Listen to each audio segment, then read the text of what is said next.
Hello everyone, if you're new to my channel, consider liking and subscribing. It will make me feel wonderful if you do that. Thanks. By the way, I also have another Naruto and Luffy fanfiction channel. If you are interested, link is in the description. Rubber King and Mirror Master by Lonely Wanderer.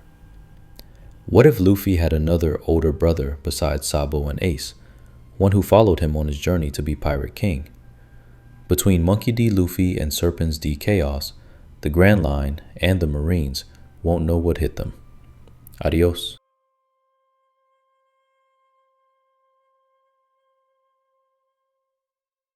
Marine vessel, ah, Luffy screams as he snaps awake. Nightmares, Chaos asks before Hancock or Shala have time to do more than turn. Yeah, I lost everyone, again, but it was worse. I lost you and Artemis, I was all alone, he slumps. Luffy, Hancock whispers, squeezing his shoulder, I truly believe your friends will be okay. But you need to trust they can handle themselves at least for the upcoming week, as you'll be no good to Ace if you're distracted worrying about the others when he's the one you can actually do something to help. Luffy sighs deeply. I know, and you're right, I do trust them to be able to handle themselves, especially after talking to my girls, but it doesn't mean I don't worry. He sighs again, then lies back down to try to get at least a little shut-eye. That's all we ask, Luffy. By the way, will you be pretending to be Marguerite the entire trip? Can you remain as her for that long? Hancock asks curiously, turning to Chaos. It's fine, besides the initial transformation it's pretty low maintenance. Helps that I picked someone who's pretty normal in terms of size for a human. If I'd gone for a girl Chopper or Kuma's size, that would be a trippy experience, but like this, it's honestly kind of relaxing to be normal for a change. She shrugs her shoulders, then looks down to Nagini currently sleeping on her lap. Besides, Marines aren't exactly going to politely knock on the door and give me time to transform, so it's safer just to remain as I am. True, Luffy is risking a lot just sitting there out in the open. Speaking of which, we don't exactly have a plan to hide him if Chaos is right and that Vice Admiral barges in besides sitting on him and hoping he doesn't notice. I'm okay with that as long as I can still breathe, so not my face.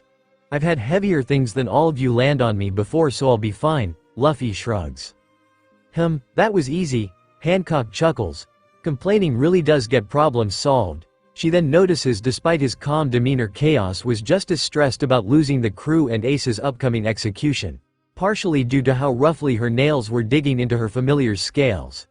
She reaches out to comfort him, but stops, her mind drifting off as she blushes and giggles with her head in her hands. Luffy's eyebrow raises as he looks over at Hancock, familiar with that laugh from Alvida, usually right before trying to convince himself or Vivi to do something different in the bedroom.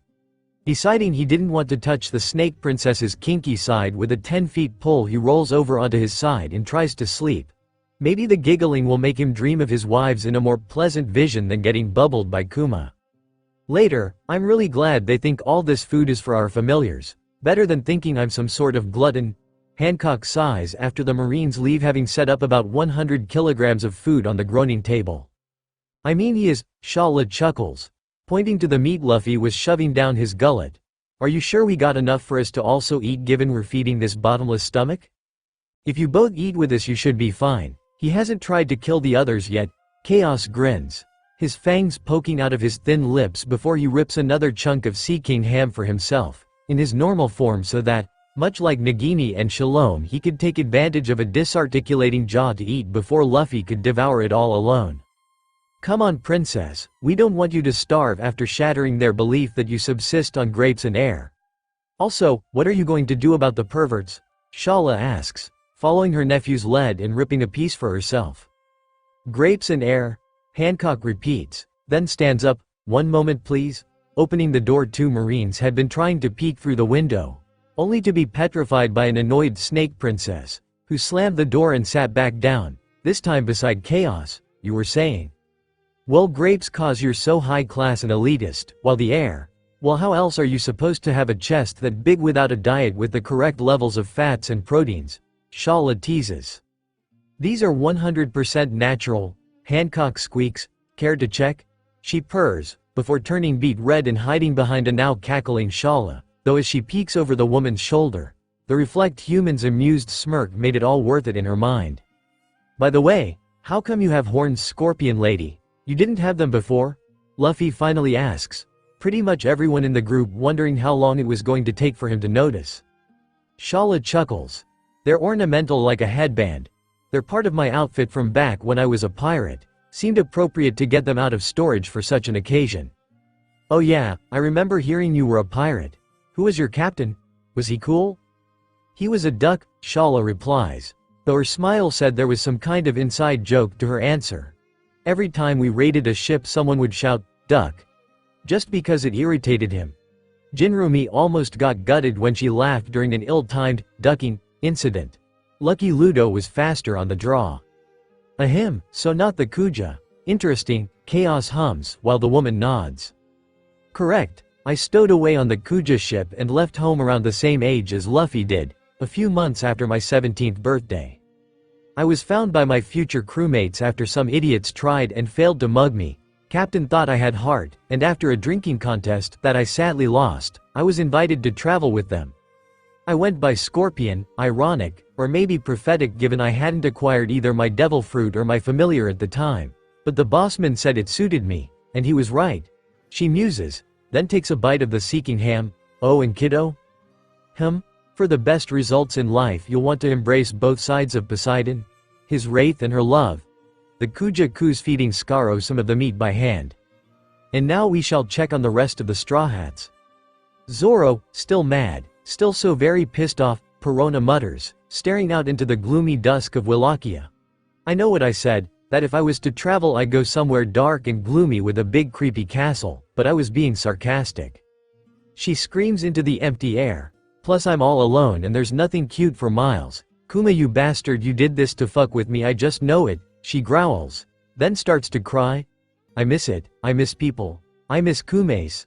I miss Moria, I even. Actually fuck Perf Salem, he can stay away forever. Thump. The fuck was that? Perona squeals as something impacts the nearby forest. Mustering up her courage, the ghost girl astral projects herself and flies in the direction of the bang, hoping it's not something scary, like that demon creature that nearly gutted her in Thriller Bark. Someone else has been exiled to this place. Oh, I hope they're cute. I mean, it's probably a big ask, but at this point, I'll take anyone who isn't a pervert. Soul-crushing loneliness is a bitch, she thinks as she heads straight for the dust cloud Kuma's bubble produced when it hit the ground. When she got there she gasped, "It's him. It's the straw hat with the green hair. The one who saved me," she mutters.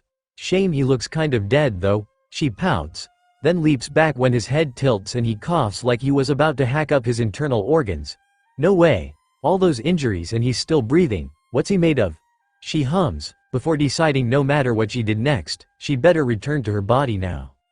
What she decided to do was drag the unconscious swordsman to the castle, taking twice as long as it should have as she kept getting lost, but eventually she got there, and attempt to nurse him back to health. She wasn't exactly a trained medic, but she knew enough, and to her joy, it did seem to be working, even if the man barely moved and remained unconscious for the better part of 2 days. I'm alive, Zoro wheezes after finally opening his eyes. But, where am I? He wonders aloud. Then his brain reminded him of the last thing it was able to process. Kuma, and being bubbled, causing HHH. BWAAAA. Crash. The sound of something happening nearby snapped him out of his panic attack at least long enough for him to turn his head and investigate. Seeing the pink-haired ghost girl from Thriller Bark on the ground having fallen out of her chair confused him. Especially as given they'd been enemies last he checked, why she hadn't gutted him while he was sleeping. Where am I, and what are you doing here? He asks hostile. I could ask you the same thing. Perona fires back, pissed at how ungrateful the brat was at her hard work. Zoro pulls himself into a seated position. What did you do with my swords? He growls, Perona backflipping as she puts some distance between herself and Zoro. Oh, you won't be getting them back anytime soon. And to make sure of it, she smirks as activates her devil fruit, just as Zoro throws himself off the bed, dropping to his knees already. Negative hollow with all his other injuries, the attack was enough to knock him out, causing the ghost girl to give a sigh of relief. Ow, what the fuck is wrong with you, you crazy bitch, Zoro bellows as he comes to. Geez, are you always this much of a when someone tries to nurse you back to health? Perona asks with a glare, causing Zoro to pause. You, what? Duh, nobody else lives in this fucking place. Of course I'm the one who put you back together, metaphorically speaking. Think of it as payment for not letting that feral thing eat my heart back on Thriller Bark K. Feral, Oraichi negative hollowed chaos and his zone fruit kicked in. Wow, after Kuma that doesn't seem as big a deal as it probably should have been, Zoro thinks to himself. A little out of it, so he half missed her next comment. Sorry, what? Perona blushes. You heard that? A little, fine, I said I also did it because I'm lonely and, you're kind of cute. She pulls her pigtails over her eyes in embarrassment, missing the swordsman's own slight blush. There was a light warmth in his chest, one he hadn't felt since Kuina, or the tiny flicker when he mistook Toshigi for her. I don't know how to respond to that, other than I need to be elsewhere. I can't just abandon my crew like this. The swordsman sighs. Can I have my swords, Perona? He asks, partly to ask if that was her name as much as if he could have his swords returned to him. Not until you're completely recovered. I won't dismiss the option of restraining you if you're an incooperative patient. Actually, that might be fun. She giggles, her face shifting into what was best described as era, as Zoro feels a shiver run down his spine, just before another hollow shoots through his chest. Brook honestly either had the best or the worst luck, as Kuma's bubble dropped him right smack bang in the middle of a group of praying Satanists, of course. Given he dropped out of sky into the middle of their ritual circle, their reaction is understandable. Praise Satan, please help us, oh Dark Lord. Yep, they think Skeleton Man's the devil. I mean, he doesn't exactly look human anymore, so there's that, but, yeah. How far have I been sent? Away from all my friends? Brook wonders as he slowly pulls himself to his feet, and more importantly, what has become of them? I must go to them at once, he declares, though he was more just thinking out loud at that point. Oh no, please don't return to hell yet, quick, we need to offer him more. But we don't have anything else. What about a sacrifice? If it stops those long-armed bastards, I'll pay any price. What do I want? Brook croons, his voice cold as the grave. His head turns until it stops on a young woman. If he still had eyes, they'd be locked on her right now. Pardon me, he says to her directly, though now in his usual polite tones. Can I see your panties? Lord Satan demands we show him our underwear. Actually, just the women. I have no interest in man panties. Oh my. The curtains match the drapes. Also very artistic, but not what I asked for. Usopp. The one-man crew of the Usopp pirates will bravely run away. Usopp screams, being chased around an up-to-now deserted jungle island by a massive stag beetle-like beast. During one leap, a wooden spear shoots by him, coming close enough when he bends to dodge. The friction sets the tip of his nose on fire, then impales the beetle behind him, both falling to the ground with a thud. Oh god, the pain. This is almost as bad as when Mr. Fore slammed a bat into my nose, Usopp thinks as finally another human drops from the treetops to join him on the ground. Gonna eat that? He asks, pointing at the now dead beetle. Not the best greeting, but he most likely has very little human contact on this island. Are you kidding? But you just saved my life, so you can eat whatever you want. That isn't me, thanks by the way. My name is Heracleson, the armored man states. Wow, cool name. I'm Usopp, nice to meet you. A little later, Usopp is examining a fruit that had dropped off a nearby tree. Are you sure these things are edible? He asks suspiciously. Of course Usoppin, they're delicious and nutritious, Heracles responds. Okay. Maybe I'll just lick it first, not going to just stick some weird plant in my mouth. He chuckles, lightly licking the fruit, just as a larger plant licks him. Usoppin, Heracles shouts, leaping forward and slicing the plant in two. Did that plant just try and eat me? Usopp screams. Why yes, they are man-eating plants after all. The knight nods, just as more pods drop, these ones having toothy, snapping jaws. Usopp later learns they're called zetsus, including one which dropped onto Usopp's head, causing the screaming sniper to run away, narrowly avoiding getting chomped on by another plant, then tangled in the vines of a plant that resembled a toothy snake, and crawling vines. What the hell is this place? This is the swindling forest of Greenstone in the Boig archipelago. Kaya, the facility must be destroyed for the liberation to be successful, and as much as I'd love to just bomb the place and end whatever horror show lies within, the world government has taken plenty of the locals for the experiments. Kaboom, Shalashaska, was it the government? Have we been compromised? a young recruit shouts. The person in charge, an older gentleman with sandy blonde hair and a respectable mustache, looks out into the distance, seeing the dust cloud from the impact. No, it's something else. Not subtle enough to be cipher pole, and a buster call would have been a lot more than just one shot. Get me Roach, I'll head out and see what failed to hit us, he orders. Roach being his mount, he hopped on its back and rode the horse into the distance. One good thing about being a logia was Kaya was able to revert into her syrup form just before impact. Sure, she exploded, but she was physically unharmed, the yellow gloop pulling itself back together and reforming her with minimal effort, which was what the revolutionary saw when he reached the crater, honey yellow sludge forming into a young woman. Who are you? Are you with the world government? He questions, pulling a revolver from his belt. Kaya tilts her head as she processes what had been happening. Kaya, she responds, her own guns being spat out of her arms into her hands. Shalashaska scoffs. Logias, you're all the same, he mutters, as the polished metal of his gun turns an oily black. Now answer the damn question. The blonde grimaces, able to tell something was off about the weapon, and not trusting herself to simply not be there when he fired, so is straight with the man. I'm a pirate, and given what they tried to do our friend, I'd say I hate the world government as much as you do. She replies with a half smile, taking her fingers away from her gun triggers. Kaya of the Straw Hats, and you are? The boys call me Shalashaska, of the Revolutionary Army. You picked a bad time to show up, kid. We're currently working on taking down one of the world government's off-the-book secret labs. The man answers, the name of the pirate crew ringing a bell. All I can really do is offer you a handout via call on the den to work out a way off this island. He adds, holstering his gun. Kaya nods. A friend and crewmate was found in one of those facilities. If transport isn't for a while, I'd be happy to help. The girl offers as she takes the man's hand. As I doubt you get ships heading for the Grand Line passing through here often, she chuckles. Only every couple months, I'm afraid. He nods, helping her onto the horse before getting on himself and riding it back to base. Captain, a pep is calling, one of the newer recruits shouts as the two arrive. I'll be right there. Miss Kaya, follow me. We might as well let you have the snail once I'm done with it. He hums as he moves to the comm station. You don't call much these days a pep.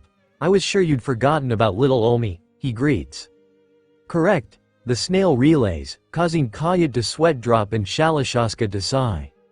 Was there a reason for this call or just patience, Adamska? I had a reason, the woman purrs, while Adamska grits his teeth. That name wasn't meant to just be thrown around so casually, even by her. Your assault, can you be ready to roll out in 6 days? I presume so, 5 if we really hurry. Why? The Marines have kicked not just a hornet's but a cazador nest, and so we'll be a little busy trying to not die from Whitebeard's assault on Marineford in 6 days. They'll be pulling any strong fighters from all over the globe, meaning anyone still in the facility will be those not deemed worth throwing at a Yonko, so that's your best chance. That's just the kind of intel we needed, thank you. There is one more thing. I will be unable to assist you for this end of hour. Captain Grima has decided we finally pay out debts, and is throwing our dice on Whitebeard's deck. The snail looked tired, Kaya guessing it mirrored its speaker. In that case, I wish you the best and hope you survive. The man nods to the snail. I'm a sniper, Adam. I'm the safest person on the team. She chuckles, then the snail falls asleep. Shalashaska sighs, then turned to Kaya. You want me to ask if any ships are passing by in the next week? She shakes her head. It would take me longer than that to get to the others, I think. Where are we? Mojave, more specifically just outside Muspelheim, North Blue. You really want to stay and help us, kid? Yes, I can't let someone like Artemis suffer at these bastards' hands, Kaya declares. Sanji, ah Sanji, the universe does love fucking with the blonde pervert. At first glance, Peachy Island looked like a Grand Line version of Amazon Lily, a paradise of beautiful women. Unfortunately, when you look a little harder, it turns into a sausage fest. This Sanji learned the hard way, though it didn't start out so bad, Kuma's bubble dropping him onto a beach, where he regained consciousness long enough to hear a woman approaching and calling out to him in concern, then passing out again. As he begins to come to, he feels the gentle caress of fingers running through his hair. This feeling, and that scent. I must be in the lap of a beautiful woman. But who? Nami perhaps, or maybe Ro. Nope, I don't have a death wish. No matter what Mosshead thinks, I'll just pray it's Nami Swan, or some kind and beautiful stranger. He thinks as he reaches out to touch his angel. Unfortunately doing so startled her, causing her to run away. "Hey, come back," Sanji shouts, pulling himself into a seated position. "What, damn it. You forgot your handkerchief," he adds, standing up then running after her as best he could, noting as he did that the name on the handkerchief was Elizabeth, so at least he knew what to shout next time he saw that splendid vision. His mind was focused on reuniting with Elizabeth, so much so he missed that the entire island seemed to look and feel like Valentine's Day projectile vomited on the environment and all the wildlife he could. It's the same design as the one on the handkerchief, plus it's the first building I've seen on this whole damn island so far, so it must be Elizabeth's place, Sanji mutters to himself as he marches up to the door, unaware of the many eyes watching his every move. "Hello? Lady Elizabeth," he calls, knocking on the door. "My name is Sanji. I'm the man you were looking after not too long ago. I came to return your handkerchief which you must have dropped when you took off so suddenly," he explains, grinning as he hears footsteps approach the door, only to open it long enough to snatch away the handkerchief and slam it shut again. "Hey, what gives? At least let me say thank you," the cook grunts to himself, then sighs deeply. "Calm down, man. She must just be a painfully shy and innocent little girl," explains why she ran. He justifies to himself, then continues speaking to Elizabeth through the door. "Apologies, my dear. Here I go being too forward again. Beautiful women always seem to make me jump the gun like that. Your touch was so warm and gentle, your hands so lovely I couldn't help myself. I just had to thank its beautiful owner face to face. Please allow me to apologize properly, perhaps by cooking you a lovely meal. It may surprise you but I am a world-class chef." Elizabeth gasps behind the door, then tentatively asks, "So you really like to cook?" "Oh yes, I love cooking," Sanji declares, an honest statement, though with more enthusiasm than usual. "Then, do you like clothes too?" "Clothes? You mean like fashion?" "Of course, unlike a certain swordsman and cape-wearing weirdo I happen to care a great deal about how I look," Sanji replies, puffing up his chest. "Really, you're not just saying that?" Elizabeth asks with a hint of suspicion. "Oh no," Sanji denies. "Then, what about dresses?" "Dresses?" the blonde repeats in confusion, until his lower brain takes over. "Of course, she must be asking all these questions to find out what I'm into. Like them, oh I love them. You have no idea how much. And flower prints? Hell yeah. Nothing in life beats a well-done flower print. Oh they're so adorable," Sanji gushes, unable to see her smirk through the door, though he does hear a giggle. "All right then," she coos, letting the door swing open revealing a lovely room, flowers everywhere, and even a little carpeted area that make it look like a bridge over a river. Elizabeth sitting at a table, a drink in front of her and her back still turned to Sanji. "Oh my, it's such a marvelous vision. You have exquisite tastes, my dear. Don't be shy, you've opened the door to your home. Now all that's left is the door to your heart." Sanji flirts, grinning as he does, then starts to approach his fellow blonde. "Oh Sanji," she giggles, standing up. "Don't hold anything back, my love. Just leap into my arms," Sanji calls, eyes aflutter with love hearts. "I think this dress would look amazing on you," she declares, bowling him over with the white dress she threw at him. "Ow, didn't expect duh. Wait a minute," he mutters, looking up, and wishing he hadn't. "Oh God, please can I be dreaming, because I really want to get out of this nightmare NOW, he mentally screams, as he learns Elizabeth was actually a man. Kicking the door apart, Sanji tumbles out and lands right in front of more men in dresses and heavy makeup. His heart shrivels and panic sets in. "You like the same things, that makes you one of us. You don't have to pretend to be something you're not anymore. Yes, it's a free country where you can be yourself. Now, put on this dress, and open the door to your heart," Elizabeth shouts, using his own words against him. "I'm not gonna open anything," Sanji screams, running like the hounds of hell were after him, or his version of it, really ugly cross-dressers. Welcome to the Second Maiden Island, where those who are female at heart can live in peace with one another, without being judged or ridiculed, the Kamabaka Kingdom. Frankie, considering how he's normally dressed, Hawaiian shirt and a Speedo, the universe, Kuma really wanted to fuck with the cyborg by drop-kicking him onto a winter island. Being attacked by a dog that shot missiles out of his mouth was just icing. Luckily they were low payload and all hit him from the F mildly uncomfortable. "Ah, it's a person, I'm very sorry sir, my dog. He thought you were something we're hunting." The young boy accompanying the animal apologizes frantically. "It's fine, no biggie." Frankie shrugs as he gets back up. "What's more important is the cold. Geez, do you guys not get the sun around here?" he asks while shivering. "He's running around in just a shirt and underwear," the boy gasps. "Did bandits steal your pants, ma boy?" the old man asks. "Why don't you put on this fur pelt until we can get you to town?" "Fur pelt? No way man, I'm trying to maintain a style here." Frankie scoffs. "I got a reputation to keep. As a freak," he yells, then starts to dance, mostly confusing the Eskimos. But his enthusiasm did get the two to join him in his dancing. God, that scene had so many crotch shots of Frankie O_O, while the cyborg doggo just watched in amusement. "Yeah, super. Still so cold. Where the hell even am I?" "You don't know where you are?" the boy asks in confusion. "Of course I don't. Why else would I ask? You're just outside the future land of Baltimore on Karakuri Island. It's known as the birthplace of the genius." "The who?" Frankie asks, his body starting to freeze over. "The genius Dr. Vey," the old man repeats as if Frankie only misheard rather than didn't understand. Not that it mattered given Frankie was now frozen solid. "Oh no, mister, are you okay?" the boy shouts. "Oh dear. We better get the poor lad to the hospital, kitten." "Yes, grandpa." So the man, boy, and mechanical dog dragged Frankie through the icy tundra, getting him to the engineers and doctors as quickly as possible. He's definitely a cyborg, incredible to see one that runs entirely on cola.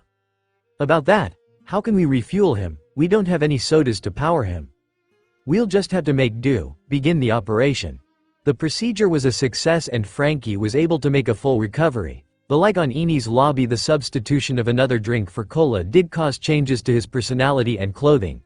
In this case, his hair looked like Sir Night Eye or maybe Best Jeanists, and he was wearing an off-white suit jacket and bow tie. Still no pants though, but this is still Frankie after all. "Hello, you must be the young lad from before, correct?" he greets Kitten. "I do hope I haven't kept you waiting too long." "You're talking funny, did they do something to you?" Kitten asks. "Indeed, my body runs on cola, but it's jolly difficult to acquire any around these parts, so they had to make do with brewing a spot of hot tea as a substitute," Frankie explains, opening his stomach and pulling out a teapot and cup. I believe they said this pot was Darjeeling to be precise. "Huh, hot tea?" Kitten repeats in confusion as Frankie pours himself a fresh cup. The aroma and flavor are both truly super," he muses as he takes a sip. "Lovely. There really is nothing quite so relaxing. Oh wait, where are my manners? Here's a cup for you and another for the little one. Careful, it's hot." There was a moment of quiet before Kitten snaps, pointing out that relaxed, tea-drinking British Frankie was really boring compared to regular cola-drinking Super Frankie. So, with no idea how he was going to accomplish it, the boy declares that they would find him some cola. Nami, considering her last memory, was screaming as a huge guy with pop pads bubbles slapped her into oblivion. The last thing Nami expected was to wake up in a surprisingly comfortable bed, and yet here she is. In fact, as she opens her eyes, she sees she's in a rather cozy and quaint-looking house, vastly different from her usual residence of a pirate ship. "Ah, so you're finally awake," an old bearded man says, entering her field of vision, scaring the shit out of her, prompting them both to start screaming until the navigator jumps straight to violence and beats him with her clean attack. "Ow," the poor man groans. "What's going on? Who the fuck are you? And where am I?" Nami asks while panting frantically, eyes scanning the room for escape options. "Ow, geez. You're in my house, lady, recovering from when I dragged you out of the crater you made when you arrived here," he explains. "I what?" Nami shouts, pushing herself off the bed, before almost immediately collapsing to the floor. "Yeah, might not be the best to overexert yourself just yet, your body's still healing. Like I said, fished you out of a crater. I don't care how badly my body is aching right now, my family needs me." Nami scowls as she shimmies herself over to the wall, swinging her clean attack whenever the weird old man came near her until he got the message and stayed away, giving her time to think. Setting down her clean attack, she pulls her knees up to her chest and sniffles, "Fuck. Hey, little lady who fell from the sky, and hits like a wind turbine. Are you okay? Or at least a little calmer and less prone to violence? The old man asks about 10 minutes later. Yeah, I'm good for now, I think. Good to hear. Please, let me feed you and then you can ask any questions you feel need answering, he says softly, not wanting to startle her and get hit again. Wow, this is amazing, Nami gushes. Sure, it wasn't a Sanji-cooked meal, but it was cozy like this house, reminding her of something Nijiko or Genzo would make when she was in the village between money hunts. The old man chuckles. It probably isn't. You slept for 2 days after that crash you did. After that long without food anything would taste nice. Wait, 2 days? Yep. You must have gone through quite the ordeal even before crash landing outside my house if you needed that long to recover even this much, he muses, then notices his house guest had become the melancholy kind of quiet, so quickly pulls something from another room. Look here, he says, drawing her attention to a piece of knotted rope being waved in her face. This may look like ordinary rope, but they're actually tightly bound wind knots. You release one and a gentle breeze is formed. Undo a second and it grows into a strong gust, and a third, and it's a gale. He laughs, as everything gets blown around the room. Thump, the fuck was that about? Nami shouts, having once more beaten the man with her climattact. I'm sorry you looked lost in your own head, so I was trying to distract you and cheer you up a little, that's all. Well, you certainly did something, as I'm pissed off now.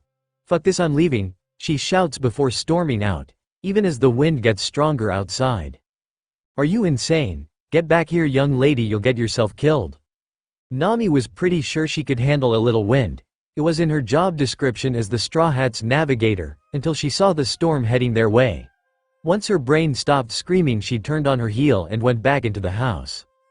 Good, you're back, but now you're filthy. Why don't you take a shower and freshen up? I'll take care of your clothes as quick as I can. The man half scolds her, but there was clear concern in his tone. Listen, old man, that's no ordinary rainstorm. It's a massive cyclone that will barrel right through this area, she explains in panic. The man grunts, not looking too concerned. You idiot, I'm trying to tell you we're in the path of a massive storm, Nami shouts. Oh, I know that, it should be arriving rather soon. Hopefully with more pleasant company. He mutters the last part, but Nami was close enough to hear him, his nonchalance over what she considered a huge problem pissing her off even more. Deciding she wasn't going to be getting through to the old coot, she went to avail of his offered shower facilities, though she was confused and surprised to see little clouds floating around the bathroom area. Turn the wheel for hot water, he calls from the other room. Nami follows his orders but was shocked when instead of water another cloud bubbled out of the nozzle, then started to rain warm water on her head. Is the water temperature hot enough for you? The wheel also blows hot air if you push it. No point standing around air drying when you can wind dry, he shouts, putting Nami's clothes through a machine to wash, clean and dry them while you bathed. Drink up, he says, laying out 2 cups for them, which the navigator accepts. Thanks, she nods as she takes a sip. This is actually very Nick. Wait a minute. Why are you so calm? I just told you we're about to be hit by a huge storm. Please don't hit me again, it's not like I can move the house. Nami sighs as the two finish their tea. We're really screwed, aren't we? There's nothing you can do? Oh yes, it's time, the old man hums as he sets the cup down and gets out of his chair, walking out the door like it was a regular day. I'll be back before you know it. Stay inside and stay safe, he calls back before running off. Hey wait, Nami shouts, how is he able to just walk through this wind? It's not possible. With it clear she was getting no help from the old geezer, Nami does what any thief would do, root through his things. Finding nothing of value, she did manage to find something that might be able to save her ass, the wind knots. Forcing herself through the gale outside, Nami pushes to a high enough point in the visible scenery. Okay, I've got one shot at this, she mutters, having separated the heat bar from her climatact and at least tentatively secured the now 2 halves with the wind knot. Here goes, she announces, swinging the cool end above her head while activating the heated end directly below it. Cool ball heat ball cyclone burst, swinging the device as well as giving the rope a swift tug to open all the knots. Nami unleashes the attack into the heart of the storm. All was silent for a moment before the cloud completely dissipates in a sonic boom, knocking Nami onto her back, though given she wasn't about to die she was okay with that. Well damn, She muses, surprised by how much stronger the move was when enhanced by the wind knots. Hey young lady, you did quite a thing with the storm just a minute ago.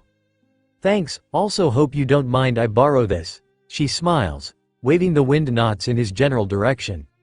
It's fine, I'm really impressed little miss, using them with such skill after only being shown them the once. You're really something, aren't you? He chuckles. It's nothing really, but now the storm's cleared I really should be go. What the? Where are we? She gasped, seeing the landscape now she could actually see more than 10 feet in front of her face. This is a small sky island called Weatheria. We conduct all manner of studies on the weather here, the old man explains. This is a sky island. That cyclone looked to have had the potential to be quite the intriguing specimen, but it up and disappeared on us. I wonder how that could have happened. He muses, rubbing his beard while Nami frets. Valentina the blonde coughs and wheezes as she lays in the paw-shaped impact crater. It'll sting a little. Sting my ass.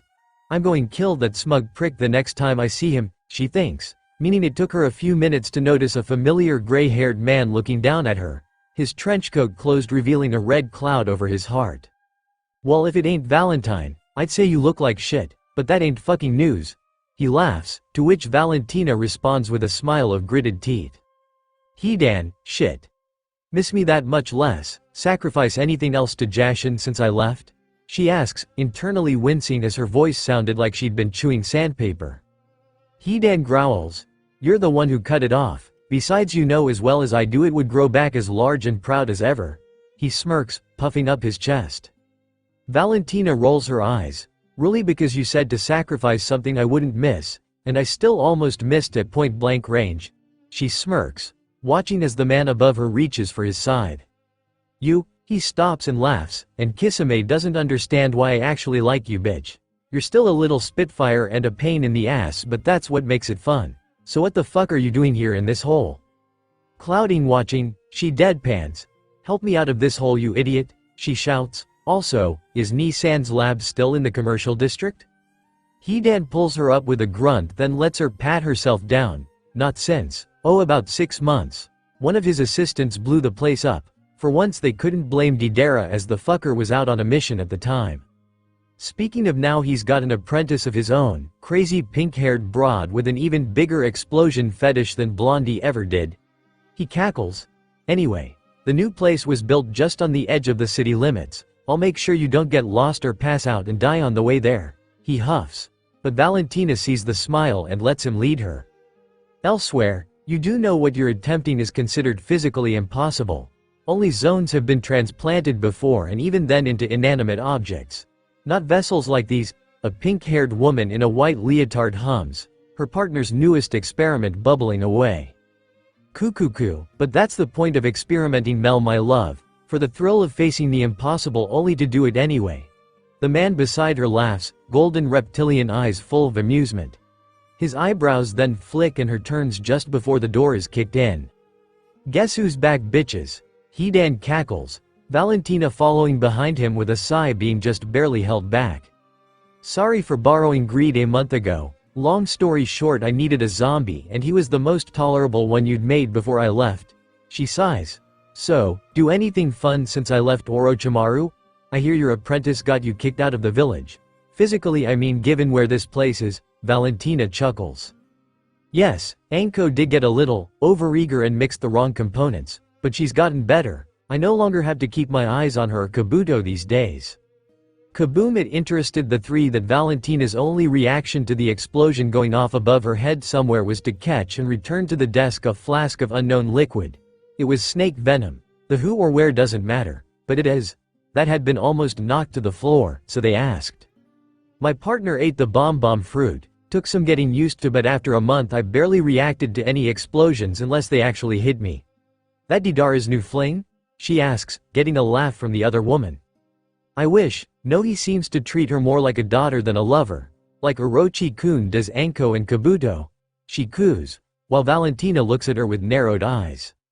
Well damn, never thought I'd see Melascula of the miasma in the flesh, she hums, grinning at the pinkette's shocked expression. Oh please. I was essentially a freelance bounty hunter for 3 years. Of course I know who you are. She huffs as another man enters the lab. They're at it again. He says flatly, "This is why you told me to work outside despite the roof having as much light, isn't it?" he asks. "Huh, I was sure Deidara or Sasori would have killed you by now, Zetsu." Valentina chuckles, sidestepping a vine that shoots out from the zone's cloak, a look of irritation on his yin-yang face. "Valentina, we didn't expect you to ever return.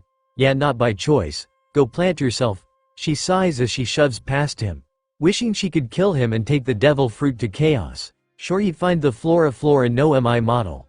Zetsu interesting to play with. Late afternoon, so, you're back.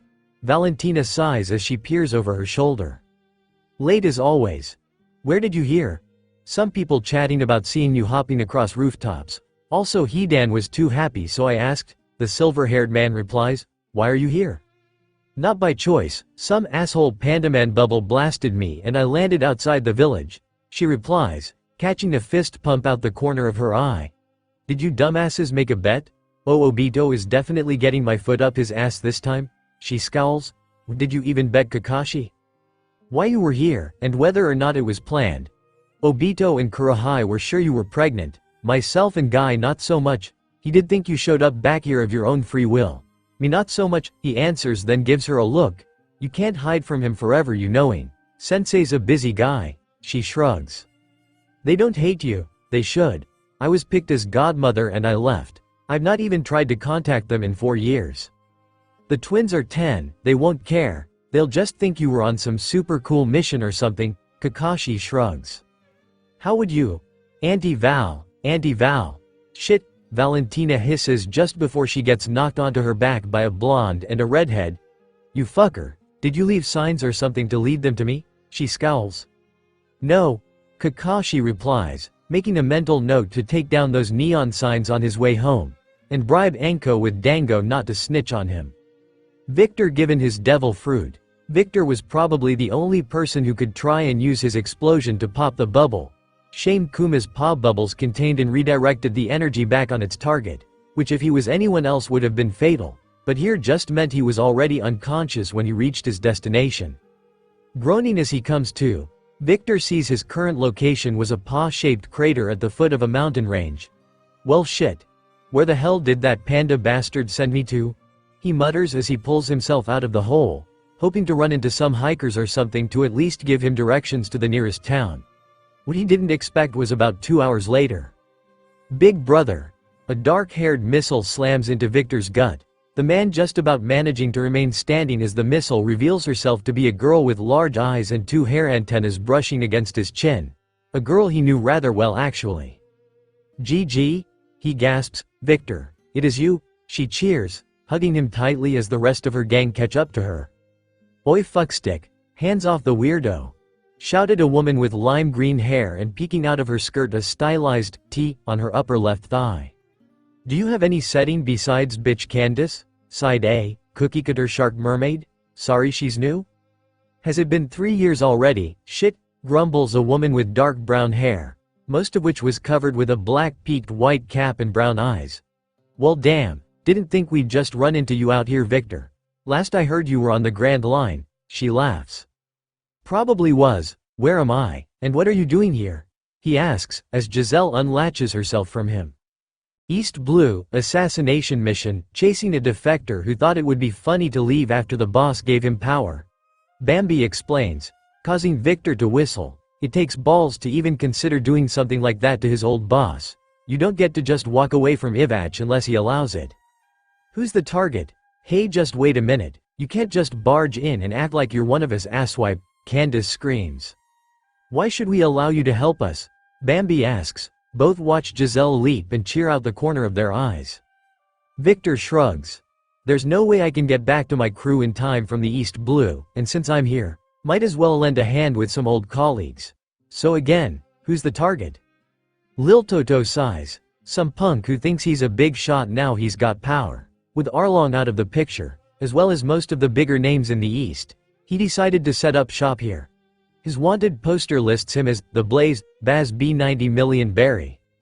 Chopper given he was in Monster Point when he was sent away. He awoke in pain with no clue where he was and what happened to everyone, himself included.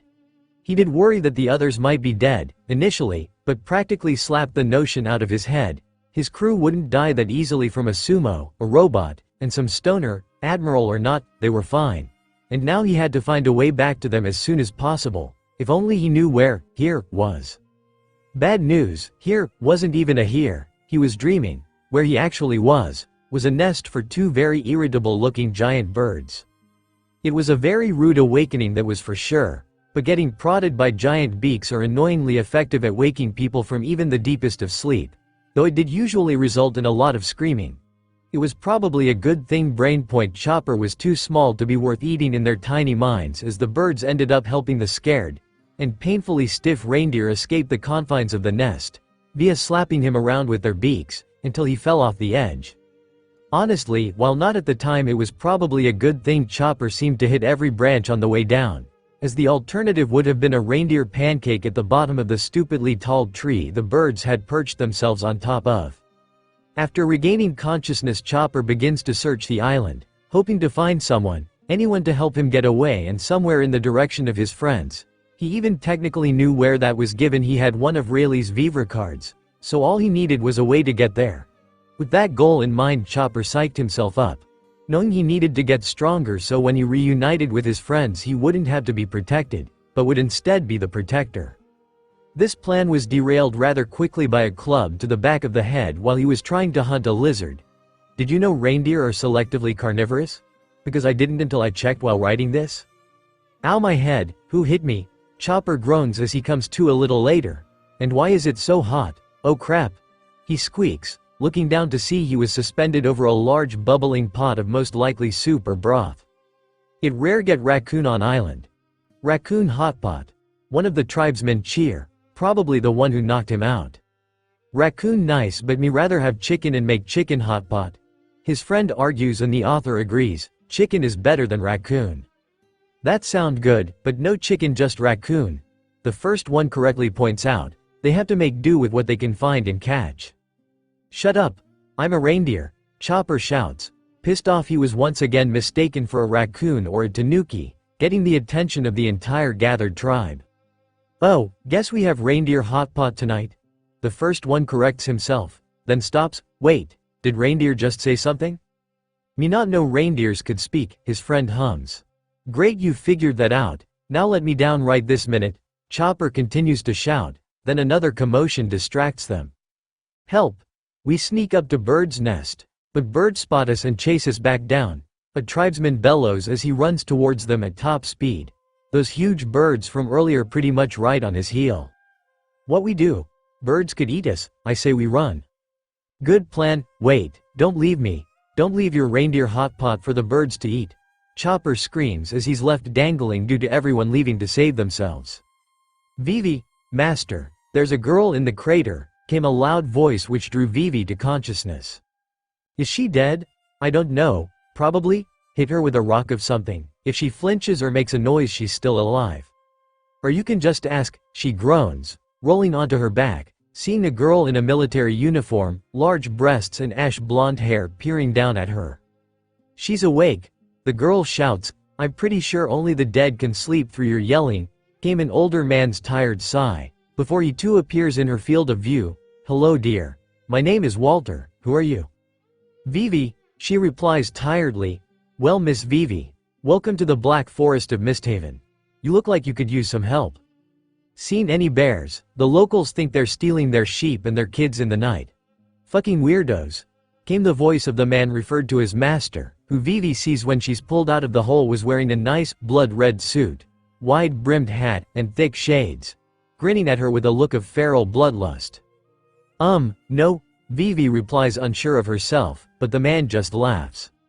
See, told you it was an Asgul, but no, we had to play it safe and hunt for bears. We won't know if it is or isn't bears until we find one of the kids. Miss Vivi, can you fight? If not, we'll make GE and then continue your hunt.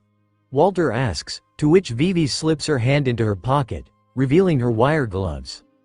I can handle myself, though my precision needs work, she mutters, surprised to see a smile on the older man's face.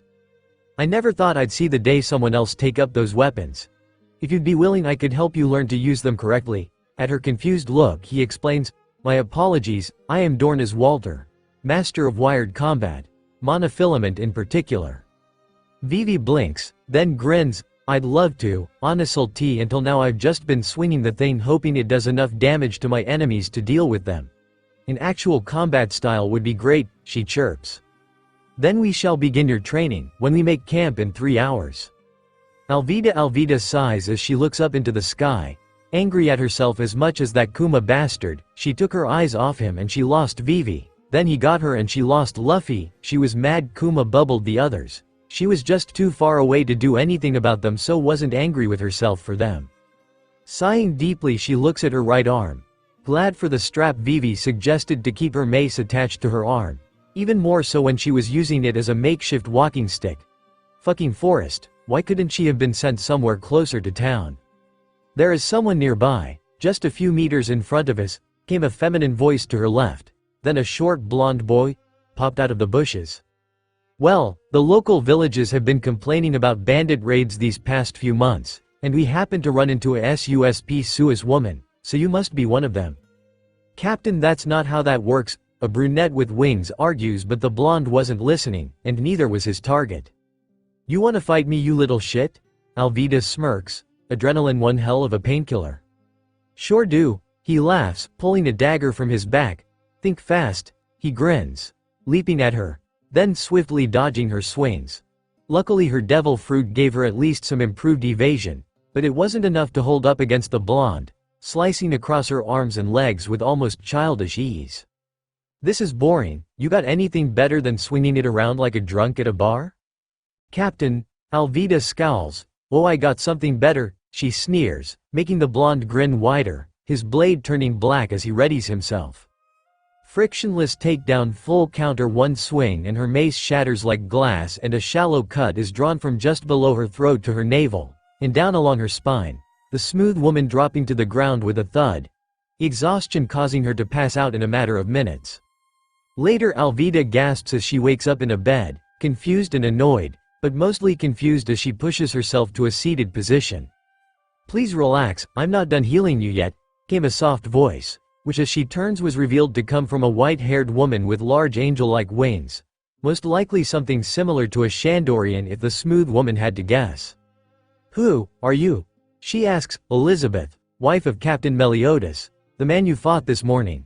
He was impressed with your attack, by the way, given the amount of damage the redirect did to you. Also sorry about your mace, was it special? It was a mace, I'll need to get a new one, but I had no important connection to it besides being the only weapon I know how to use. Alvida shrugs. Okay. Well, if you think you're up to move around you can come downstairs to the bar and we can feed you, Elizabeth offers, which Alvida agrees to.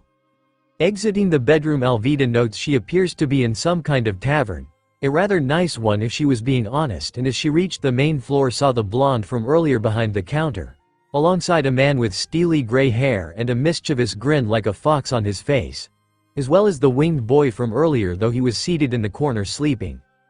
All good, you're awake. I made you an apology pie, for nearly killing you earlier when I thought you were a bandit, the blonde, Meliodas says, passing her a plate and cutlery. Alvida shrugs but sits down and takes a bite. I've had better, but can't complain, it's actually rather nice, she says, getting a surprised look from all three men, as well as black wings popping out of the blonde's back. You ate Dad's cooking, and you're not dead, a young voice gasps. Looking behind her she saw a little boy with mismatching eyes and wings, clearly his parents' colors but swapped around, the green eye on the left with the white wing, while the blue eye was on the right with the black wing. Tristan, you can't just yell at people, and your dad isn't that bad of a cook, Elizabeth sighs, ruffling his short white hair. Yes, he is, argues a silver-haired girl sitting at another table. Nobody can eat anything he makes without throwing up. Jerry, behave, it's not nice to bring up your uncle's flaws so bluntly, the red-eyed man scolds, still smirking. Yuji, I'm not a child anymore, Dad. I've outgrown such a childish nickname. It's Jericho, the teen huffs, making Alvida giggle. My, you are an interesting one, smooth criminal Alvida. A voice purrs, sending a shiver down her spine as a woman walks down the stairs and sits opposite her, vibrant gold eyes, pure white horns sticking out of ebony black hair, large breasts barely contained by essentially a waistcoat. panties only noticeable from the front, otherwise they vanish between her ass cheeks and thigh-high boots. Should I know you? Unlikely. Even my title, Mountain God Killer Merlin, isn't that well known. Merlin shrugs. Mountain God? Alvida chokes. There's a boar in Wano. People believed it to be unkillable, basically a god. Apparently even Odin couldn't kill it, but I did? She explains. Her smile similar to chaos after killing something. Feral amusement and satisfaction. Father had never been prouder of me than that day. Even Yama cheered her. Big sis was awesome sauce. She chuckles. A more gentle smile now gracing her beautiful face. But this isn't about me, it's about you, and your captain. Robin lub dub, lub dub, lub dub, lub dub. Robin gasps to life, then hisses in pain from the burning in her chest. Her mind tries to piece itself back together. The attack by Kuma, her fingertips just grazing chaos, an impact followed by a crunch. And blood, a lot of blood. Calm down, miss, we just managed to get you stable as is. It's not like we're a legit hospital or anything, just what we could scramble together. An older woman scolds as she holds Robin's shaking hands in her own. My dear, do you know what happened? Little Soren brought you in from the snow, bleeding quite badly. Your supersized boobies saved you. A girl, maybe Artemis age, shouts behind her, causing the old woman to sigh. While crude, she is also correct. I had to pull some large pieces of what looked to be mirror shards out of your chest. The fatty tissue seems to have absorbed enough of the momentum they were in little to no danger of reaching your heart or lungs. But they were rather severe bleeds. She explains, I'm medically bullshitting here. Besides the fact that Robin would be better off than say Usopp in a head-on attack, as a knife or in this case piece or broken mirror would have to stab through her apparently I-cup breasts just to reach her ribs. Never mind her internal organs, while Usopp, or really any of the guys beside Brooke or Frankie, has skin, a little muscle and then ribs, way different. Robin's eyes quickly scanned the room, finding the pieces and knowing exactly what they were from. She'd slipped the communication mirror into her shirt before they decided to play dragon and servant in Sabaody, having assumed it would be safest there. Apparently not. Her hand is slapped away before she can do more than raise her arm. Don't touch, you've already hurt yourself enough and it's beyond repair anyway. The woman huffs, causing Robin to droop. She was sure the others all survived. Luffy and Chaos most of all. But with her mirror broken, she was truly alone. Where am I? She asks quietly. Tequila Wolf, East Blue. The little girl replies, causing. East Blue, the starting place of the Straw Hats. I wonder how close to the Grand Line this island is, or how close to Dawn Island. She thinks to herself, but it's interrupted by the shrill ringing of bells. Well, break's over, time to work. Get moving, kid. The woman shouts, the little girl waves and runs off, leaving Robin in confusion as she sighs and looks at her bandaged chest. She really had fucked herself up pretty bad when she landed, huh? She was so tired. Her eyes snapped open as she feels someone else in the room with her. I'm sorry, did I wake you? The little girl, Soren asks with a look of concern. I'm fine, thank you. Oh my, you're covered in dirt. What are you doing out there? Robin asks. Oh it's nothing. And what we're doing is building a bridge, Soren explains bluntly. That's all this country is. One giant bridge. Robin didn't know how to respond to that. It was insane. Even in the Grand Line nobody was that stupid. It's supposed to link a bunch of islands together, though it was commissioned centuries ago. Soren continues.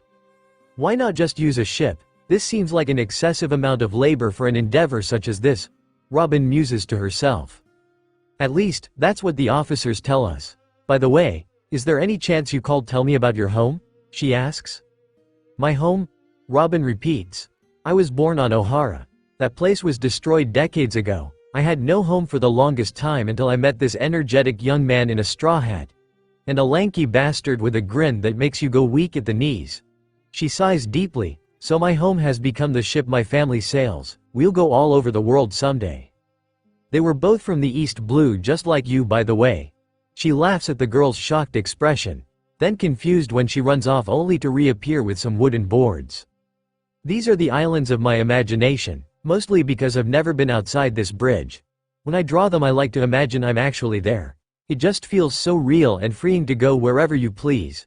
She sighs dreamily. Robin smiles, impressed by the talent, though also saddened as it reminds her of her daughter. Then her eyes widen. Sky Islands, she gasps. You mean they're real, not just in my imagination, Soren chirps. They're real, not just that, but my friends and I, we visited one, called Skypia, Robin replies, smiling as she begins to tell the girl about her travels, both before and after joining the Straw Hats. You're giving me a weird look, miss, Soren says after explaining her dream once the bridge was complete, was to travel the world and draw all the islands she visits so everyone could see them. I'm sorry, little one, it's just, you remind me of my daughter Artemis, she's an artist too, though she prefers painting to sketching, she chuckles. I'm sorry, where is she? Soren asks. If there is a god out there, safe, with her father, Robin sighs. When you found me, I'd just been separated from the rest of my crewmates. I hope they're okay, and that we find each other again someday. She smiles softly, then hears a commotion down below. What was that? Oh no, Soren squeaks. Someone must have blabbed, the officers, they're looking for you, you need to escape. While far from her best, Robin was still limber enough to slip out the window and make her way to the roof. In theory, she could simply sneak around until the next shipment of guards or supplies came in and escape on that vessel. But that plan went out the window when her bloomed eyes saw the sick pleasure the guard captain got out of emotionally abusing sweet Soren. Something bubbled deep in her belly, something hot and angry, and she knew exactly what needed to be done.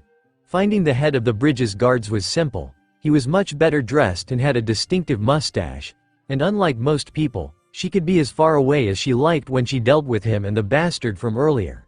She only needed line of sight after all. Der Fleur. Execution, and now for something completely different. Impel down, level 6, old man? The voice was barely a whisper, but Garp heard it clear as day in the silent chamber. How are you still alive with all those wounds, boy? He sighs, looking at the end result of the beating Ace received at the hands of Blackbeard and his crew. Aw Ace, because of you, Navy headquarters. No, the entire world government is a mess, he states, then laughs. Kill me, the statement stops Garp's laughter. Do it, you old fossil, kill me here and now, Ace orders, raising his voice as much as he could. So you want to die now, you stupid boy? Nothing can be stopped now, everything is already in motion. Even if you keeled over and died right this second, that wouldn't stop Whitebeard from fighting. We took one of his kids and shouted it from the heavens. He's not going to just let us walk away from that. The Navy has managed to make the King of the Sea mad as hell. Father, Ace thinks, tears dripping down his dirty cheeks. I'm sorry. All this is my fault. Level 6 impel down. Garp sighs deeply as he gazes upon Ace's emaciated, silently weeping body. I'd hoped that you Luffy and Chaos would become Marines when you grew up like your granddad, but no, you all decided to go be criminals and hoodlums, and not forgettable, minor pirates like Buggy the Clown, but the infamous kind. I suppose you've heard what your brothers got up to since they entered the Grand Line. Now, I don't expect us to get along, but spitting in the government's eye by destroying Anise Lobby, that's crossing the line so far you can't even see the line anymore. His shoulders slump as he slaps his closed fist against his palm. I met up with them at Water 7 not that long after, tried to knock some sense into them, didn't work, pretty sure the lanky fucker was flipping me off while they were leaving, even after I told him about what a great Marine his mother was. Also, that little rubber bastard went and got married and everything, didn't even call or ask his granddad's permission. The nerve, he pauses when he hears Ace wheeze and cough. Though whether it was due to shock, or it was just the closest the boy would get to a laugh, he wasn't sure. Probably a bit of both. Then the two idiots got to Sabodi and caused an even bigger incident. But if there's one thing I've always loved about you boys, it's that you don't take shit from anyone, he laughs. His face softening slightly at the almost smile Ace wore, mostly obscured by shadow. Oh, by the way, I told Luffy about his father, and I kind of already mentioned telling Chaos about his mom. Kept my lips sealed on his pops though, really don't want to be the one who opens the can of worms. He laughs again. They were shocked, that's for sure, but given the circumstances, anyone would. Our fathers can rot in hell. Ace hisses, causing Garp to frown, and fuck you for thinking any of us would have become Marines. We have the blood of criminals in our veins. Nothing was ever going to change that. He sneers. My name is Portgas because of my mother, because I owe her so much. But I don't owe my father a damn breath. I don't even remember him, nor do I want to. Garp groans heavily. I know we've been over this since I told you who your father was all those years ago. Geez, the man tried. I don't care. Listen to me, Garp, my only father is Whitebeard, anyone who says differently is lying. Well, this is going to be fun, Garp thinks sarcastically, trying to hold back the grimace his face was trying to pull itself into. Marine vessel, damn what's Buggy doing on the Grand Line? Chaos muses, standing outside as Marguerite. Nagini sleeping within her back. I don't know who that is, Shala shrugs. Then her eyebrow rises. Are you sure you're okay using that imperfect reflection for this long? Your right eye is getting kind of bloodshot, she asks in concern. Rather than worry, Chaos laughs, that is not exactly due to my devil fruit. More a side effect of fighting a man calling himself God. She smirks as the section of her face around the eye shimmers in a scale-like pattern. A side effect he noticed from essentially fusing the reflect and snake fruits within himself, before reverting to normal. Revealing his eye with its cracked, lighting pattern through his pupil as well as the spiraling burn, scar around the eye itself. Section if I was anyone else I'd be dead. He put a spear through my head, only the fact my reflect armor on full power makes me just shy of a logia, meant I was able to survive long enough to heal, same with the scars on my elbow and shoulder section. She grimaces as the mirrored scales transform back into the blonde Kuja. Section it's fine. Just pain from time to time, but Chopper is sure it's nothing serious or that needs worrying about section. She adds, Shala giving him a, don't fucking bellevy that, look. Are you two done chatting out here? Hancock asks stepping onto the deck. We're almost at Impelled Down. I can see the gate from here, so at least try to act the part. Oh, does that mean I can continue to annoy Momonga? Please don't, the bastard looks this close to having a brain aneurysm, Hancock sighs, while Luffy chuckles under her cloak. Passing through the gates of justice was a strange feeling for the two Straw Hats, both realizing how close Robin came to following this exact path back on Anise Lobby, how hard they all fought to stop it, and now they're doing it willingly themselves. Also, the fact the prison was surrounded by more battleships than the Buster Call used did send a shiver of panic through both boys. They'd barely managed to avoid them then, this would be almost impossible. A little later, welcome to Impel Down Vice Admiral Momonga, was the shouted greeting, then as to be expected at this point, cheering, Wolf whistles and panting as Hancock followed the man alongside her familiar to enter the prison herself, luckily as a guest rather than a new arrival. These men are an affront to my ears. May I please turn them to Stone Vice Admiral?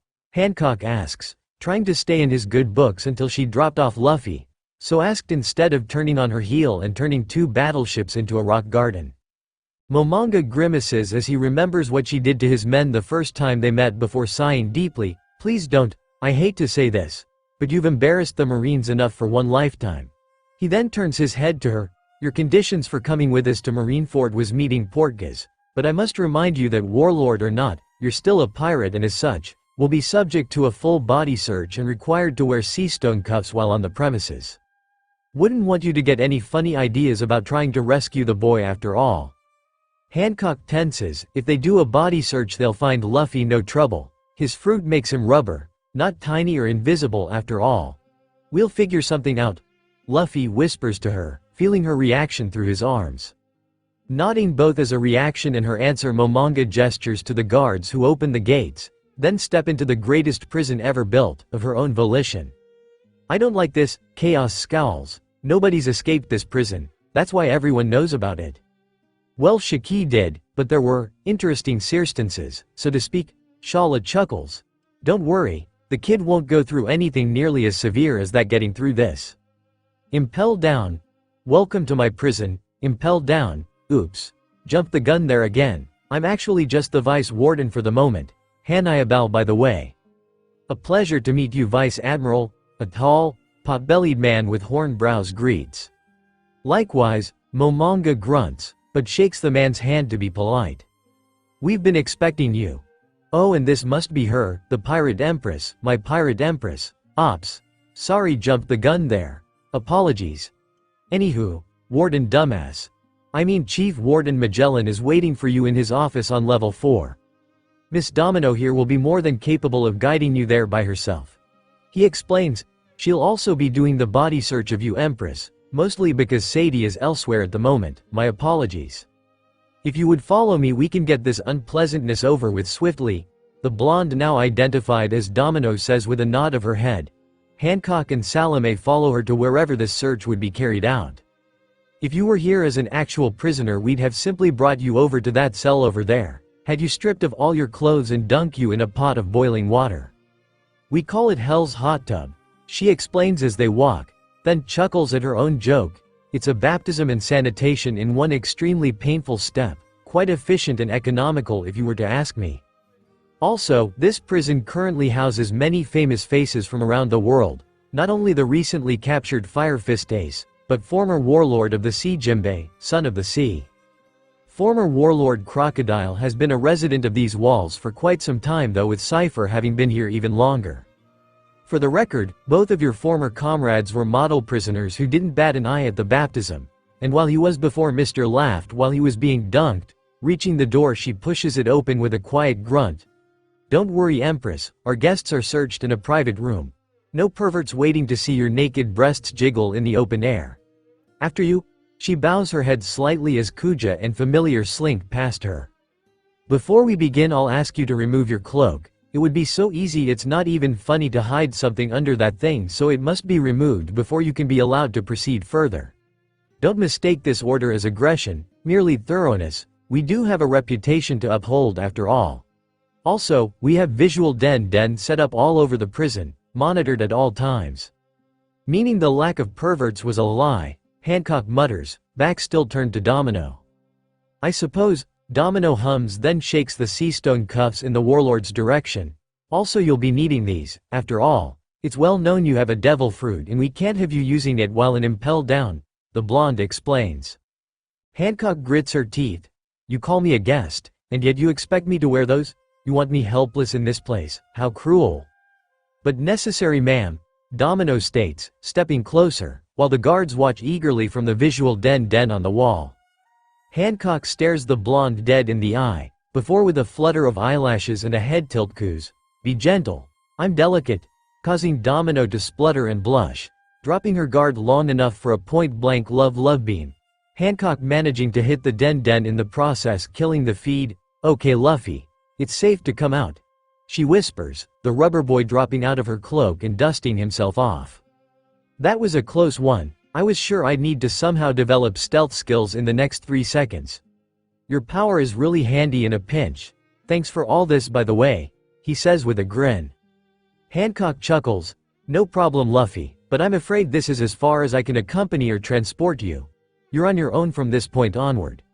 They're pretty insistent on removing my cloak and putting those sea stone cuffs on me, meaning there would be nowhere for you to hide, and no way for me to assist you. I'm sorry. Luffy chuckles. Don't worry about it. You got me this far, I'll do the rest myself. Just make sure Chaos doesn't do something stupid while I'm gone, K. He's more responsible and crap than I am, but he's still a straw hat, and more importantly, my brother, meaning stupid ideas show up more often than they should. Try to stop him if you can, or have Scorpion Lady do it. She might be more helpful unless that ring is legit, Luffy hums. Serpent's-kun has a ring? Hancock squeaks, for me. Perhaps, so forward. Mama likes, she flushes, then coughs. I will not let him bring harm or death upon himself before you are reunited, she states, nose in the air and her familiar coiling around her legs. Cool, though you might want to relax, or else he'll think you stole that sea stone pillar from Momonga. Luffy hums, before jumping to a ledge out of sight of the den. Okay. You can unfreeze the lady and the snail. I'll be fine from here, he calls, snapping Hancock out of her trance. Outside. What's taking so long? Momonga grunts. This is unprecedented. Though Domino is a professional, she's probably just being extremely thorough. A full-body search of Miss Hancock. Hannibal blusters. This nose dripping at the mental image. Idiot, he'd have turned to stone the moment he look away if he'd been on my ship. Pura. What? The vice warden shouts, sir. We've lost the feed on the examination room. Something weird happening in there? The guard on the other end asks. I better go check. It's my duty as vice warden to make sure things are running smoothly. Just business. Even if that business involves 2 hot chicks touching and potentially fondling each other. Before he gets any further, the door swings open, Hancock steps out, missing her cloak and properly restrained in sea stone cuffs. I see your guests are treated as poorly as your prisoners, are these really necessary? Hannibal coughs. Afraid so, Miss Hancock. Everything okay, Domino? Yes, all standard and expected. Why, did the examination take too long? She asks with a hint of concern. It's fine, don't worry about it, we're done anyway, that's all that matters. Hannibal waves off, missing Luffy sneaking out the still open door and clinging to the ceiling as he makes his escape. Before we visit Ace, we'll be taking this elevator to the Burning Hell level and from there Warden Magellan's office. As you might expect, the Burning Hell level is, well, really freaking hot, so be careful. It's fine, Amazon Lily is a tropical island and snakes are cold-blooded. We might actually prefer it there to outside for at least a while, Hancock jokes as they all step into the elevator. Hancock barely twitches as they pass through level 1. Her time as a slave desensitizing her to screams of pain as the guards beat and whip these low-level prisoners. This is the first level of Impel Down, called the Crimson Floor, Hannibal explains, acting almost like a tour guide rather than a warden. Why's it called that? She asks curiously. It's a secret. Join the wardens to find out. He whispers with a wink. Then we have level 2, the floor of deadly beasts from hell. Pretty self-explanatory, I presume? Hancock nods. Then we get to level 3, the starvation hell. Then finally level 4, the burning hell floor, our current destination. While you can't tell from above, this structure is quite expansive. It'll take a while for us to get down to level 4, so you have plenty of time to take in the screams of anguish and pain from all the ways prisoners are tortured down here. Hannibal explains with a light chuckle. Hancock purses her lips. And is Fire Fist Ace on the 4th floor then? No, and that's not even the bottom floor anyway. As I was saying, we have a wide selection of ways to interrogate and torture. Hannibal kept talking, but Hancock tuned him out. Seeing just how much work Luffy would need to do to even get to Ace. Never mind get him back up to the top floor. This is why Impel Down is inescapable, and why Chaos refused to go through with this prison break. Meanwhile with Luffy, Ace's Vivre card keeps telling me to go down. Really wish it gave a bit more information. Luffy sighs as he runs through level 1, hoping to find either Ace or more stairs that will, in turn, lead him to Ace. His frantic searching took a slight detour when the universe, actually Buggy, but it was an accident, decided to fuck with him, dropping thump-sized spiked weights, nearly crushing him multiple times over. Then the spikes shooting from both sides of the wall nearly impaling him. Luckily he managed to dodge and bend between them, as it was probably safer than simply trying to outrun the trap. That was unpleasant and weird, Luffy mutters to himself as he walks past more cells that didn't contain Ace. The guys inside mostly unhelpful, though one did point out that if Ace was in Impel Down, they'd have him holed up down on level 5. Before any more information could be shared, screams filled the hall as a blue-haired man came running towards them, chased by big blue furry things that hooted like gorillas, which just confused Luffy until one swung at the prisoner with his axe and split him right down the middle, prompting Luffy's brain to kick into gear and send him running in the same direction as the other guy, who was somehow not dead. Right side, left side, unite, haha. Take that, you big ugly brutes. You can't hurt me, I ate the bara bara, no am I. The brunette cackles as he runs for his life, until he notices who is running alongside him, Straw Hat. What the hell are you doing here? Buggy asks. Luffy needed a second to remember who the clown yelling at him was, and didn't look too pleased when he did. Oh, it's you, Buggy. Yes it is, and thanks for reminding me why I hate you so much. Speaking of, looks like that king of the pirates stick ain't working out too well for you if you're in here with me. Buggy cackles. Nope, I came here all by myself. Only Doombas get caught and put in prison. Luffy scoffs, nearly causing the clown pirate to stop in confusion. Luckily fear kept him moving at his current pace. What? You threw yourself in prison, the biggest and most dangerous one, and yet I'm the moron. Yes, now shut up, I promised Chaos and Hancock I'd keep safe, and because of you I've got all these axe monkeys on my ass. Luffy shouts. So get out of my way. Oh really, think everything's all about you, huh?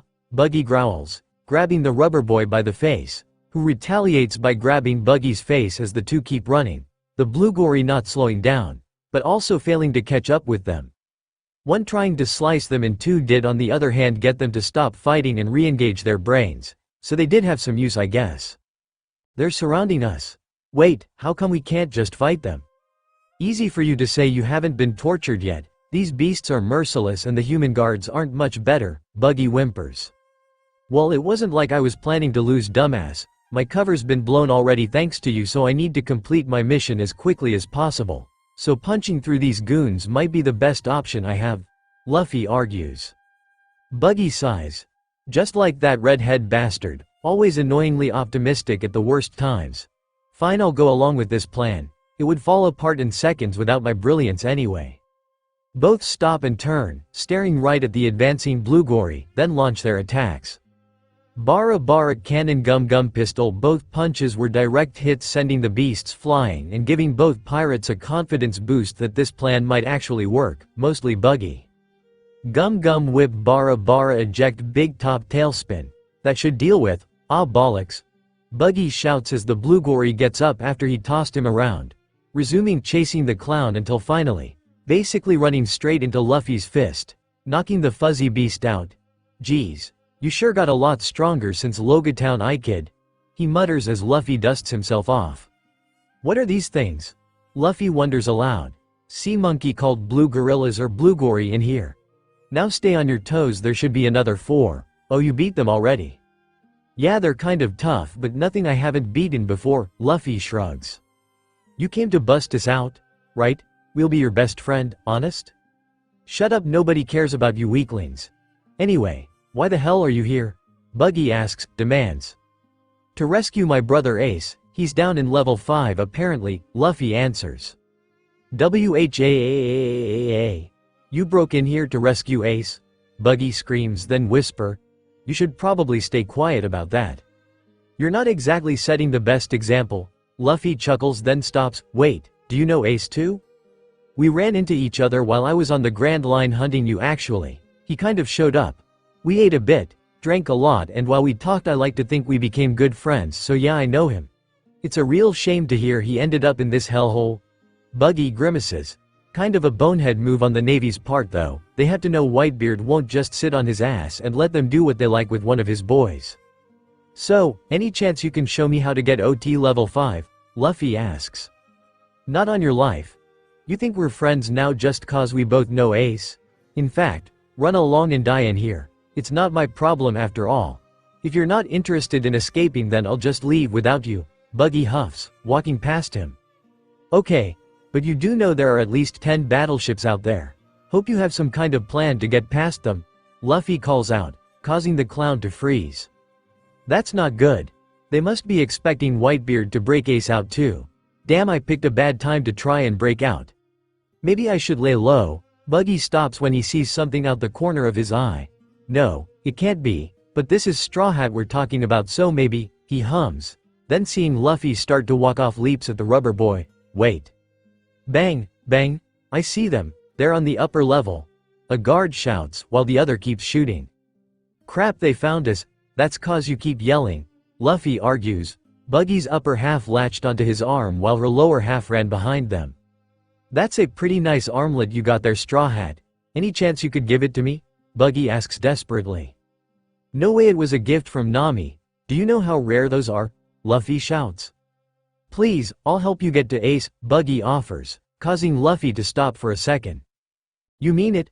But of course, my help, for the armlet, seems fair to me. But first, we lose the goons. Quick, grab my feet, and don't get too far away, Buggy orders, reattaching his body, then separating from his feet and flying away. Luffy frowning as he picks up the remaining parts and runs after the flying clown. We'll be at level 2 in no time, Straw Hat, he chuckles. Level 2, you idiot, I said level 5. Don't you know how numbers work? You have to go through 2 to get to 5. Seriously. Look, this is how things work around here. The prison is built like an upside-down tower. We're currently on level 1, where the random riffraff are, but as you head down you get to level 2 and so on, each housing more infamous and high-bountied criminals as you go down. I've been sent down to level 4 to be tortured a couple of times, but that's as far as I've gone personally. Everything else is hearsay and rumors, though given how strong your brother is, level 5's a fair bet. Though I have heard there's more even further than level 5, where criminals so dangerous they're wiped from the annals of history are kept. But nobody knows for sure. Buggy explains, on second thought that might be where they're keeping Ace. So at least you know where to go if it turns out he's not on level 5. I can only get you as far as 4 though, you'll have to make the last leg of the journey yourself.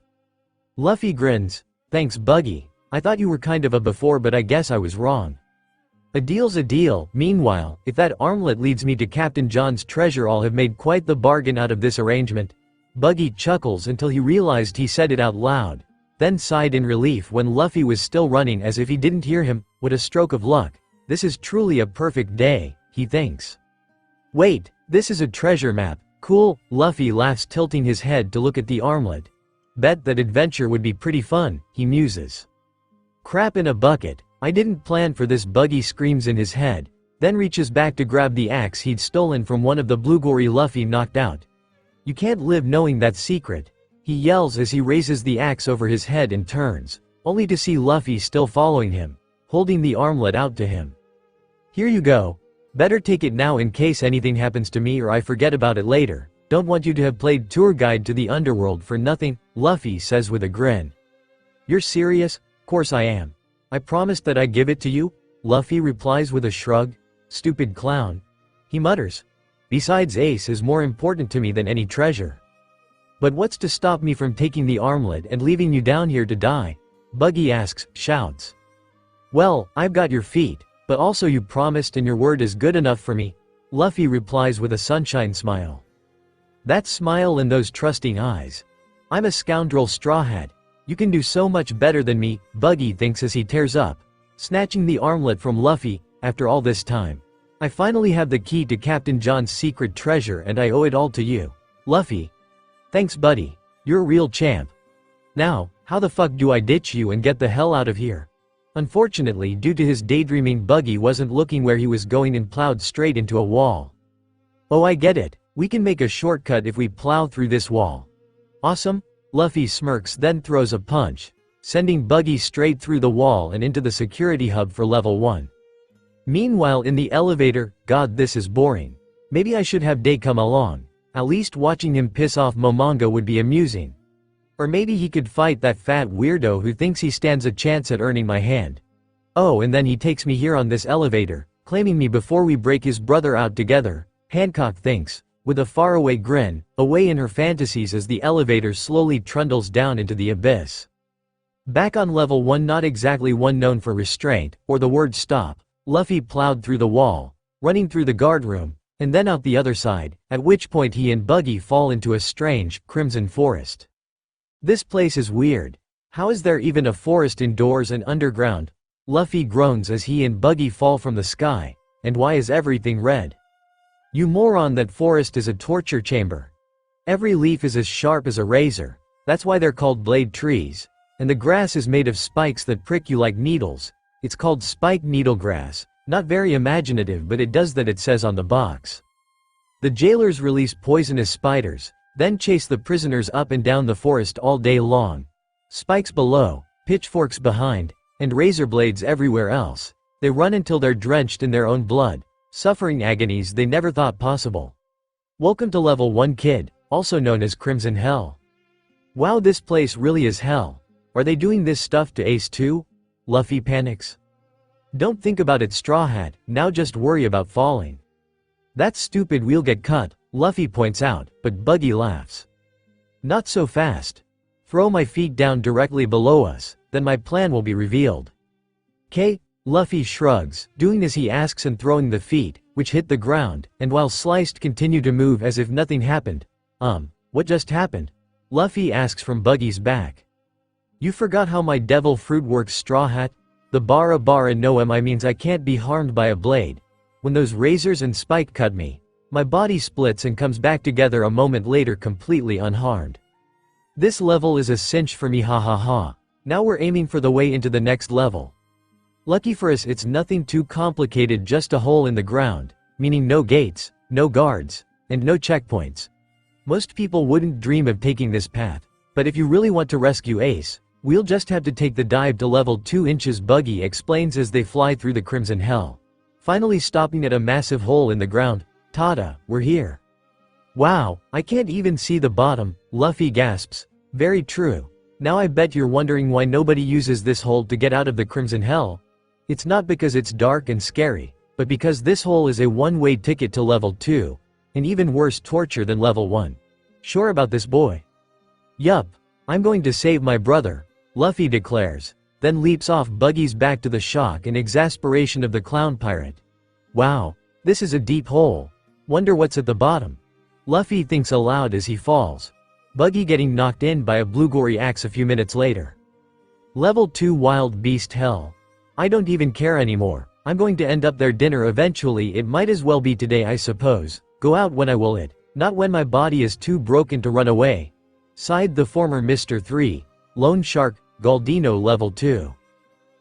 Kind of boring around here, and they must not feed the prisoners that much on this floor with the stomach rumbles that loud, Luffy muses.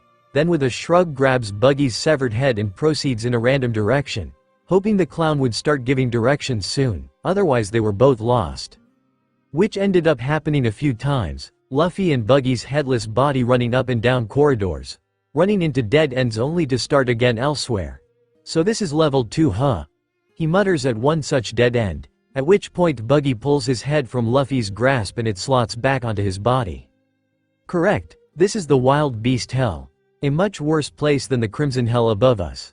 This floor is apparently crawling with huge monsters that would swallow you up in one bite, Buggy explains, really wishing he was anywhere else.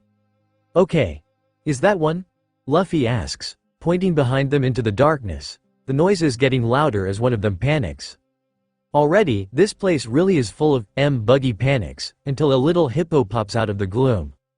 That's not scary, it's actually kind of cute, Luffy chuckles. The clown agrees, until the hippo's jaw opens wider than something his size should be able to and chomps down on Buggy's torso, at which point mild panic sets in and both pirates run for their lives, the demon hippo right on their heels. Pretty fast for such a little guy, Luffy thinks aloud. Ponder later, turn left, Buggy shouts, both make a sharp turn while the hippo plows right through the wall instead. He's fast, but his turning leaves a lot to be desired. The clown laughs, right until the hippo pops out of the wall in front of them, nearly chomping down on them again, but instead getting the ground. Hey Buggy, is it safe for him to eat your body like that? Luffy asks in concern. I'll be fine, besides, it's time you saw the true power of the Chop Chop Man, Buggy scoffs, before using his separated hand to grab and squeeze the hippo's uvula, causing it to cough, gag, and stumble, rolling into a nearby wall and knocking it out. Once the animal stops, Buggy's parts come out of its mouth and reattach. Wow, how do you do that? Even if my body is chopped into little bits, I can still move them around as easily as if they were still attached to me. Take that, you stupid hippo, ha ha ha. Buggy cackles, then leads the way on the hunt for a way out of this floor. Lucky he was, as the next beast was a huge mantis with scythe blades on its forearms, chopping him into bits, which simply reattached once the beast was out of the way. For a big bug he chops like a pro, Luffy smirks. Don't admire the enemy. Least of all while it's attacking us. Idiot boy, Buggy shouts as the mantis strikes him once more, doing a similar lack of actual damage. It then bit off a little more than it could chew, doing an impressive display of sparking blades and slicing through the stone, only to trap itself when its blades dug into the ground and got stuck. That's kind of sad, Luffy frowns. What should we do? Hey, just leave him here, Buggy shrugs. You sure these are the beasts from hell? 'Cause they're kind of lame to be honest, Luffy sighs. True, level 1 was much worse than these things. Maybe the name was meant to intimidate people so they wouldn't come down here, Buggy theorizes, only for that idea to get blown out of the water as a strong gust blows through the pirates, sending the mantis flying and revealing one of the real beasts. The fuck is this thing? Luffy shouts as the beast starts chasing the two guys. Well, given it looks like an idiot tried to merge a snake with a chicken, I'm going to take a wild guess and say this is what the legendary monster known as a basilisk really looks like, Buggy guesses. Shame it looks much less cool as it does in the mythology book, the clown sighs. True, Chaos is gonna be pissed. He liked the idea of a demon snake thing like the basilisk existing, Luffy nods. Not slowing down for a second. Fuck, I don't have time for this mix and match chicken snack. He growls as he skids to a stop. What are you doing, Straw Hat? You're supposed to run. I'm dealing with this thing before it wears us down. We can't look for the exit with this thing chasing us, Luffy explains, before biting down on his thumb. Gear 3rd. Giant pistol given he sent the basilisk flying through the guard quarters of level 2, I'll say he did his job pretty well. Elsewhere, it's starting to get hot in here, Hancock thinks aloud as the elevator grinds to a halt. As the Vice Warden said at the beginning, Warden Magellan's office is located in level 4's burning hell. Besides the office itself, the entire floor is a boiling inferno. Domino explains before the guards on this floor open the doors for them. Where is this warden? He didn't even try to greet us like Hanayabal did at the entranceway, Momonga grunts, following Domino and Hanayabal. The Vice Warden has terrible digestive issues which cause him to spend up to 10 hours a day, 7 days a week in the bathroom. Domino explains, of course when you consider he sleeps 8 hours a day and factoring in meals and breaks, he only works about 4 hours a day. Given everything that goes on in here, is 4 hours really enough time to do his job? Hancock asks. When he's needed, Magellan is the best man for the job. Domino sidesteps just as the sound of a toilet flushing is heard. Oh, it seems we're in luck he's coming out. One more thing I forgot to mention. Magellan ate the Doku Doku no Mi, so he's a poison man. Poison, Hancock repeats, a shiver running down her spine as the door opens and the warden finally reveals himself. Gods, it's good going in, but it's hell coming out. Hello, I'm Warden Magellan. I presume you're our guests. He groans, one hand clutching his stomach almost in pain. This room is too bright. For the record, I prefer rooms cold, dark, and closed off, just like my heart. He groans, shielding his eyes with his other hand. Stop messing around, Warden. Now Vice Admiral Momonga and Warlord Hancock are here on important business, Homubal explains while scolding the larger man. And we're already behind schedule, Warden Magellan, Mononga grunts. I'm sorry, I had a bad case of the runs, been in there for 3 hours, nearly ran out of toilet paper too. Might have to bring one of Hanyabal's reports in next time to be safe. That poison soup I had for breakfast didn't quite agree with me, he sighs. Well, it is poison, Hanayabal deadpans. You idiot, I'm a poison man. That weak shit can't kill me. Besides, it's like the old saying goes, poison kills poison, I believe. He hums, scratching his chin. I think that's the idea behind anti-venom, but don't quote me. Which explains your venomous diarrhea, the Vice Warden sighs tiredly. Yes, and you have quite the venomous tongue, Hanayabal. Hurry up and retire, you moron, so I can have the job. I mean, hurry along and show our guests to Fire Fist wherein Magellan, sir. Hanayabal slips up again. It breaks my heart to see how little my subordinates think of me, Magellan sighs, exhaling a thick purple smog as he does so. You may want to put these on, Domino says as she turns, handing Momonga and Hancock gas masks.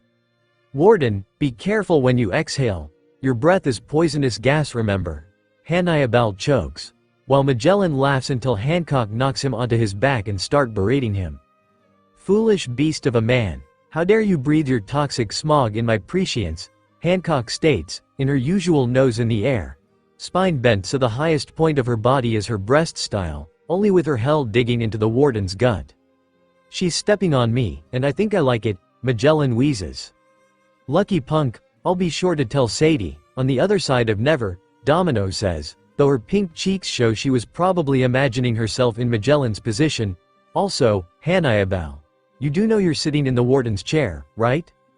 It'll be mine soon enough, just trying it out is all, the man says with an unrepentant shrug.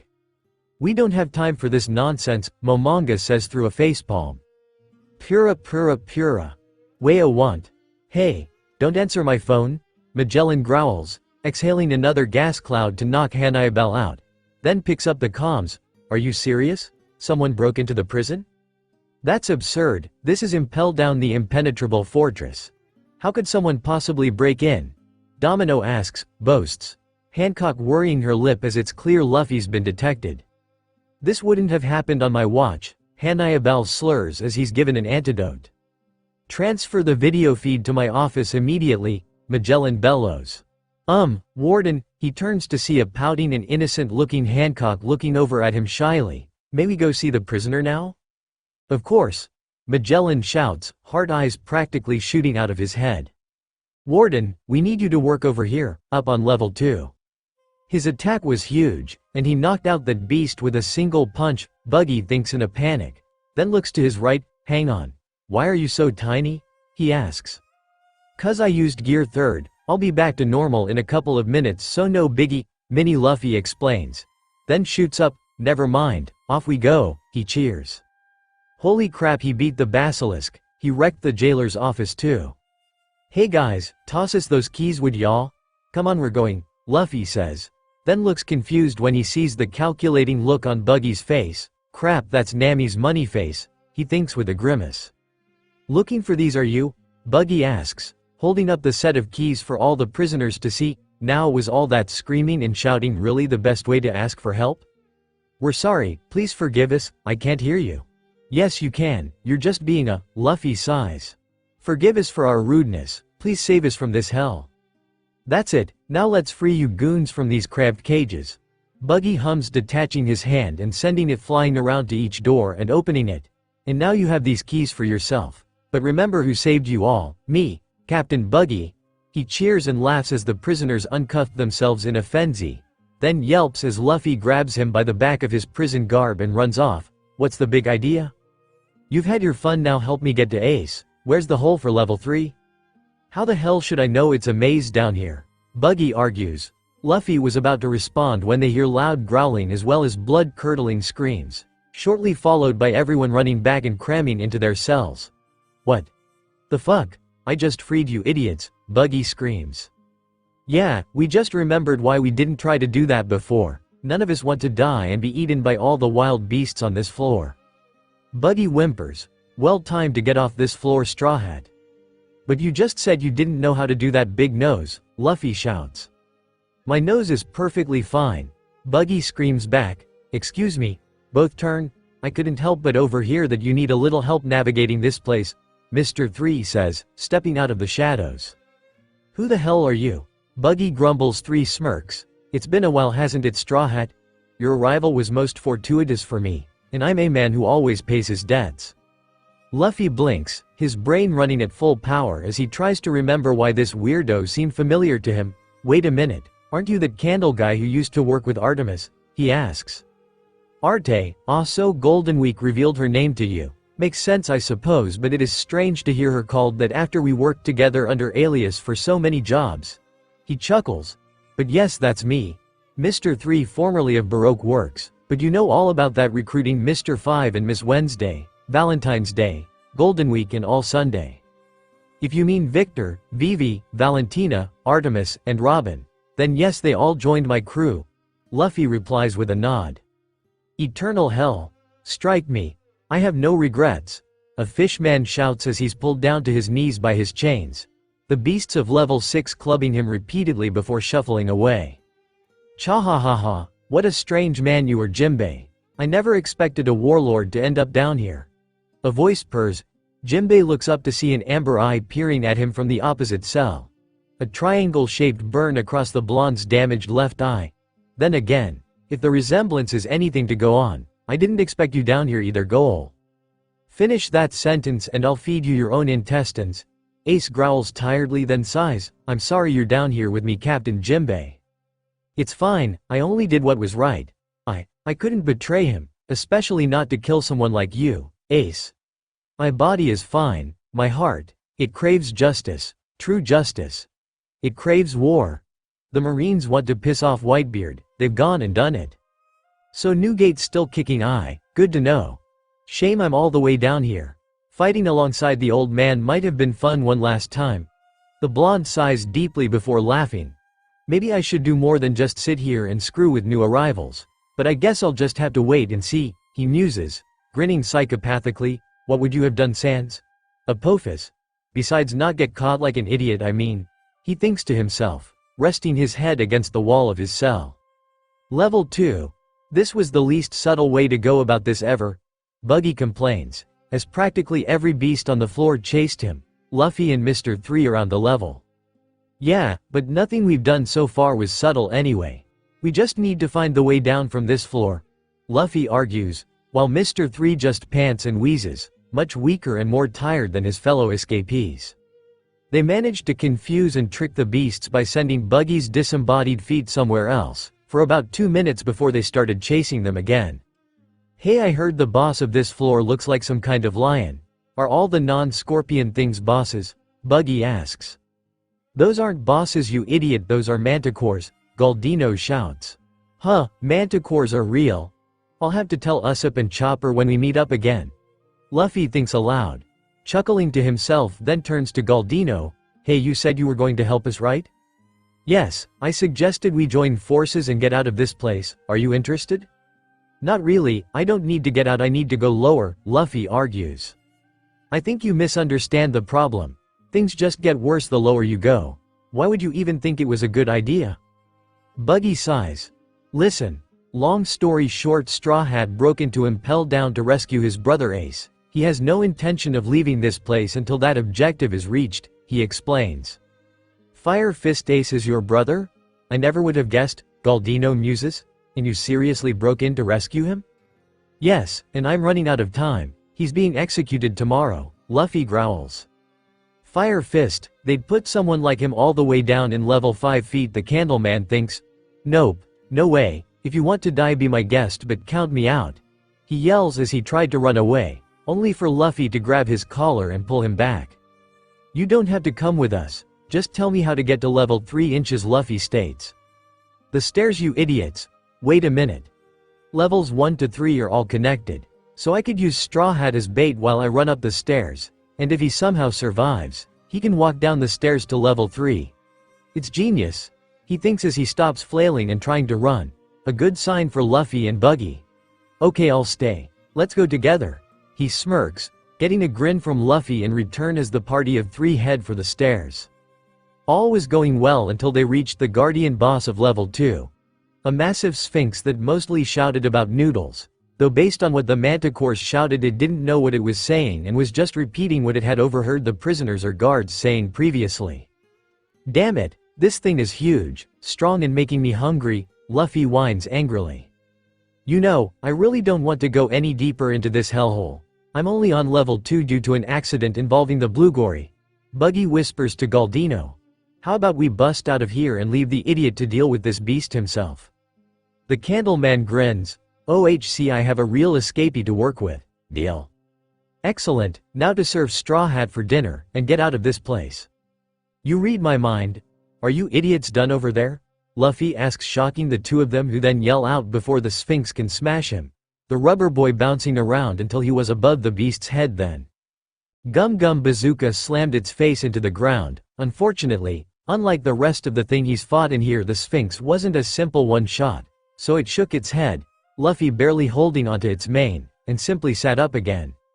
"What the hell, how is pissing it off going to help us?" Galdino shouts, then screams when Buggy zips away and all but his feet float up to higher ground. "Hey, I'd like to get out of smashing range," he calls out, just before the Sphinx stomps on him. Did he just die? Luffy and Buggy wonder as the Sphinx's paw rises, revealing clumps of wax. "Haha, you brainless oaf. What you destroyed was simply a wax statue of me. Though I will admit it requires Artemis coloring in order to fool actual humans or animals with near-human intelligence." The Candleman chuckles as he uses his devil fruit to make a whole army of wax doubles to hide in while the Sphinx tries and fails to smash him, reforming them as he goes. "Noodle, nope, Noodle, missed again, Noodle. You're really bad at this," Luffy chuckles. "This is fun. Hey, don't forget the ones behind you," he says, watching as some get smashed by the Sphinx's tail and more when it flops onto its back and backhands some more wax statues.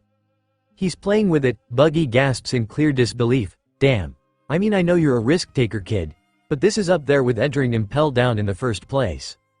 All was fun and games for Luffy and the Sphinx, until the floor just couldn't take the constant smashing and began to crack and crumble. Though it did do exactly what Luffy wanted. Get himself, Buggy and Galdino down to level 3, it was just with the most noise and least subtlety known to man. Level 6. You know, the government knows me as the pirate who hates other pirates. It's not an inaccurate label, for once, excluding your people, Jinbei huffs, which has Ace give a weak chuckle. "Really, you hate pirates? That must be a shock coming from me." I used to visit Whitebeard's ship fairly regularly, but due to my status as warlord, I traveled underwater to get there. Still, he and his crew were good friends to me. I was probably almost one of his many sons. The fishman chuckles at the last part. The Yonko pretty well known for adopting his crew as his kids. Really, I happen to remember you trying to kill me once or twice, Ace says with a half smile. Jinbei nods. I suppose so, and you tried just as hard. Still, I owe Whitebeard a debt. Fishman Island is a peaceful haven once more thanks to your old man. As you know, Fishman Island is how pirates cross between paradise and the New World, so at the beginning of the Great Pirate Era the island was in trouble. Due to the massive influx of pirates and the Marines chasing them, it was sheer chaos down there. Countless mermaids and fishmen were captured and sold as slaves. And just as despair began to take root in our hearts, Whitebeard arrived. He claimed Fishman Island as his own, and in doing so, ensured nobody would ever threaten it again unless they wished to do battle with the strongest man alive. His power is so great, as long as I live I shall never forget that day. And it's not just my homeland, he protects other islands in much the same way. A high-pitched whistle echoes through the cell block. Damn. I hate practically everyone in this fucked up world. But Newgate's always been cool. Nice to see even in his old age he's a man of honor. And a total dad. Cypher laughs. Though his smile was actually normal. I know for a fact Grima will be up there with him, paying back the debt we owe him. Jinbei nods. The government targets him because he's a pirate, but they refuse to see the truth, see what he's doing to keep order in the New World. That is why I objected, getting me thrown in here. If he were to die, who knows what would happen to those islands?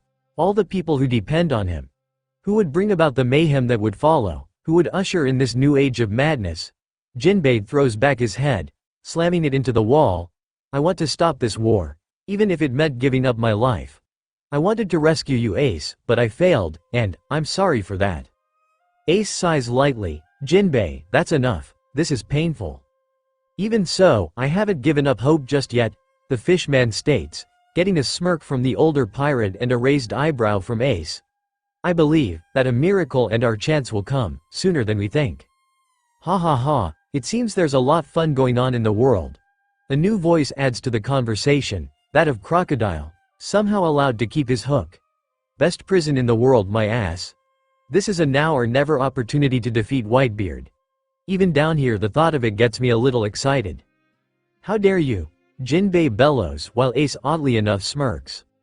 Oh really, you think you can take the old man? If I recall correctly, my little brother kicked your ass. How could you possibly be able to beat Pops knowing that? Crocodile scoffs. Not just me, he chuckles, which seems to open the floodgates of the other prisoners locked down here in the dead zone to yell about Whitebeard's end and how they want to kill the man themselves. Fools! Silence! Jinbei shouts, but the noise was drowned out by the screaming and banging. Voluntary cardiac muscles. The noise finally does die down as one of the prisoners dies of cardiac arrest, his conscious mind unable to keep his heart beating at a consistent rhythm.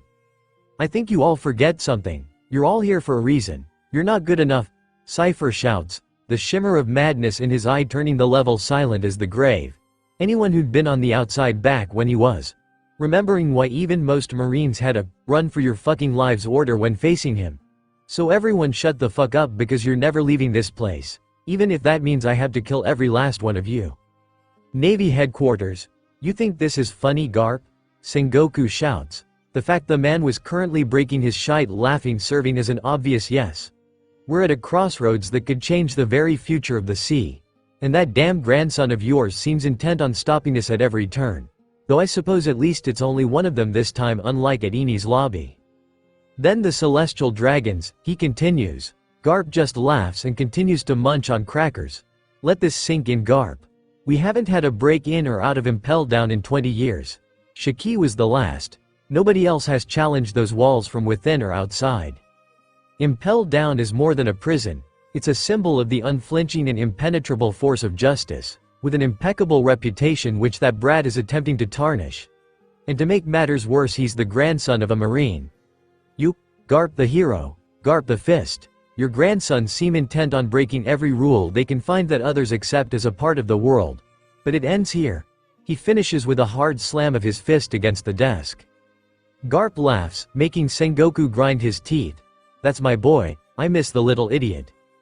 Damn that Kuma, he said he took care of the Straw Hats when he went to the Sabaody archipelago, and yet Straw Hat is right as rain in messing things up. Garp shrugs. The guy's one of the 7 warlords. What did you expect? The real question is, how did Luffy get past Impel Down's defenses to even get to level 1 of the prison proper without being captured and brought in? Think he flew in? He asks with a chuckle, only for Sengoku to grab the man by his collar and pull him up so the two were face to face. That's enough. If you weren't known as a hero all across the blues as well as up and down both sides of the Grand Line, I'd make you take responsibility for your family's actions.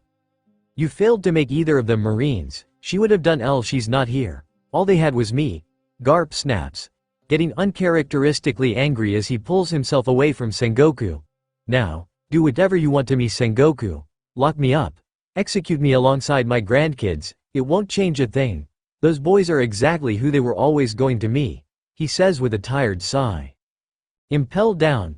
Level 3. If somehow randomly teleported to level 3, you'd be forgiven for thinking you were somewhere like Alabasta during a heatwave, as despite being both indoors and underwater, it still felt like the sun was baking down upon you, as well as the sandy floor below feeling like it was trying to cook you alive. This was why the first thing Buggy and Luffy did upon waking up after their fall was to bounce around like idiots screaming about how hot it was where they were standing. Meanwhile, Galdino just watched the two idiots run around with a blank expression. Damn, it's hot. Are we in a desert or something? Luffy asks, panting as he wipes his brow. Also, why is it so quiet?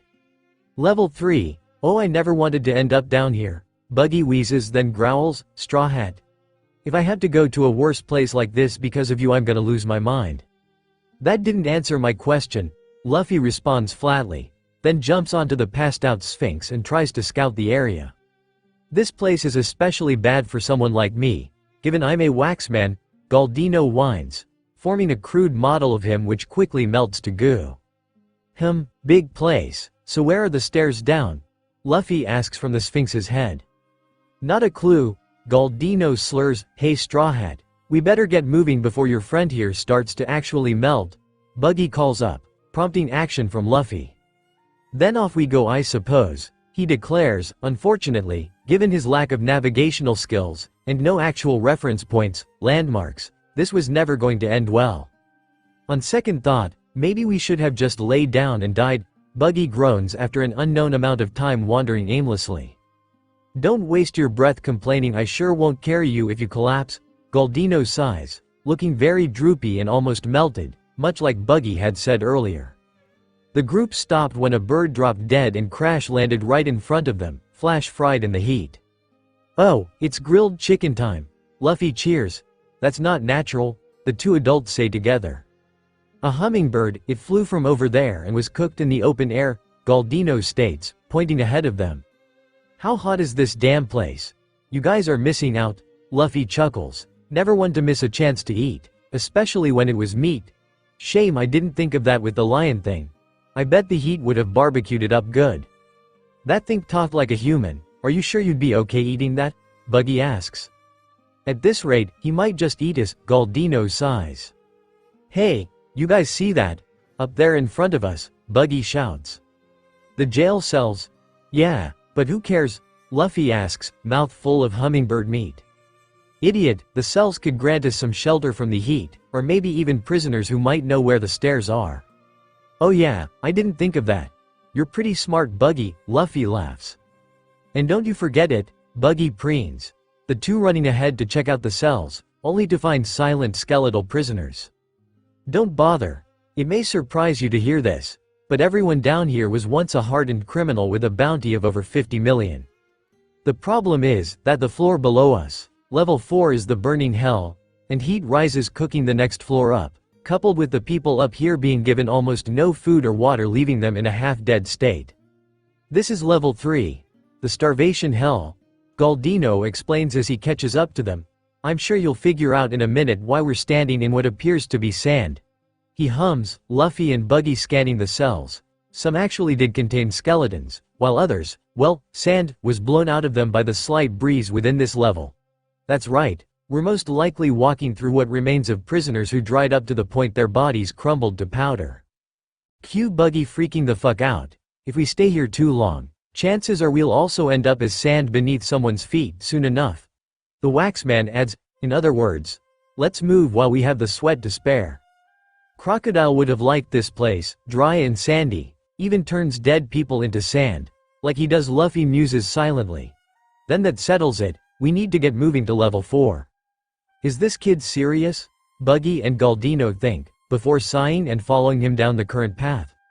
I've spotted them, says a guard into a dendon, hidden in a shaded section of level 3. The targets are proceeding to the back. Understood, maintain watch, we don't want them slipping the net again. The voice on the other end orders. Yes sir, a little later. We're back where we started, Buggy shouts at the top of his lungs. Yeah, we must have gone in a circle or something, Luffy hums, shrugging his shoulders. Quit being so relaxed you idiot, we're going to die in here. I sure hope we find the way down to level 4 soon, Luffy sighs. Find it yourself, we're getting out of here, Buggy and Galdino scream. What, but you said you'd help me save Ace, you were supposed to lead me down there, you promised.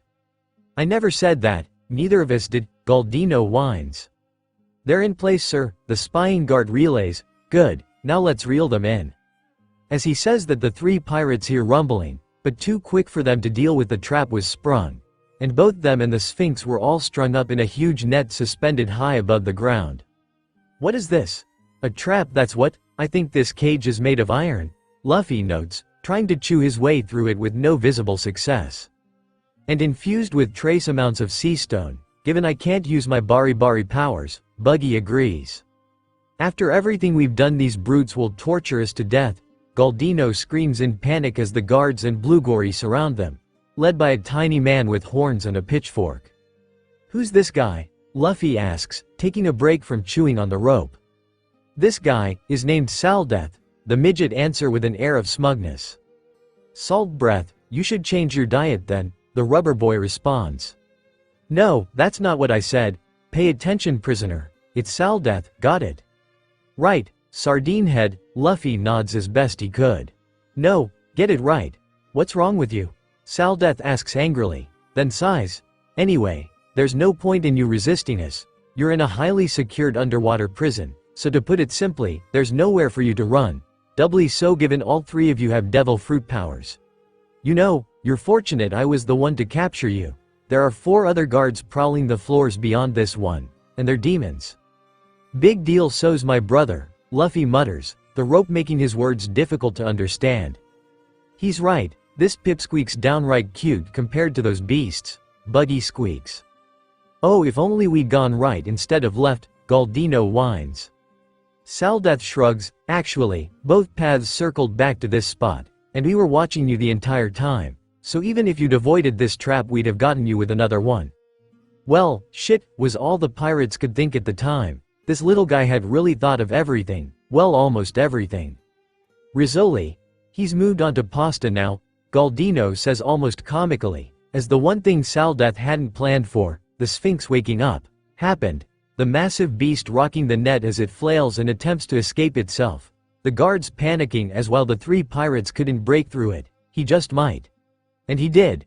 With a cry of deep-fried noodles, all 4 were free. Did he say that one already? I'm long past the point of caring? Yay, I'm free, now to get to level 4. The guards scatter as the Sphinx drops down in the middle of them. Then Luffy rushes past most of the normal guards. After him, Saldeth commands. The Bluegory charge after the rubber boy with reckless abandon. Gum Gatling unlevel 1, they were no match for Luffy, though the intense heat was definitely not helping him either. Meanwhile, Buggy and Galdino decided to use the fact Saldeth and the others were hyper-focused on Luffy to make a break for it, leaving the boy to his fate. Fate, though, seemed to think Luffy being outnumbered was no fun. So the Sphinx joined in the mayhem with a cry of, "Cold Soba," giving him an opening to leap away. He's on the run, get him, Saldeth commands to whoever was still conscious. Damn it! Where are the stairs to go down? Luffy thinks aloud as he bounces from place to place. Elevator, again, we'll be arriving at Fire Fist's cell block shortly, Magellan states as the elevator trundles along. Finally, it feels like we've been descending for hours, Hancock complains. Makes sense, Empress. The area we're going to must be isolated, given it houses the most dangerous criminals in the entire world, not just pirates. With inmates like these, we can't afford to take any chances. We wouldn't be going to all this trouble if you weren't a warlord, you know? Hancock shrugs. Then it's fortunate that I am. So you're more than happy to help me then? She asks with a flutter of eyelashes, getting hard eyes from the warden. But of course, he cheers, before snapping out of it with a cough. Incidentally, there's a prisoner down here who was a warlord just like you. I'd ask if he was a recent addition or before my time, but I don't really care. I'm only here for Fire Fist Ace. Hancock states bluntly, don't worry, Warden, I'll behave. I intend to make sure of it, the man hums gruffly. Level 3. Looks like the coast is clear. They're too focused on Straw Hat to put anyone on locating us, Buggy says with a grin. But they've sealed the staircase up, so we're stuck here, and I can't handle much more of this, Galdino groans as he droops pitifully. Toi, is that singing, or something? Buggy asks curiously, mostly because something was finally breaking the deathly silence of this hellscape. Oh God, please not him, Galdino thinks as he curls up against himself, because he knows that voice. It's Bentham, also known as Mr. 2. Bon Curé. Oh, come my way. Oh, come my way. Yeah. Come my way. The singing continues, Galdino's panic attack only getting stronger. I can barely stand, but this guy's singing and probably frolicking like it's a day at the beach. He must be real tough, Buggy thinks. Hey partner, I'm going to go check out that noise, he calls out before jumping down, snapping Galdino out of his spiral long enough for him to follow him. Listen Buggy, I don't think this is a good idea. The Candleman tries to explain, but is ignored as they hear weights drop just before reaching the cell. Come on lazy bones, up and at M, if you think this is hot. Just wait until you see me angry, Bentham laughs, then sees that he has an audience. Mr. 3, how are you, ah ha ha. He laughs, then leaps at the bars of the cage. Mr. 3. What are you doing in Impelled Down? He asks frantically. You must have been caught to be locked up in here. Only I'm the one locked up, aren't I? He chuckles. What is this strange creature? Buggy asks in a whisper. Hard to say, let's leave it here, Galdino suggests. Ah, don't be such a meanie. I thought we were friends, Mr. 3. Besides, I've got way too much energy to stay cooped up in this cell all by myself, he whines. A couple minutes later, he went downstairs. You're sure about that? Bentham asks as he rubs his wrists. Now free of their shackles, you're not just screwing with me? Nope, it's the honest truth. Very well, thanks for the escape, Mr. 3, and friend. I'll pay you back someday, winking face. He winks and blows a kiss, then starts pirouetting in the direction Luffy went. What a weirdo, Buggy grunts. Indeed, but he's also, unfortunately, one of the best Baroque works agents there was. Galdino sighs. Up top, come on men. We need to capture Straw Hat before he gets to Ace. It's a matter of marine pride. A vice admiral bellows as he and his men disembark. Creeak. Ooh, hold on a moment. A voice moans from the darkness before stepping into the light of the open door. The person was a woman based on their voice, with wild billowing ginger hair which covered her eyes, as well as what seemed like a headdress with pink horn-like spikes of pitchfork, and a long white cloak that covered her entire body with the exception of bright pink studded heels. I'm Mistress Sadie, Impelled Down's torture expert. We've already been compromised him, so accepting future help from the Navy him would just lead to further disgrace and humiliation. Is she being cute or something? One Marine mutters, getting a whip to the face. I'm fucking adorable, she growls, then moans as he cried out in pain. Those tortured screams, so delectable. Before his men could do anything else stupid, the Vice Admiral asks, so you're saying, you don't need the Navy's help? Correct. This entire prison is a labyrinthian hellhole. If you don't know your way around, you'll just get lost and be of no use to us. Sadie explains. Though while you're here asking, if you truly wish to serve us, you can continue to guard the outside. This drawbridge is the only exit. We lock down, raise the drawbridge, and seal up Impelled Down so nothing can escape. We'll do our job, and as long as you do yours, nobody is leaving this prison alive. Understood. We'll stay put out here, good boy. Mistress loves you, Sadie purrs. then walks back in to allow the drawbridge to rise. Level 5 finally, after what feels like a month they arrive at their final destination, the cell block of Fire Fist Ace. Hanayabal, in Magellan 2. Oh, this is interesting, Cypher smirks. And there's a cutie. He muses as Hancock steps closer to the Whitebeard division commander. Look alive Ace, you've got a special visitor. You'll never guess who it is. Jinbei, you know her well, though I'm not sure if you two have ever actually met. Think I should give Ace a hint? She's strong, beautiful, commands the all-female tribe known as a Kuja, and is the only female warlord on record. It's Boa Hancock, Hanayabal announces, stepping to the side to reveal her. Eyebrows rise on Ace, Jinbei and even Crocodile. Then the heckling starts. Hancock's eye begins to twitch, until the leering and demands she flash them is replaced by screams of pain as some prisoner is cooked alive from the inside out. And they wonder why they're down here. Also, did you know water boils at 30 degrees if you try hard enough?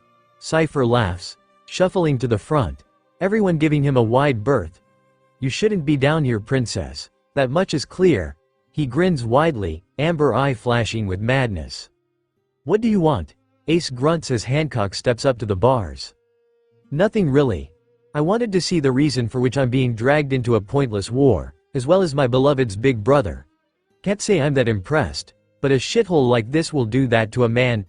Ace chokes hearing the snake princess swear, getting the first laugh in a while out of him. Until now you were the empress who stood her ground and disobeyed every summons, but now you're going to take part in this war? I hope your title is worth your dignity, Jinbei chuckles. A pleasure to meet you too, son of the sea. Now hold your tongue before I tear it out. The humans are speaking, Hancock sneers, hoping to piss him off enough he'd take offense and ignore her. So, am I finally meeting the mother of my sweet little niece Artemis before I die? He chuckles lowly while Hancock flushes. The idea of Artemis calling her mama Hancock causing her heart to flutter. Not yet, but maybe in the future. Artemis' mother is Nico Robin. Whereabouts unknown. The Kuja replies, why? Ace shrugs as best he could, curiosity really. I met them in Alabasta and asked if it was you when she said her mom was the most beautiful woman on the Grand Line. She gave a non-answer that Amazon Lily is in the Calm Belt. Understandable, I have that kind of reputation, she chuckles, then looking behind her to see Magellan arguing with Hanayabal again scoots closer. Ace. Luffy's coming to bust you out of here. I don't know where he is right now, but he's on the way. Also Chaos will be waiting at Marineford in case Luffy fails, which he's 90% sure he will. Ace's eyes bulge. Luffy's here, and impelled down. What the fuck, why didn't you stop him? Do you think I can stop your brother? He's more stubborn than me, and even Chaos decided, fuck it. And let him try. Hancock responds, by the way, they know you'll be pissed off that they're trying to rescue you. But they decided you being alive to be mad at them was worth angering you. She winks, then turns on her heels. I'm finished, she calls loudly, snapping the two idiots out of their arguing. Done already? Well, guess it's back to the elevator then? Magellan shrugs. You all stay quiet if you want to live, got it? He growls before leading the others out. So, do you think she's telling the truth? Jinbei asks. Yes, my brother is that stupid to try to break into this place. Ace sighs, I'm not worth it, Luffy, you stupid boy. Back on level 3. Wait a minute, when did I start going upstairs? I wanted to go downstairs. Luffy whines then sighs. Hopefully this staircase will go back down eventually, he mutters before continuing his journey, meeting what normally would be not even worth thinking about for Luffy, idiots with guns. Unfortunately, these were net guns laced with sea stone, meaning Luffy was screwed if they managed to snare him. Luckily being rubber meant he had the flexibility to dodge and weave as the guards fired, until the Sphinx returned the pinned him under his claw. Hey, get away from him, shouted Zoro. Luffy screams in confusion, and it was true. Just ahead of him, dressed in a prison uniform, was Zoro himself, sans swords of course, and decked out in the widest grin Luffy had ever seen on the team, which was setting off alarms in his brain. Need a hand, pal? Zoro calls down, looking ready to leap into action at a moment's notice. Zoro, Luffy cheers, grinning widely, while the Sphinx looks up in confusion. Zoro laughs, fooled ya. He shouts before leaping out and kicking the Sphinx in the face, sending it flying. Swan arabesque, wait a minute, Hing's Luffy thinks as he picks himself up and dusts off. Meanwhile, his savior was spinning in the air, calling out, Swan, repeatedly, but he does sound familiar. Been a while, hasn't it, Straw Hat my boy? Bon Curé says as his face is finally visible to Luffy. It's Bon, I mean I'd have preferred Zoro cause then I'd know he was still alive, but it's great to see you again. Luffy laughs, always happy to see friends. Quick, while he's distracted, capture Straw Hat, one of the guards order. Not so fast, Bon Curé screams, pirouetting over and launching a volley of kicks to take out the assembled guards. Nobody gets to hurt my friends and my prescience. With the human guards dealt with, all was good for 5 seconds, until the Sphinx stood up again. Good boy Sphinx now deal with. Sal death began only for it to get the ever-loving shit beat out of it by the combined efforts of Bon Curé and Luffy in about 10 seconds, holy shit. Okay, after a beating like that we should be good for a while, from him at least, Luffy muses. True, sometimes with a wild beast, you need to teach it the law of the jungle, Bon announces, then hugs Luffy, the rubber boy hugging back just as tightly. You really saved our asses back in Alabasta, but I was sure you were dead, man. Glad you're okay though. Silly boy, you know swans never die, unless that's a lie. Oh well, he laughs. Another escapee, with each new floor Straw Hat just keeps finding help and his allies grow. Saldeth growls, then turns his pitchfork to the side, revealing its secondary purpose as a command flute for the Bluegory. Bluegory, I don't care what it takes, Straw Hat dies today. He orders, the sea monkeys leap and surround Luffy and Bon. So, I hear you're on the way all the way down to level 5? Bon asks. That's right, but I'll need some help to get down there. Know anyone like that? Oh, I wouldn't have it any other way. There's someone on level 5 I'm dying to meet myself. Bon admits, now, let's clear a path to our dreams, he says, getting into his fighting stance. A little later, due to the Bluegory being weak as tissue paper compared to Luffy and Bentham, they made short work of the mob and went about their business. So Bon, how do we get to level 4? Also thanks for sacrificing your life back at Alabasta even though you're still alive, Luffy says with a laugh. It's just a hop, skip and a jump this way, Straw Boy, and it was no trouble at all. Besides, our destinies are intertwined. We were meant to reunite, Bentham replies as he bounces his way through the level.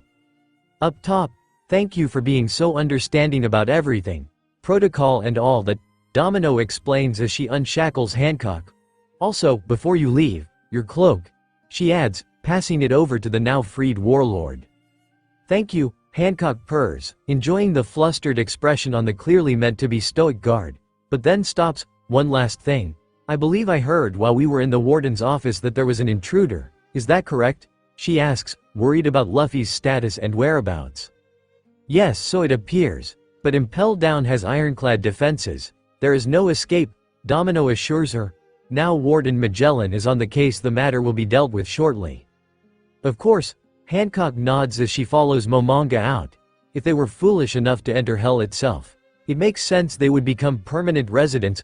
Please Luffy, he's too strong, you need to run. If you see Magellan, you need to run.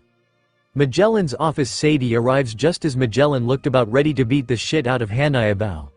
So business as usual. The large man seeing her arrive and halting his toxic tirade.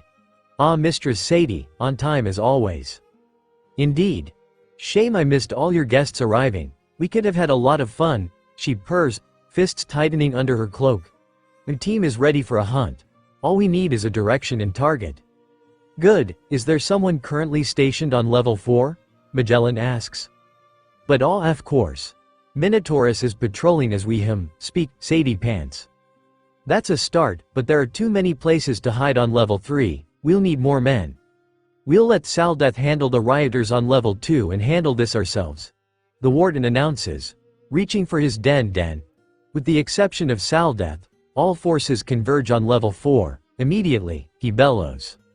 Yes sir, on the way now, understood. He nods, clicking off the snail. If Minotaurus fails, and they do make it to level 4, I will bury this boy myself. He growls, sending shivers down everyone in the room's spine. All who make a mockery of his institution shall suffer the consequences. Level 3. I think we're in trouble now. Bon swallows as a hulking brute lumbers up the stairs. then shoots forward to try smash Luffy, only to miss as the rubber boy leaps away. Wow, he's fast, a lot more so than his build would suggest, Luffy hums. What is this thing? Minotaurus, one of the jailer beasts, a nasty creature capable of throwing this around like yesterday's garbage. Be careful, Straw Boy. Those are the cold dead eyes of a killer. Bentham shouts as the smoke clears and Minotaurus' dopey face is revealed. He's huge. Did he eat a devil fruit or something? Man, of all the times for chaos to peace out, Luffy grumbles. How the hell should I know? Bond screams, before getting smashed in the face by Minotaurus's club, slamming into the nearest cage and groaning on the ground. The Minotaur then disappeared before smacking Luffy around, the rubber boy bouncing across the area while being chased, and dodging as much as he could, though as he was almost pinned against the bars, Bond regained his bearings enough to block with a kick. Unfortunately, this just made him the next target as he was grabbed by his face and slammed into the ground, Minotaurus' thick digits cutting off his airways. Gear second, get away from him, Gum Gum Jet Bazooka. Luffy's attack sent the Minotaur flying, smashing the support bridge on the way. Meanwhile, the boy cools off, easier said than done in this sweatbox, and relaxes, shutting down gear second. You okay, Bond? You took quite a beating there? Luffy asks in concern. I almost died. I think I saw a glimpse of the heavenly garden of the Okama Way. Bond replies, though coughs and wheezes as he gets his breathing back under control, then sits up. You're certainly strong, Straw Boy. I'm certainly glad not to be your enemy these days. He chuckles, then realizes Minotaurus ruined his makeup and starts complaining, as well as giving a list of demands, requests. Only food and drink Luffy actually agreed with. I don't care about most of that crap, but I'm going to drop if food doesn't show up soon, he grumbles, snapping Bond out of his tirade. Oh, don't you worry your pretty little head, it's too easy to get to level 4 from here. Really, awesome. Luffy cheers, how do we do that? Just climb up there, but don't go charging in like a wild boar, okay? Bentham warns, which Luffy ignores until he stretched his arm out to pull himself up, only to immediately recoil in pain as he burnt himself. Ow, that was like putting my hand on a hot skillet. What's wrong with this place? A skillet, huh? Ironic. Anyway, on 3 we jump. Okay, 3. Both leap into the opening, though Luffy is bouncing from one foot to the other due to the heat, while Bond seems not to notice. Come over here, Straw Hat. Take a look at this, he says, beckoning Luffy to the edge, where level 4 is revealed. Well, almost as it's obscured by thick smoke. So much smoke, don't tell me we need to go into that, it's bad enough over here, Luffy groans. Alas, this is level 4, the burning heat hell you seem so intent on visiting. Unsurprisingly, the description is accurate. Well, shit. What's down there? Luffy asks. The hot skillet comment earlier is more accurate than you'd expect, though it's more an iron pot. Once we enter level 4 you'll see a boiling pool of blood and a raging sea of fire. I hope they're cooking something besides prisoners down there, be a waste of all that heat otherwise, Luffy sighs, as Bond once more leads the way. Now we could jump down from here, but landing in Tash Frias in an instant. You'll be risking your life with each step you take from now on, the dancer warns. Like I wasn't doing that already. Also, you mentioned earlier that there was someone down on level 5 you wanted to meet too. Who are they? Why are they that big a deal you'd risk your life just to meet them? Luffy asks. Bentham grins before speaking. I've heard he's known as the Miracle Worker. He's a true hero who deserves to be free. And his friends call him Eva.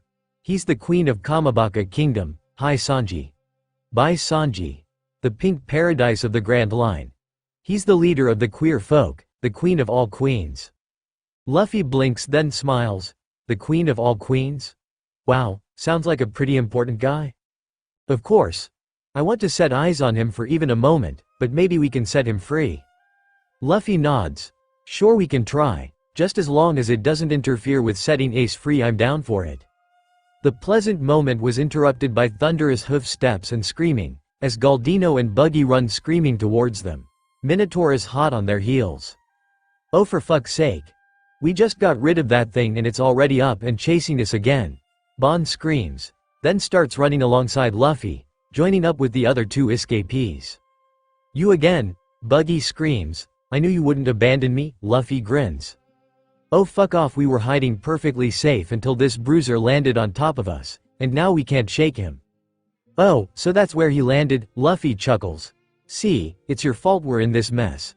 I hope he eats you. Buggy shouts as they keep running away from the beast. Wait a minute, Luffy. You remember the buggy ball, which I used to destroy half a town in one foul swoop back when we first met? Nope, Luffy replies with a blank expression, causing a depressive spiral from Buggy until he catches himself and starts running again. By that you mean you were traumatized and blocked out the memory of the destruction and incredible kaboom, and it's all coming back to you. Sorry, not ringing a bell, Luffy shrugs. Oh, I see, Buggy says with the life drained from him. Well, you see, the buggy ball is this huge cannonball. Some might call it my signature weapons, in fact, you know, because it's named after me. Nobody cares, but clearly you think quite highly of it to put your name on it, so get on with the explanation. Galdino shouts, breaking through the depression. Right. Well, I've got miniaturized versions of them that pack just as big a punch. I call them the Muggy Balls. Who the hell is Muggy? Take this, you overgrown sow.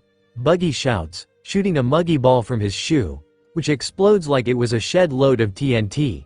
Honestly, any normal person should be dead at this point, which explains why it stood up and started plodding towards them. Oh come on, our turn, Straw Boy, Bond cheers, leaping at the beast. Okama Kempo. Memoirs of the Summer's Day. Hey 3, can you use your wax fruit in here? Luffy asks. In this heat, it would last at most 3 seconds before melting into sludge, Galdino sighs. 3 seconds will do, Luffy replies, surprising him. You're serious? Nod, okay then, candle lock gum mallet rifle. The combination of blows, as well as the head-on impact with the wall as he was thrown across the area, finally did it for Minotaurus, the beast passing out once it was fully on the ground. We did it, we beat the demented cow thing from level 3. The squad cheer, hatred for one another forgotten for a moment as they jump around and hug each other. Up top, due to the lockdown, Hancock and Momonga were led back to their ship on a little tugboat, slowly trundling through the water. So, how long until Ace's execution now? Hancock asks, trying to fill the dead air. 29 hours, this will all be over by 3 p.m. tomorrow. He explains bluntly. Well, that's the plan at least, not that plans ever go the way they're supposed to. Tell me about it, Hancock thinks, remembering how much of a mess Luffy had ended up causing in his little prison break. Portgas d'Ace is secure, we'll be transferring him in the morning, the guard steering the vessel assures them. Luffy, please be safe. It would break your brother's heart to lose you both so close together. And back to level 3, Buggy pinches his nose. I'll ask you this one more time, Straw Hat. After everything that's happened, do you still want to go down to level 4? Luffy nods. Yep, I'm glad you understood and are on board again. You idiot. What part of burning heat hell don't you understand? It's too damn hot here. Never mind in there with the cauldrons of boiling blood and lakes of fire. Ring any bells there? It's too hot, I'm practically melting, I need to go up. See, he gets it, up, as in escape you dumbass. Luffy shrugs in disinterest while Bond sighs. Ignore them, Straw Boy. They clearly don't have the balls to go a step further, he smirks. You take that back, I'll have you know even my nose is a damn ball, Buggy squeals. Really, that's weird. Oh my, we're getting off topic. Back to how to safely get down to level 4, I believe. That and why the ceiling is rising, Luffy notes. Huh, you're right. Plus that rumbling noise is quite dis. Oh crap, it's not rising, we're falling. Galdino screams as all the thumping around earlier weakened the floor, causing it to crack and give way, sending them plummeting into level 4. On the main deck, your request has been granted, and now. I'm aware of what I said, and I promise to keep it. I'll play your silly war games, even if it means squaring up against the Yonko. Hancock interrupts her, tone tired and flat. Welcome back, sir, it's good to be back. Escort Miss Boa to her quarters, we're heading straight for Marineford immediately. As the two separate, a man rushes over. Vice Admiral, we've just received word about an incident in the New World involving red hair. Momonga raises an eyebrow. Shanks. That doesn't sound right, not now. Who is he fighting? Can't have been one of us, he hums. No sir, Kaido of the Beast Pirates. The Yonko. Momonga stops dead, and nearby, ears prick up. Did you say Kaido? Yes, sir. Apparently, Kaido was after Whitebeard. I heard it was just a skirmish but Shanks intercepted. I can't say to what end though. This is not good, the emperors fighting one another should be good for us. But with Whitebeard safe from Kaido by Shanks, and Linlin unlikely to interfere until there's something worth taking, he's now free to focus on us. Not good at all. Momonga grimaces. I'm afraid it will be all-out war. The messenger gulps. Do you really think his response will be that extreme, sir? Yes. Whitebeard's fleet is comprised of the strongest pirates alive. Even though striking will put him against the full strength of the Marines including the 3 admirals and the 7 warlords. No matter who wins, this upcoming conflict will shape this age for years to come, Momonga explains, then turns and shouts, set sail for Marineford. Impel down level 4. What's going on out there? Nothing good. Did you see all the upper brass showed up down here at once? Magellan, Hanayabao, and the demon guards. This is a very bad sign. Well, I'm bored, Sadie sighs, her shoulders bounce and cause her cloak to ruffle and swish. If I knew there would be so much waiting I'd have just gone hunting these morsels myself. She purrs, licking her lips hungrily. Patience, Mistress Sadie, you'll get your fun soon enough.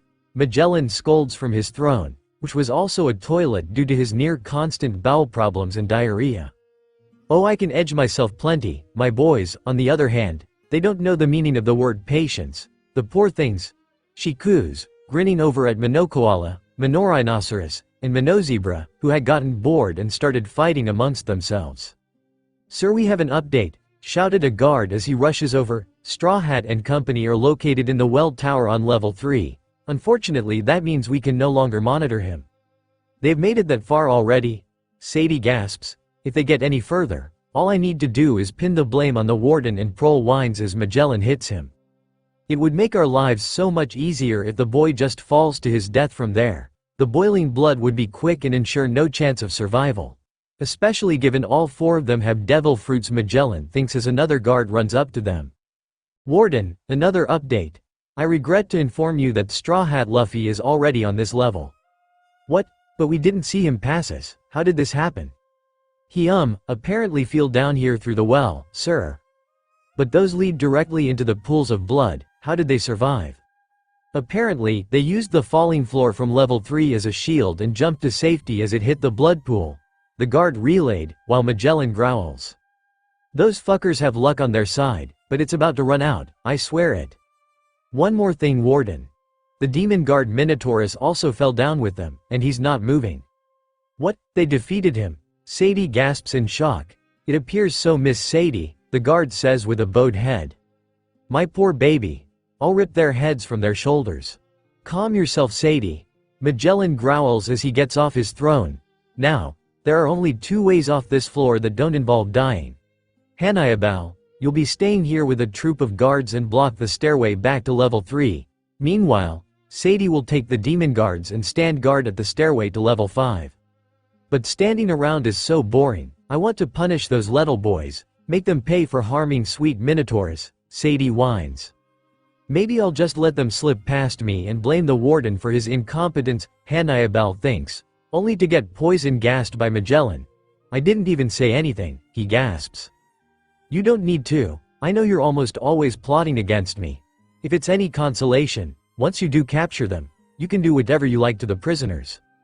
Yes, score, free reign, Sadie cheers, her demon guards grunt and hum. And as for the rest of you, I want you to pursue them at all costs. Capture them or else funnel them towards Hanayabao or Sadie. Understand? I want them brought to me, dead or alive. Almost dead works too, right? Sadie pants, her unseen thighs rubbing against each other vigorously. This ends, here and now. That little brat isn't getting any further. The burning heat hell will be their last stop. The reputation of Impel Down rests on our shoulders.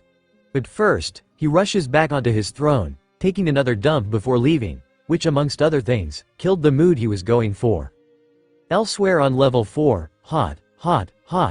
What the hell, I thought it was bad on the previous floor.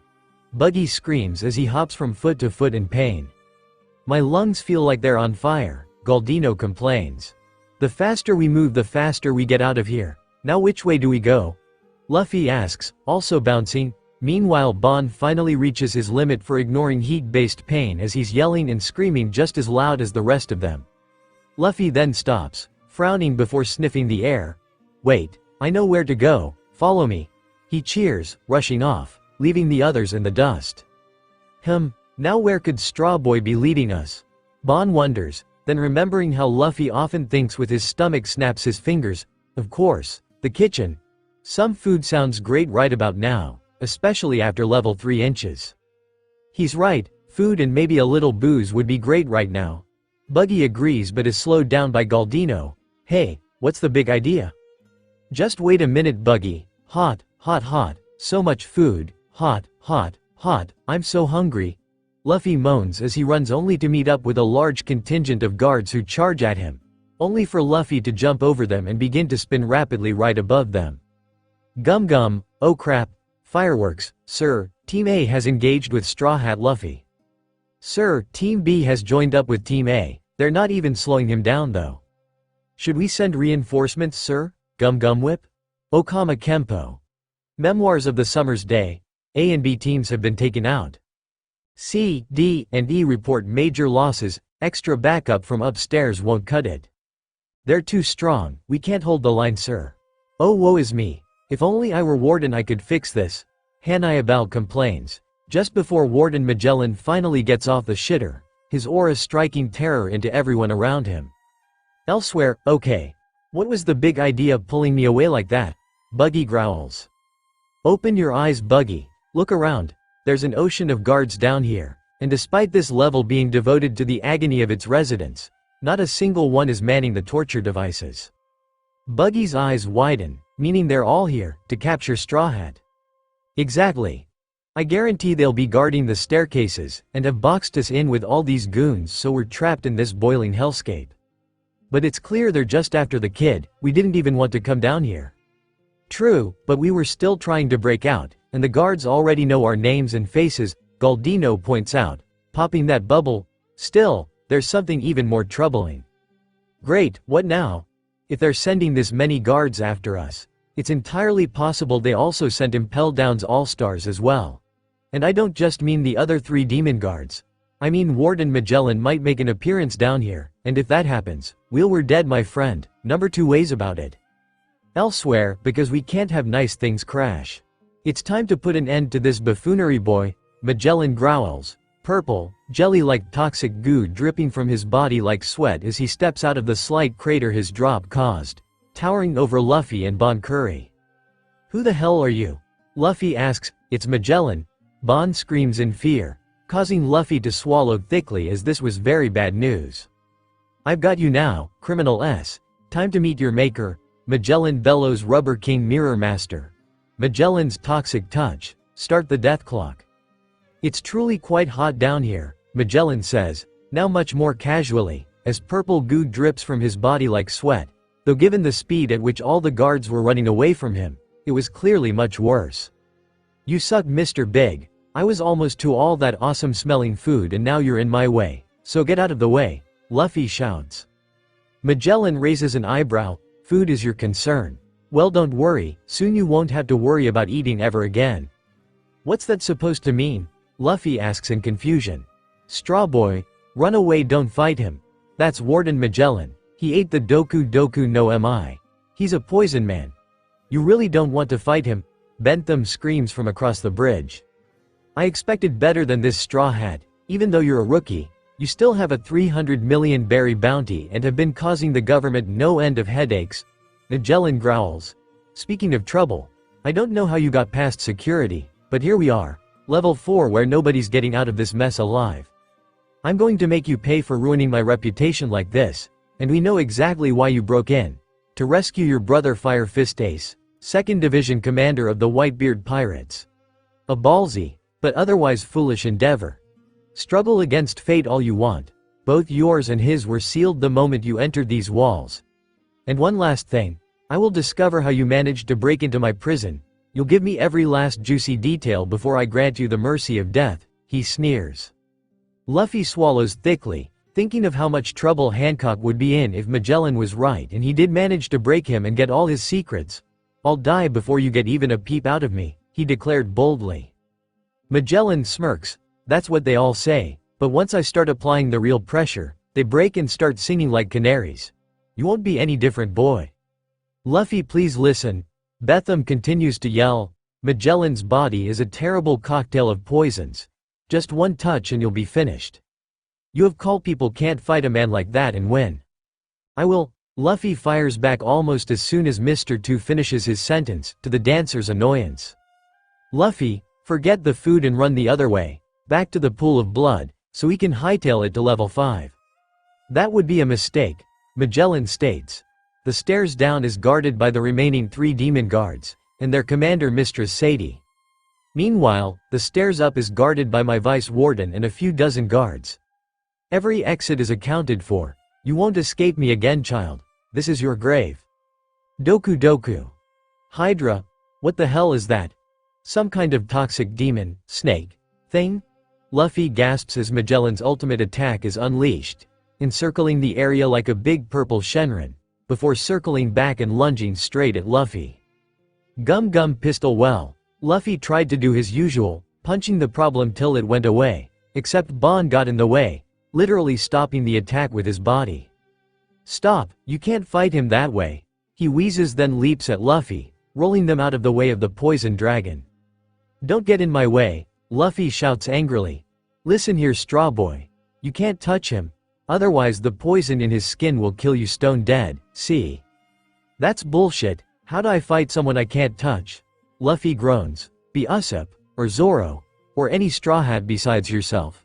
Sanji, Chopper, and Frankie. You don't, that's what I've been trying to tell you, Bon sighs. Damn it, can't you give me some kind of backup plan or something? Luffy shouts, shaking the dancer as he does, until both have to move to avoid another lunge by the Hydra. Magellan is only aiming for Straw Hat, Bentham thinks, then an idea comes to mind and he smirks, as he presses his hand to his face. Gum Gum, there he is, Magellan snarls, spotting Straw Hat through the dust caused by his last attack. Gum Gum, lovely pistol Okama Gatling ballerina giant scythe. My, how will you ever be able to tell us apart? Luffy asks as he stops spinning and pouts. Bon, you forgot the clothes, Luffy deadpans, getting his double about an inch from his face. I'll distract the Hydra, Straw Boy, now get moving, dear friend. Magellan sighs. You idiots, I said there's no escape, he says as 2 more heads erupt from his Hydra.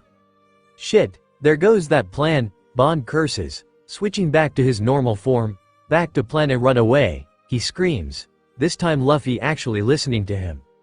Warden, stop, we're still evacuating, a guard pleads as Luffy and Bon rush past, only to be caught up and enveloped in the Hydra's toxic sludge. He's poisoning his own guys. Luffy screams. The Hydra's poison is a paralyzing neurotoxin. Agonizing pain as you slowly suffer and die. Bon explains without missing a step. Magellan casually walks after the 2 pirates, his Hydra doing most of the work, as well as killing anyone who got in his way, accidentally or otherwise. Damn poison beastie. I just wanted to eat. I admire your determination, Straw Boy, but we're about to die, so focus for a minute, Bon shouts behind him. Damn Hydra, we need a plan, Luffy thinks, then smirks as he leaps sideways, grabbing onto a hanging structure, mentally screaming in pain due to the hot metal against his skin, and swinging over it, one of the Hydra's heads trying to follow, only to be melted by the fires of level 4.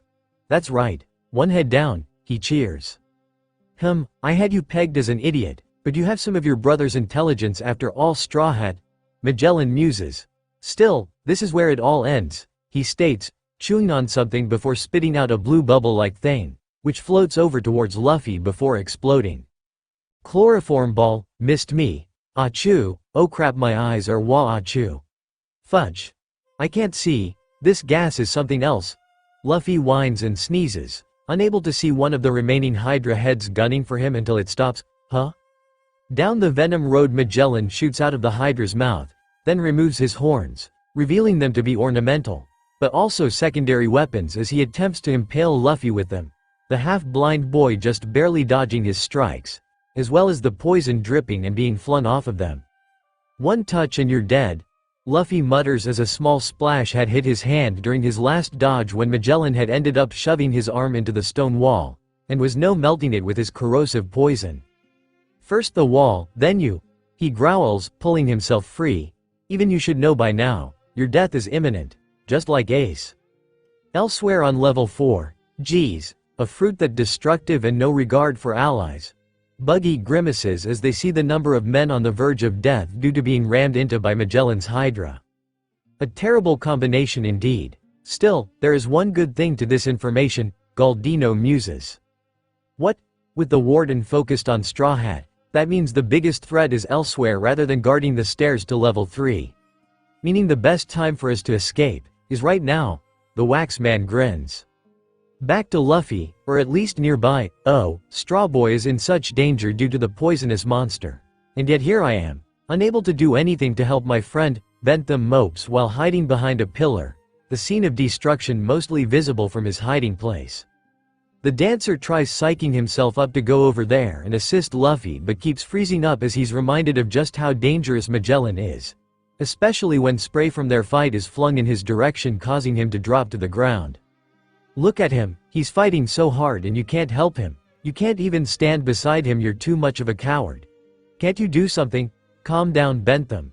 Think this through. Bond scolds himself, then lets his breathing level out and his brain focus on something besides fear, which didn't work as every plan he came up with ended with him dying painfully due to Magellan's poison.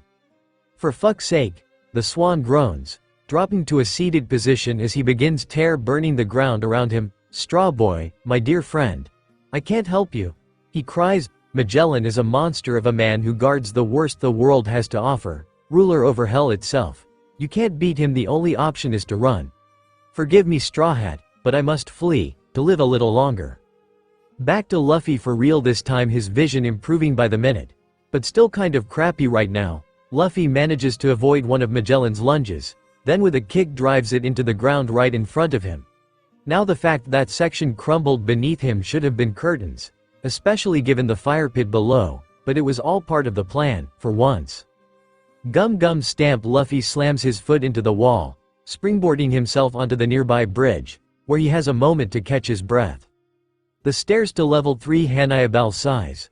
Should I actually fight Straw Hat, or just use his escapades to fuck over the warden? This is a hard decision. Meanwhile, a different argument was occurring right above him.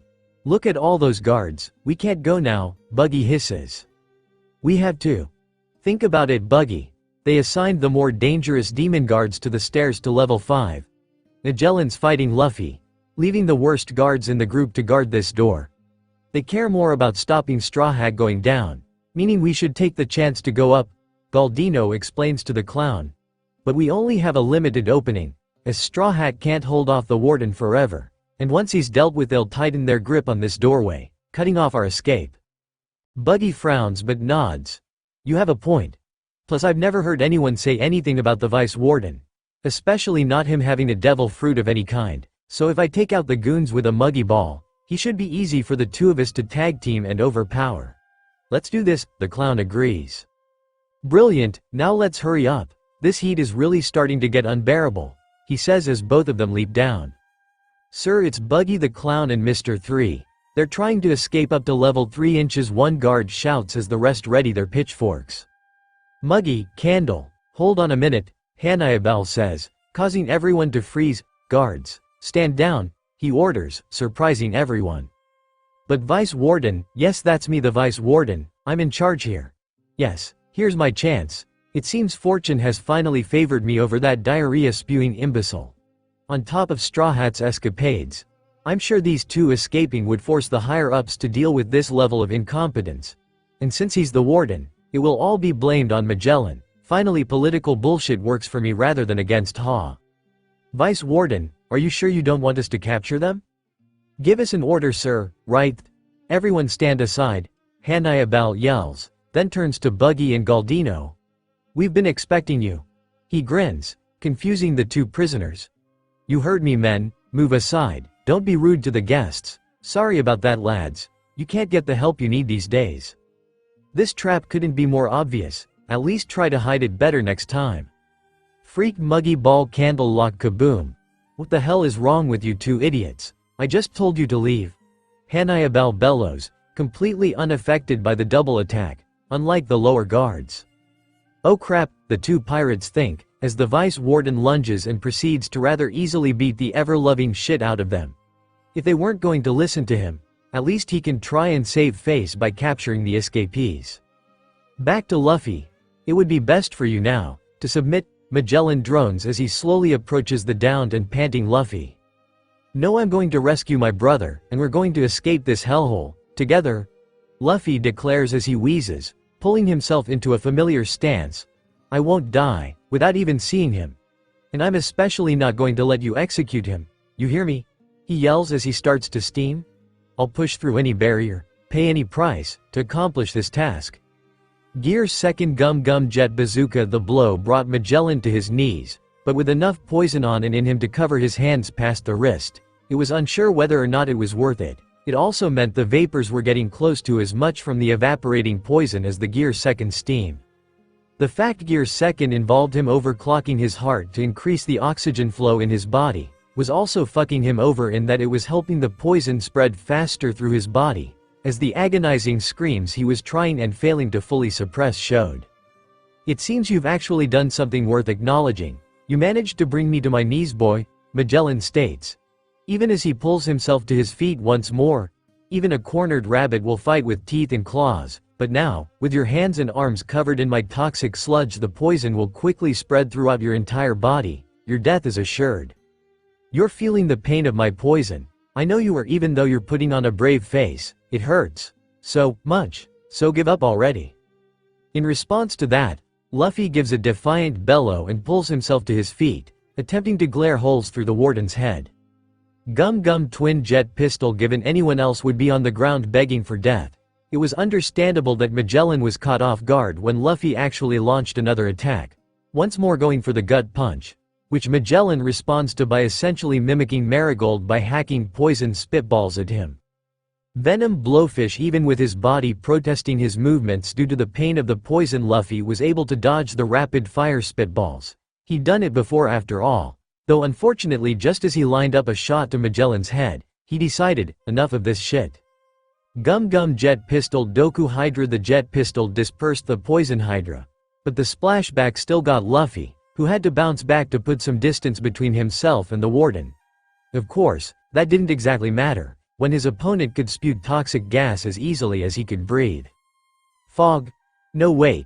Shit, Luffy hisses, his brain catching up to itself, just as he realized just how fucked he was right now. Venom Cloud. The jellyfish-looking smoke cloud quickly engulfs Luffy, who despite the futility, still tried to, as usual, punch his way out of trouble.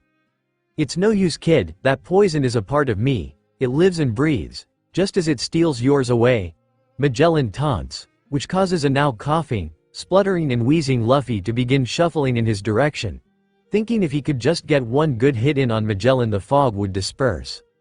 Unfortunately at this point, his brain was on the verge of shutting down on him, his body just barely able to respond to commands. He was a dead man walking, and he finally dropped to the ground unconscious. Marine vessel, what's he doing?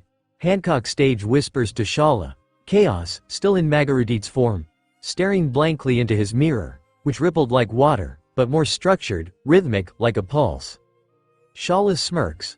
Bet you didn't know your boy toy was a little voyeur princess? Or at least a hoverer. I doubt he told the others he could use the mirrors to monitor them. Probably Luffy's or maybe Artemis in this case, as I get the feeling this thing has a shorter range than the communication feature. She laughs, then the ripples speed up and get more erratic, then still. At which point all hell breaks loose. Chaos's eyes bulge and pressure builds in the room, Marguerite's form falling off him like ash. Hancock's knees buckle as it feels like both her sisters were on her shoulders while Shala is pressed against her seat. The mirror shatters and the pieces hover, vibrating as they reflect human scowls. The energy flowing off him was technically purple but was a dark enough shade you'd be forgiven for thinking it was black. Blood dripped from his hands as his nails dug into his palms and his reflect armor bubbled in the places on his body that it had formed. What do we do? If he does this any longer, people will start to Nautix my conquerors on him. Not that it would even be guaranteed to work. He just smirked when Luffy unleashed his Hancock things, trying to come up with some sort of plan. Oh fuck you Medusa, dying and leaving this mess for me to deal with. How can he be this strong this young? Shit. Shala grimaces before it all fades, Chaos's eyes bloodshot and irritated, but more dead than anything else. I shouldn't do this again, he mutters, letting the shards coalesce back into a mirror. Especially not with Artemis on another island in the calm belt at the time. He sighs. Now all three of them were watching the repaired mirror with interest. Lub-dub, oh thank fuck, Shala hisses. While Hancock moves to sit beside Chaos, pressing herself against him to try and give comfort, and blushing as a bony hand slides across her hip, pulling her close and letting her rest her face in the crook of his neck. Luffy will be fine my love, believe in him, she whispers as the energy drains from the young man and his chin drops onto the crown of her head. Impel down, stairway to level 5. Are you sure about this sir? The guard asks. Yup, prisoner transfer. These worthless lumps were ordered to be frozen to death down here in level 5. Hannibal explains. A chained-up Buggy and Galdino on his tail. This is a bad idea, we should have run when we had the chance, Buggy grumbles. Well thanks to Magellan level 3 is on high alert, so it's not like we have a choice anymore. Galdino sneers. Then both shiver as the door opens and the three are allowed in. Down the stairs they went. This list of prisoners is giving me more questions than answers, like how Imperio Ivankov, the real name of my dear hero Queen Eva, is crossed off the list in red ink. That can't be the system for release or execution, can it? Not somewhere like Impel Down, a disguised Bon Curie thinks. Then turns to one of the guards assisting with the transfer, this guy here. Did we release him or did he get killed by another prisoner or something? Hannibal asks, holding the records for the other man to see. Ivankov, you know what happened to him, a few years ago. The man replies with an almost amused tone, but continues when Hannibal continues to look at him blankly, Vice Warden, did you forget or something? That ballerina karate guy must have hit me harder than I thought. My brain is a little spacey in places. Hannibal says with an embarrassed chuckle, please remind me then. But sir there are prisoners present, another guard protests. Don't care, tell me right now or shut up. Well, every now and then, prisoners just vanish from Impel Down. We know they don't escape, and there's no reason to hide if they're executed, they just, poof, gone. We come to call it away, as that's the only possible explanation for how prisoners, some who could barely even move, are suddenly gone from their cells. Those missing prisoners have been dragged through the gates of hell, and all the guards fear these unnatural events, the guard explains. We're fucked, Buggy and Galdino think, while Bon just frowns, as this means getting to Eva may be impossible after all. Well, we've arrived at the main gateway to level 5. I'll take them as usual sir, the guard says, standing beside the heavy, frost-covered door. Take what? Hannibal asks in confusion. Why your coat and weapons of course, the man explains, honestly we don't know how you do it. Every time you come down here you march into level 5 and to show the strength of the Vice Warden you go in without weapons, or even a coat, just your sheer iron will. We all admire you so much for that. The other two guards nod in agreement. What? Hannibal bellows while Buggy and Galdino chuckle. Also, given it would be inappropriate otherwise, we'll be taking the prisoners' coats too. The guard adds, to the fear of the two idiots. Happy trails, also dens don't work here, because of the cold. He explains as he closes the door behind the two shivering pirates and Vice Warden. SSSSO cooled, how dooey's this idiot just tanked this. See can we get the handcuffs off now? Galdino stutters as his teeth chatter. Why, 1 second. Damn, I can barely keep my hands from shacking, Hannibal shudders, but manages to unshackle Galdino and Buggy after a few attempts. That's a little better, oh crap, the Candleman hisses as shapes appear out of the blizzard. Wait, those aren't army wolves are they? Buggy gasps. But, shouldn't they be on level 2 with the other wild beasts from hell? They would, except they'd eat all the other beasts, including the basilisk and the sphinx. It's for their protection, Galdino guesses, explains as the wolves get closer. Seriously, these mangy mutts are that dangerous, Hannibal shouts. The wolves barrel towards them, focusing on the biggest threat, that being Hannibal, Bentham, giving Buggy and Galdino the chance to make a break for it. not helped by the fact that the tundra of level 5 made his usual dance fighting difficult to use, meaning he was mostly dodging the wolves. Huh, I can see why they don't need the demon guards down here with you beasts guarding the place, but I've got a straw boy to locate and save. Seeing as there was no point hiding it anymore, he reverts back to his normal body. Now you beasts, it's time to witness a power which transcends gender.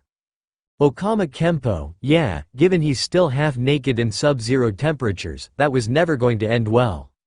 Well, that ended a lot faster than I thought it would. Galdino sighs, seeing Bentham get taken down so easily. Yeah, and if we don't do something quick we'll be next. Or worse, we'll freeze to death in this place.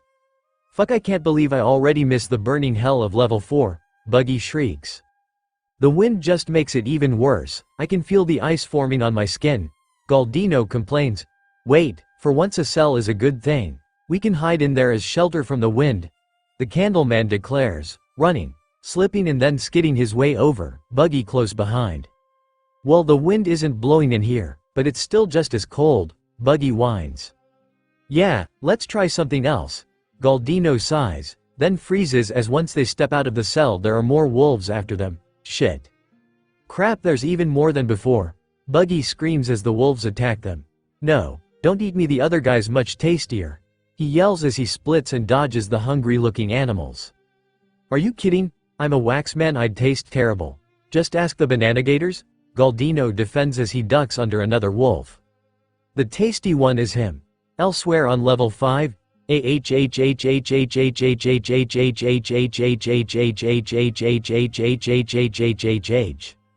this is messed up, one prisoner grumbles. We're just going to sit here and watch the boy die? Especially this way, via Magellan's poisons? Fuck. Still, even with his body on a timer, Luffy forces himself to stand, though it didn't do him much good as his vision constantly faded in and out of focus. Using his blunt force protection and sheer stubbornness, Luffy proceeds to attempt to headbutt his way out of his cell, though it was probably not the best of plans as even on a good day this would be difficult, and 1 foot in the grave definitely wasn't a good day. Still, he slammed his body against the bars right until he slumps against it in exhaustion. Stop, please. You can't keep moving around like that after taking that much of Magellan's poison. One of the prisoners state in what sounded like concern. I'm pretty sure you can't see by this point, but can you at least hear me? Just accept your death with dignity. I won't know, Luffy screams, I'm not gonna die till I rescue Ace. How do you plan to do that, kid? You're gonna be dead in a day at most, less after all that messing around you just did. Another prisoner sneers. You can't even save yourself, never mind this other guy, punk. You're in prison, dumbass. Here it's every man for himself. In level 4 you trample each other to stay out of the fire. In level 2 you throw people to the wild beasts to buy yourself time to escape. Nobody does anything for anyone down here, so shut the fuck up about rescuing anyone. You make M shuffle. Hey look, someone's coming. A prisoner whispers. He doesn't look like one of the jailers, think he's new or something. Another asks. Wait, is that guy naked? What the hell is wrong with him? Straw Boy. I've come to rescue you. In the name of our everlasting friendship. Bentham wheezes out. Keys to the cells clenched in his shaking fist. Rubber King and Mirror Master, Miracle Worker Eva. The last time we saw each other, I ran, like a coward, but now I'm here, Bentham declares. Hey kid, how do you know that guy? One of the prisoners whispered to the face down and panting Luffy. He's my friend, Bentham sighs, then shouts, Straw Boy, I'm not letting you die, come on. Time to go, he says as he unlocks the cell, drops the keys. He didn't need them anymore, and moves Luffy onto a makeshift gurney, hoping to find Eva before time ran out for the boy. Eva?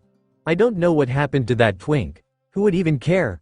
One of the guys Bentham asks replies with a sneer, prompting the man to keep moving. Imperio Ivankov? Yeah, I heard of him, the bastard's probably dead. He's been missing for ages, nobody has seen him. What do you even want with the guy? And how did you get out of your cell? Get me out too. Again and again, nothing, hopes was running dry until. Yeah, I know of him, one finally answers, head into the forest. There's an abandoned jail cell, way beyond the tree line. I saw a strange guy dancing around out there, maybe a couple months back could be him. Really? Bentham hums, yeah, Could have been him, it's worth a shot, isn't it? After all, you seem pretty determined and desperate. True, the swan sighs then starts to lug his cargo into the woods. But isn't that where the wolves live? One prisoner asks. Ops, the bearded man says sarcastically, and so, spurred on by Luffy's pained moans and whimpers, Bentham trudges through the snow into the forest. His only thoughts were about finding Eva and getting him to save Straw Hat. Running into the wolves was just not his day. When they targeted him, the Okama Kempo user was able to keep them away, but once they noticed the easier target of Luffy, defending him left openings for the beasts to exploit, jaws clamping down on limbs, making subsequent attacks easier to land and inflict. Well, until something strange happened. Chomp chomp hiss. Bentham looks on in confusion as a half-conscious Luffy was standing in front of him. The wolf clamped in his jaws before being thrown against the nearest tree. Meanwhile, something was in his hat, striking wolves that came too close to either guy. What do you think you're doing? To my friend Bon? Luffy wheezes, his body swaying side to side. Leave him alone. Despite being on death's door physically, the pressure he unleashed may have even been stronger than the one he let out on Amazon Lily, dropping the wolves like flies and sending shivers up and down Bentham's spine. For a moment, they were the only living things conscious in the forest, and then both passed out, Bentham due to his injuries from the wolves, both times, and Luffy for the obvious reason of still being dosed on Magellan's poison. Marine ship. If Shala thought there was anything wrong with Chaos Mirror vibrating, she didn't comment, most likely assuming her nephew would say or do something if it was. That boy, really hope that's good news for a change, she thinks, eyes flicking over to Hancock, kissing and licking her way up and down the Snake Zone's neck while keeping his free hand firmly pressed to one of her breasts. Sighing, she shuts her eyes, deciding to take a nap like all three of their familiars. Impelled down several hours later. Ow, my head, Bentham groans as he comes to, then notices to his confusion that he's no longer on the verge of freezing to death.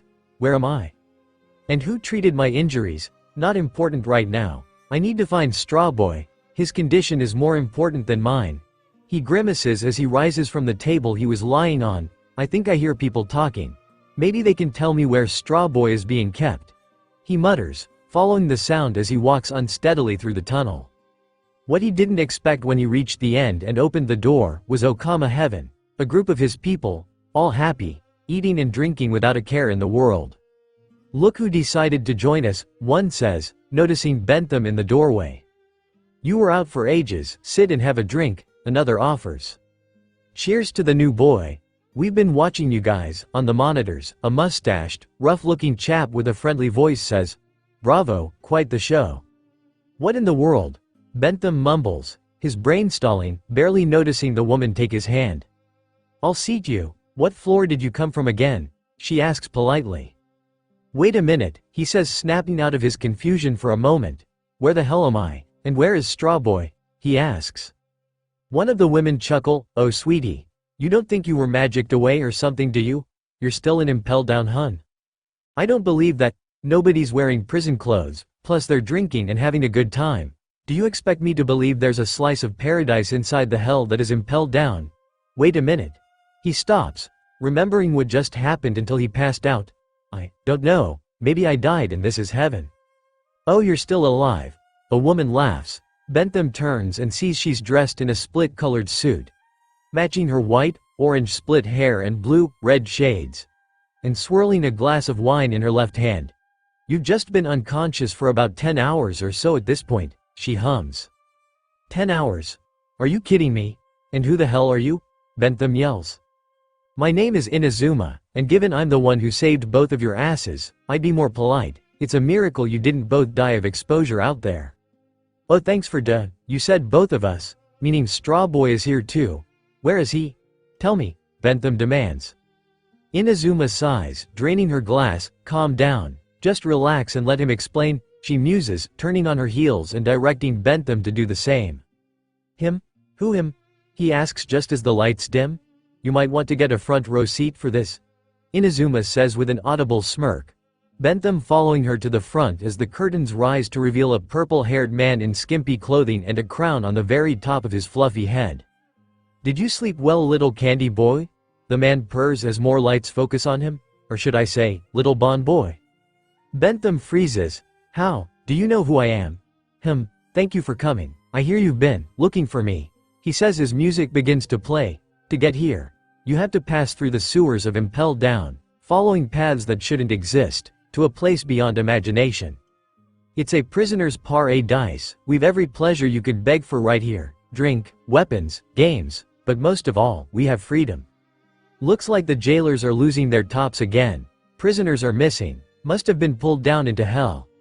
Those silly little fools couldn't be more wrong. We're here and we're queer. I wouldn't exactly call this hell. Now would you? Well, who knows, maybe it is. But at least it's a gay one. The secret underground where dreams come true. I bid you welcome to level 5.5 bitches. New Comaland. Hee-haw, the man shouts as he turns, revealing. They're all queer like me. Have I found my place? Bentham thinks. Then he finally notices what everyone is chanting. Wait, that's Eva, the queen of Kamabaka, the legendary miracle worker? He gasps, Emporio Ivankov? It seems you've heard of me, Candy Boy, and come looking, but whatever for? Ivankov purrs. Such a. Before he could continue, he's interrupted by someone breaking the door down. Imperio Ivankov. The man bellows, heftin of his cannon, I've been looking for you. You're the king of Kamabaka, weren't you? He asks, everyone looking rather panicked at the intrusion. My father, the king of my homeland, visited that island, and when he returned, he was a queen. You have any idea of the shame that brought? His family and country were ruined by your actions, so now, I'm gonna make you pay right here, right now, he shouts, cocking his gun. Oh my, Donnie, point that at me, I'm fragile, if you shoot me I'll die. Eva whimpers and sways, then laughs and continues bouncing around and shaking his ass like nothing had happened. That's our queen, what a card, we love's completely insane, but that's not a deal breaker, Bentham thinks, now curious as to what his idol will do to combat this threat, especially as he fires while Eva. Death winks somehow sends it right back at him, blasting him into the wall. Then while he recovers, Eva leaps across the room until he's standing over the pirate, his fingertips transforming into claws, or needles before spiking them into the man's chest. Emporio Estrogen.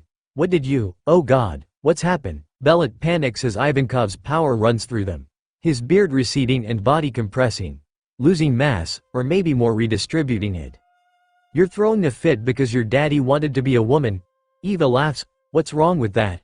2 mothers and 1 son, 2 fathers and 1 daughter, it makes no difference, you're all still family, right? He asks almost mockingly as the transformation concludes, a cute and petite woman now whimpering at his feet. What? How? Bentham's brain needed a moment, while the residents of level 5.5 were used to Eva's powers, so just cheered him on. Another job well done for the hormone queen. You can become a woman, or become a man, hee-haw. Or even be both. No need to stick to one lane, right? Hee-haw, Ivankov husks, winking at his subjects. Would you call genders just a label? One Eye and all those down here have no use for hee-haw. Everyone here has crossed that silly border and made more because of it. You're looking at the new human race. Newkama. This is the Garden of Freedom, Newkama land, hee-haw. He turned that guy into a woman. The stories are true, he really is the miracle worker, Bentham gasps, his brain finally rebooting, before rushing to the man and dropping to his knees. Well, this is interesting, something to say, bon boy? Eva says with a grin. It's an honor to meet you, Eva. I never stopped believing you were still alive. I'm so glad I found you. You have no idea. If you'd allow me, I have a favor to ask you. A favor? Ivankov hums, curious. My friend was poisoned by Magellan. No antidote will work on him.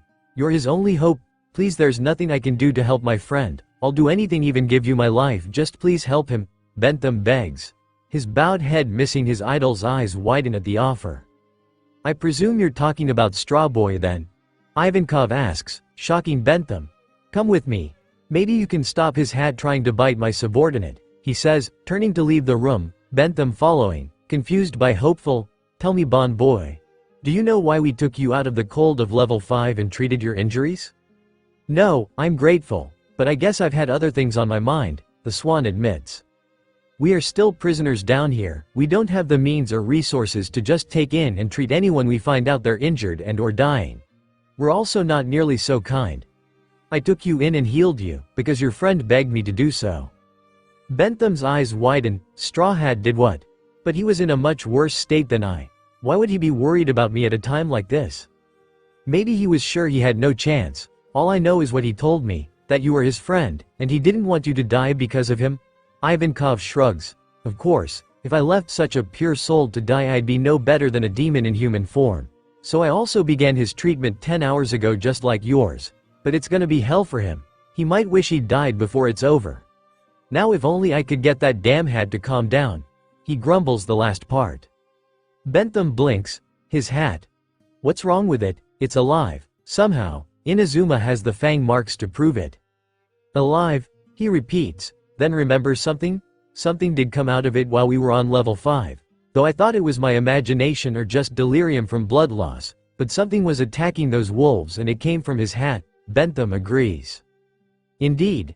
There's nothing we can do to help Straw Boy at the moment. All we can do is listen to him scream. So maybe we can deal with this while we wait. Ivankov sighs, leading Bon away from the door, and to the room containing the straw hat, at which point the answer to the question was clear. Is there supposed to be a snake in his hat? Bon asks. Probably, otherwise I sure don't know where it came from. Bentham looks at the silvery shimmering creature, open hood like a cobra as it hissed and growls, at those eyes filled with anger and concern. Oh my. You're Straw Boy's brother, aren't you? Not the one he's trying to save but the one on his crew. I'm deeply sorry, he was poisoned by Magellan. Eva is trying to cure him, otherwise he'll be dead in less than a day. The Okama explains. The snake tilts its head, then melts into the mirror, as mismatched eyes snap open. Shala is awoken when Hancock yelps as she drops to the ground, chaos having stood up causing her to fall off his lap as his tail picked up his mirror. Moving everything off the tray the Marines had left them tea on. He taps the mirror with his reflect-armored fingertip, causing it to melt and flow onto the surface of the metallic tray.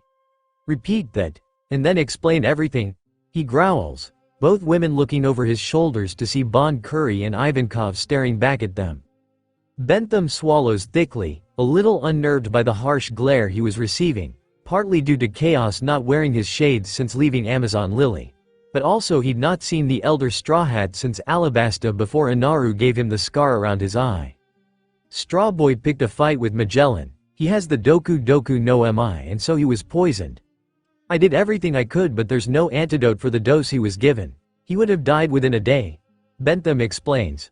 Shala and Hancock getting concerned when cracks begin forming along the edges of the reflection. So I went looking for Eva the miracle worker to heal him. It's a work in process. I gave him a full dose of my healing hormone treatment. It was the only thing that has even a chance of saving the lad. But even then, if Straw Boy's will isn't strong enough, Mirror Boy, he'll die no matter what I do to him. Eva explains, weathering the emotional storm as a revolutionary should, but was as surprised as everyone when Chaos stopped, his hands even unclenched, and his shoulders started to shake. Is he okay? I believe so. Hancock begins to reply only to be interrupted by maniacal laughter. Emporio shivers seeing the madness twinkle in the young man's eyes. Even after all these years since he'd had to work with Cypher and Asura, it was still ingrained in his memory. Seseizi, well then I'll tell you this, Horu, Luffy's will is Karyoseki. It's unbreakable, so that poison doesn't stand a chance. Also, the boy doesn't enter a fight he doesn't believe he can win. Probably why the crew was shocked the one time he told us to just run. Chaos smirks, though there was no humor in his eyes. How long? He's been under its effects for the last 10 hours, and will be for another 2 days. Then he failed. Ace will be on the execution platform long before then, and while I'll do my best from here, it will break his heart to know he did all this for nothing. Chaos sighs. Also, word of warning, when he's done with this treatment, he's going to eat you out of house and home. He gives a half smile. Good luck. I'll keep watching, he says before severing the connection. The Mirror Viper will keep him up to date in case he needs it. So, what next? Hancock asks, trying to not think about what none of them drew attention to, the blood-curdling screams in the background. Nothing has changed on our end. Marineford, here we come. He groans, pinching the bridge of his nose, then leaning back against the chair. You'd almost think he was tranquil, if not for the humming. Oh god, both Kuja hope it's not what they think it is. You will bring joy to the Nowhere King. when he sees the light leaving your ices. Level 5.5 inches Mirror Boy was correct. I ate the horu no mi. Allowing me to alter the hormones of anyone I see, Ivankov explains to Bentham, leading the swan back to the main room as there was nothing Fee or Luffy besides listening to his screaming, meaning the best option was to just leave him be until he was done. I can change their SX, body temp, skin color, even their emotions.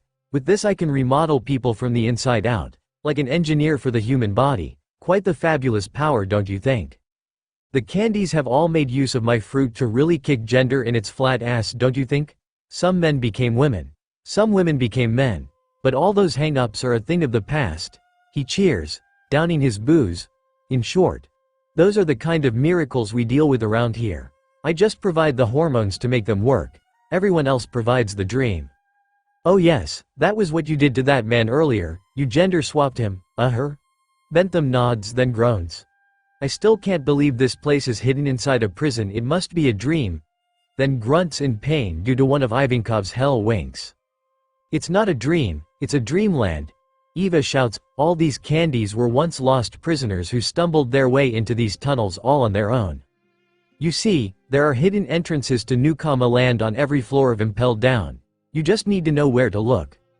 There's one at the Bloody Mountain of Needles, one in the Den of Wild Beasts, one in the Burning Hellfire. There's even one in the Mortuary, and of course one in the Ice Forest of Level 5, where we brought you two in.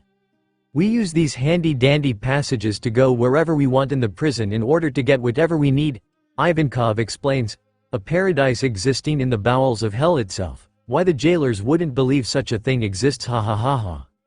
And despite living in our little hidey hole, we still keep up to date on the goings-on in the prison. We have aligned to the visual dens, the same ones the jailers use, that way we're in the know on all that's happening inside the prison. Like Straw Boy's little excursion. Thought until I saw Hancock was working with him. How he got in first and foremost remained a mystery to me. We also steal newspapers from the garbage to keep up with the rest of the world. But this place is massive, I'm not even sure where the hell we are, Bentham groans. Oh, this place wasn't always here, I assure you. Someone with a tunneling devil fruit started it years back, then let others in on the secret and they started building this place up from scratch together. If you could see what this place from the outside, it would look like an ant farm tunneled into the rock. As for our exact location, it's smack bang between levels 5 and 6, hence the name. Wait a minute. Level 6 is real? Bentham gasps, which has Ivankov grinning. Oh, it's real all right. It's where the prisoners the world isn't meant to know about go, the perpetrators of crimes they've covered up for one, as well as people who do things that make the government look bad, like your friend Strawboy, both for Anise Lobby and this break-in, and the attack that got you put here in the first place, one of the government's own warlords attacking the home of a world noble, for shame. Everyone down there is on a life sentence without parole. It's why level 6 a moniker is the eternal hell. Though, speaking of your little excursion, if Strawboy had arrived a little sooner, things might not have been so easy for him. Easy? The boy is currently on the brink of death. How could it be worse? Bentham screams. Because the worst guard ever stationed here is currently locked up in level 6 with the rest of the S of society, as they say. The now former jail manager of Impelled Down, Shiryu of the Rain, and for the record he was about as strong as Warden Magellan, though the warden probably inches ahead thanks to his devil fruit, of course. Eva chuckles, then continues, then again. Given Magellan spends most of the day on the shitter in terms of how much trouble Shiryu was for the prisoners, he was twice as bad as the warden. That's impossible. Magellan is inhuman, how can there be another just as strong? I mean, security is pretty good nowadays, but back then it was practically airtight, definitely watertight. But the bastard was a sadist with a murder boner larger than the demon guards. He killed prisoners left, right and center for the smallest offense. So Magellan had to lock him up, in the darkest corner of, as I mentioned previously, level 6 inches. Incredible. I mean, I know all this happened before I got here, but still I've heard nothing. Bentham muses aloud, only to be interrupted by Ivankov. He's in good company too though, Katerina Davon, the most dangerous woman, Sanyuan Wolf, the great battleship, heavy drinker Vasco Shot, and even Cypher, the grand manipulator. All these names send shivers down the spines of those who hear them, hence why they're in the one place they can never leave. Eva explains, half the shit they've done. Was so bad the newspapers didn't dare cover it, as well as a few things they did. Like your former boss for one. Crocodiles on level 6. Bentham squeaks then pauses. That, honestly makes a lot of sense. Where else would you put someone like that? True. Speaking of, back in Alabasta you were on the other side of Straw Hat's fists. And look at you now. Eva chuckles as he eats. Technically Straw Hat and I never fought. It was the cook and a nut shot from his brother pretending to be all Sunday. But anyway, it doesn't matter, I'm Straw Boy's friend, so I'm not going anywhere. Straw Hat really is a card turning enemies into allies so easily. Oh, and there's another warlord down there too at the moment, son of the sea Jimbei. Huh? Seriously? Yup, and that other boy? The one Straw Hat is here to save? 2nd Division commander of the Whitebeard Pirates. Portgas d'Ace, the Fire Fist. It was mentioned over the radio, they're brothers, correct? That's what I'd heard too. Saving his brother is Straw Boy's one goal. It's ballsy to think he could break in and a miracle that he managed to, but unfortunately it doesn't really matter right now. The lad has to save himself first, and we don't even know if he can do that. And even if he can, Ace is set to be executed at 3 p.m. this afternoon, like Mirror Boy said. He's out of time. Eva sighs and takes another drink. They'll be transferring him sometime this morning. It's already past midnight, so at most he has 8 hours. Straw Boy needs another 2 days of treatment and probably I guess 3 more to regain his strength. Looks like the trip was a waste after all. Are you insane? He can't take 2 more days of that. Did you see how bad he looked after only 10 hours? I already told you, there's nothing we can do and the boy's chances are extremely low anyway, so all we can do is let things run their course. Anyway, Straw Boy's not the only one who needs rest. You had quite an ordeal yourself and are also in recovery. Eat something nutritious and go back to bed, Candy Boy. Eva half orders as Bentham starts to walk off, then stops. Screw that, I'm staying with Straw Hat, he shouts. Relax buddy, no need to get aggressive. There's little hope anyway. Straw Hat's not going to last the night. It won't do any good. The candies argue. Bentham scoffs, then turns and storms out. All the while Eva watches with a smirk, Inazuma just out of sight. Ahaha, by now the screams were truly inhuman, and almost endless. Please Straw Boy, you need to hold on, for yourself, and for Ace, Bentham thinks, as he gets into a stable position and shouts as loud as he can. Hang in there. You can do this. Fight with all your heart, Straw Boy. Hang in there. You can win this. He chants, putting all his energy into cheering on his friend, hoping it will give the rubber boy the extra push he needs. This continued for about 3 hours, during which Luffy screamed in pain and Bentham cheered his little heart out, until the man finally collapsed, his body too weak to stand, but he continued to wheeze out his support, at which point some of the candies had come to check on him, though before they could help him up they were stopped by Ivankov. Leave him be. The poor La his friend, so the only thing he can do is cheer from the sidelines. Straw Hat's odds are pretty low. If a cheer can help even a little, then let him cheer, and if it doesn't, well, at least he won't die alone. He'll have a friend with him for his final moments. He explains as Bentham pulls himself to his feet, stumbling a little but ultimately succeeding. They're already past the limits of human endurance, of pain. But that's what it takes to create a miracle.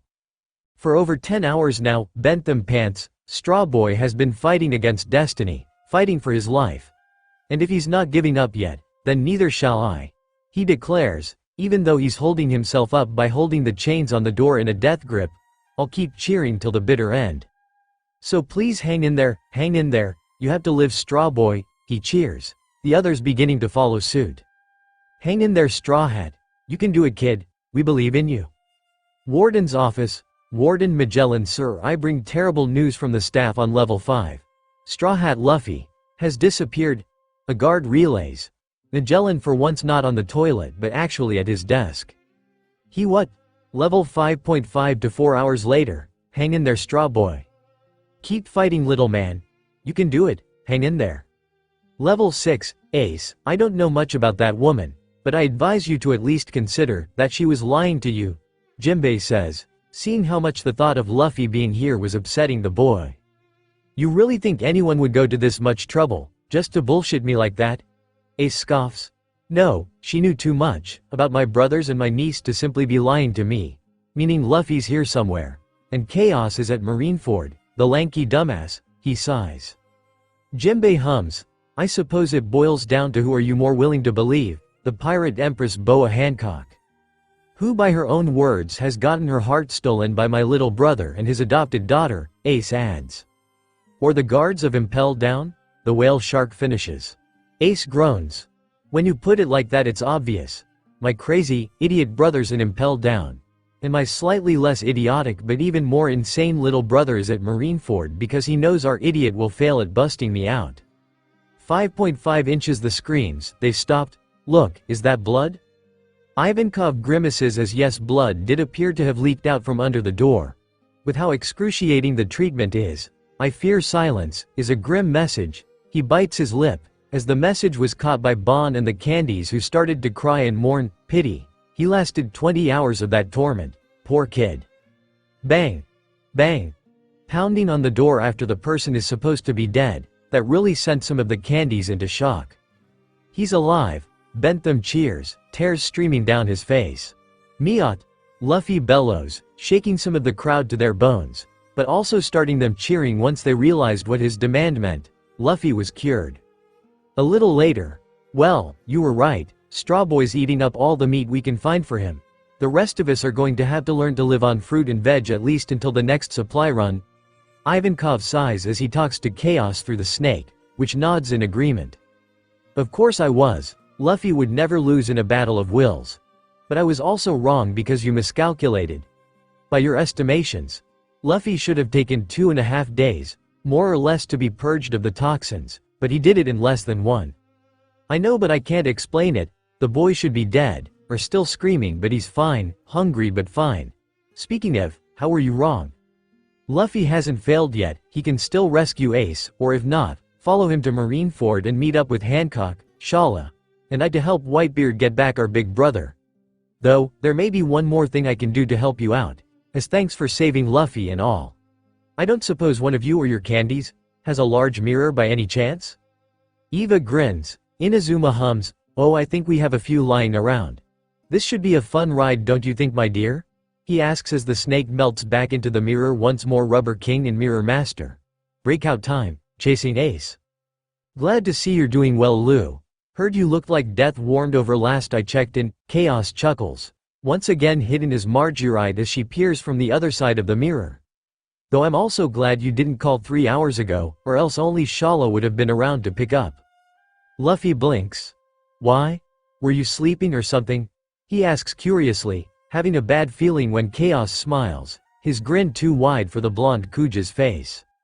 No, just Hancock was establishing her alibi of failing successfully. Also, she screams like she's being murdered while getting ass fucked. In my defense, she jumped me. Not my fault, it went in the wrong hole. I'm really confused. What does Hancock finally getting to play with your got to do with her alibi? Luffy asks confused, to which Chaos sighs. Even you noticed, meaning probably everyone did. Boa's alibi for helping us out was she tried to seduce me and failed. She was in turn seduced and convinced to help us rescue Ace. As I said, failed successfully, given she still got fucked. Also, for a naive virgin, the girl now has a laundry list of kinks. Chaos grins proudly. Does it count as bestiality if they're part human? Luffy asks with a wink. Do you mean minks or zones? Either way, fuck if I know. Good luck, Luffy. If this doesn't turn out, get to Marineford pronto, understand? Luffy rolls his eyes. Yeah, no need to repeat yourself, mom, I remember. Good, now go kick ass. I'll see you this afternoon. Chaos winks as the mirror ripples and changes back to normal. Quite a strange lad, Mirror Boy. If it wasn't for the Empress and Shala, I'd have thought him the Candyman the first time we met. Eva chuckles, though given his father's reputation and stoicism, it's no wonder Strawboy doesn't even notice the aura of death and insanity Mirror Boy gives off. Makes sense, he can be kind of intimidating to outsiders, especially given you probably called to tell him I was on the brink of death. Luffy shrugs. So, how do we save Ace, and is Bon okay? The lad is doing as best he can, given he was screaming for nearly 10 hours while deeply in need of healing himself. Inazuma grunts, annoyed the boy didn't listen to him and just get some rest, but he'll recover. We're heading down to level 6 now, Strawboy, and then best case scenario we sneak Ace out into the tunnel system. Move him to level 1 and then I'll make a break for it that way, Eva explains as the two start walking. And if that doesn't work, we try head them off at the top floor, given that's the only way out of Impel Down. Good thing the elevator runs at a snail's pace. Ivankov muses, then calls out, all citizens of New Kama, we're rescuing Ace and breaking out of the hellhole. Today, everyone get moving, we don't have much time to prepare. Straw Boy and I should be back with Ace Boy shortly, let's go. Yes boss. We best get moving STR, aw crap. He hisses seeing Luffy collapse behind him. He really shouldn't be moving around so soon after his treatment, but given he's too stubborn to actually sit down, Ivankov sighs before activating his fruit to inject Luffy once more. Emporio energy synthesis, that should be enough adrenaline to keep you going for about a day. We'll need you fighting at the best you can give today, Straw Boy. As a warning, you'll feel the side effects in a couple days, though hopefully it won't matter by then, Eva says as Luffy gets a handle on his now surging energy levels. Elevator, you're late. Sir, and you're annoying when you're strict with me, Domino. Magellan grumbles as they descend to level 6. Then please evacuate your bowels with more haste next time. Ace's execution can't be postponed and we can't be the reason he's late also. He must be at the front gate by 9 AM or Impel Down's reputation will suffer. The warden grunts, fine, fine. Stop nagging me, woman. Level 5, I don't know why, but I've got a crap ton of energy, Luffy shouts as he runs through the snowy hellscape like a roadrunner on acid, clearly having either ignored, or just not heard Ivankov's explanation. Good, you're going to need it. We can't waste even a moment if you want this harebrained scheme of yours to actually work, Inazuma grunts, his wine glass held level even while running. This level has no human security, so keep that pace going, Straw Boy, and we might actually make it, Ivankov agrees. All three gunning for the exit to level 5 and the next part of the gauntlet. The army wolves tried, but they were no match for a hyped-up Luffy, Inazuma kicking one like it was a disobedient pup, and what few didn't get the message were sent flying with a single, death wink, from Eva, so there really was nothing stopping those three from getting out of there. Open the door, Eva orders, his second nods and gets them into the stairwell. They'll be monitoring this from here on out, be careful Straw Hat, he says flatly. Don't care, let them see, they already know I'm here for Ace, Luffy bellows as he practically jumps down the stairs, the other two close behind. Up at the monitoring station the guards were freaking out, where the fuck had Emporio Ivankov come from? They'd given up looking for the bastard after he disappeared, and Luffy should be dead after his poison bath from Magellan. While not as big a deal, panic over South Blue native and revolutionary, as well as another de-incident prisoner, Inazuma was still understandable.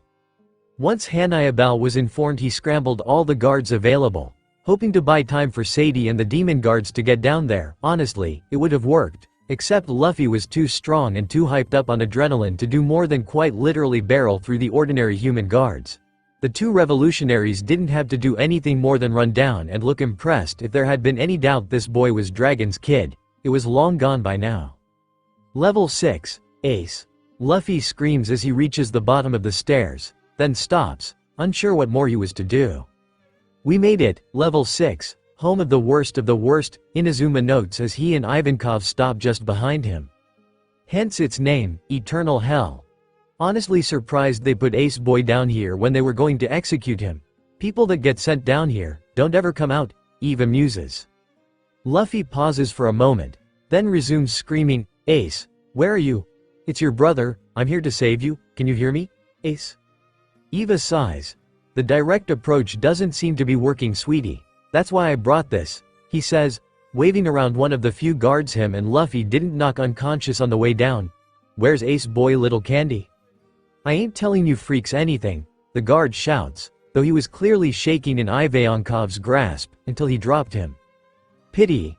Guess we need to be more open with each other, and ourselves. He grins as the guard scrambles back. What are you, Emporio Estrogen? Wow, he turned him into a girl.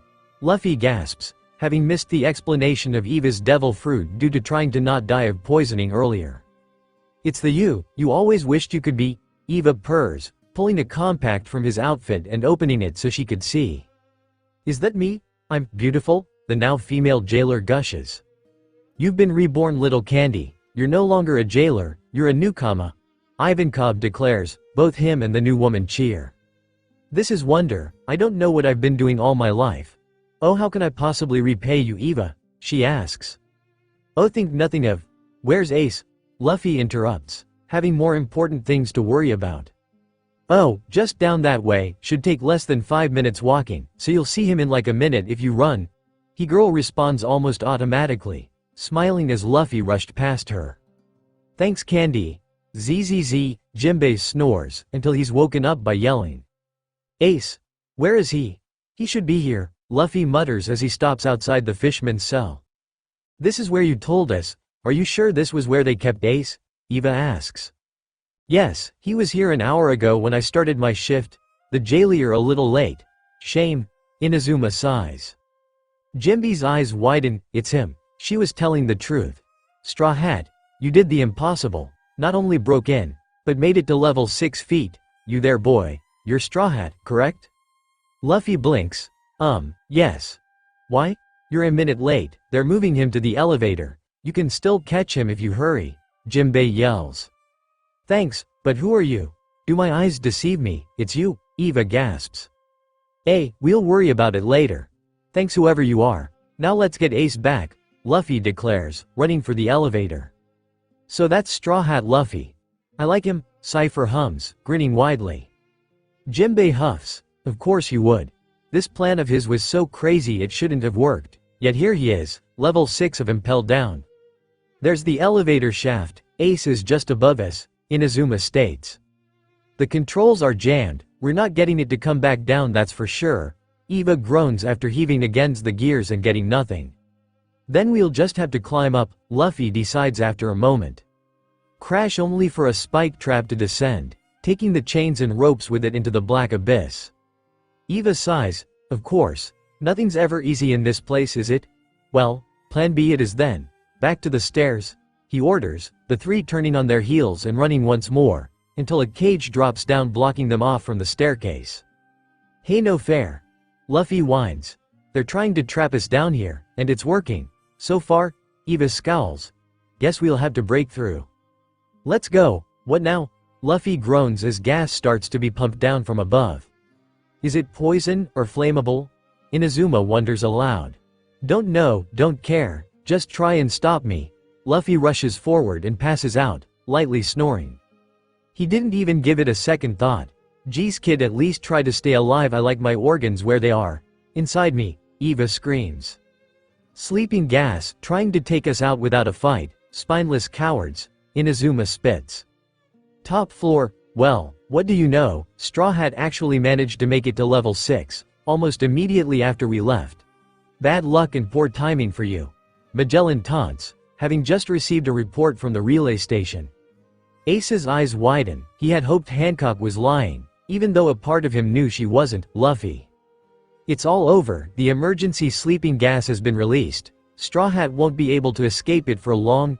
Magellan continues. Apparently the freezing hell wasn't enough for him. Luckily the cell you were just in now has a vacancy. Ace turns, looking back at the elevator. Luffy, he whispers, his heart clenching. Hey, nobody told you to stop. Get moving, prisoner, a guard orders. For a moment it looked like Ace was going to comply. Then he thought, fuck that, and kicked the guy in the face. Then started a brawl with the assembled regular guards, even managing to steal one of their pitchforks. All because the concentration of sea stone in his cuffs neutralized his powers, without draining him, probably so they could make him walk to his execution, rather than carry his 1 foot in the grave ass to the platform and prop him up before killing him, meaning he was still capable of fighting these weaklings. Magellan on the other hand, he was able to snap the pitchfork and then pin Ace to the ground rather easily. I'd advise against that. Resistance is pointless at this point. He drones as the gates close on the elevator shaft. Your brother is a pirate. He was doomed the second he entered this place. Though, it is worrying, he shouldn't have been able to survive the amount of poison I used on him, and especially not recovered this quickly. What are you, Straw Hat? How are you still alive? Level 6. What the hell is that two-toned fucker doing? He's cutting stone like it's made of paper, now he's tossing them up like a ribbon. I don't know what just happened, but it worked. Guess I didn't need clean air after all. Eva chuckles as Inazuma halts the flow of gas coming down to level 6. My dear friend ate the choki no mi. So now they're a scissor human. They can manipulate anything they cut like it's made of paper. Sounds neat. Chaos will want to chat after all this is over, Luffy muses then yawns. So, now what if the elevator and the stairs are cut off? Now, we admit Magellan and his demon guards have us beat. We gave it a good try, Straw Boy, but they've no doubt reached the top floor and handed him off by now. Even if we could leave level 6, that still puts all of Impel Down's all-stars between us and Ace Boy.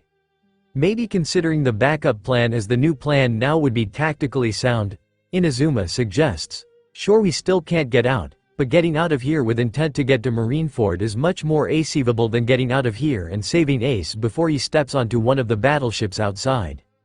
Plus, check the Vivre card, it's not pointing straight up anymore, is it?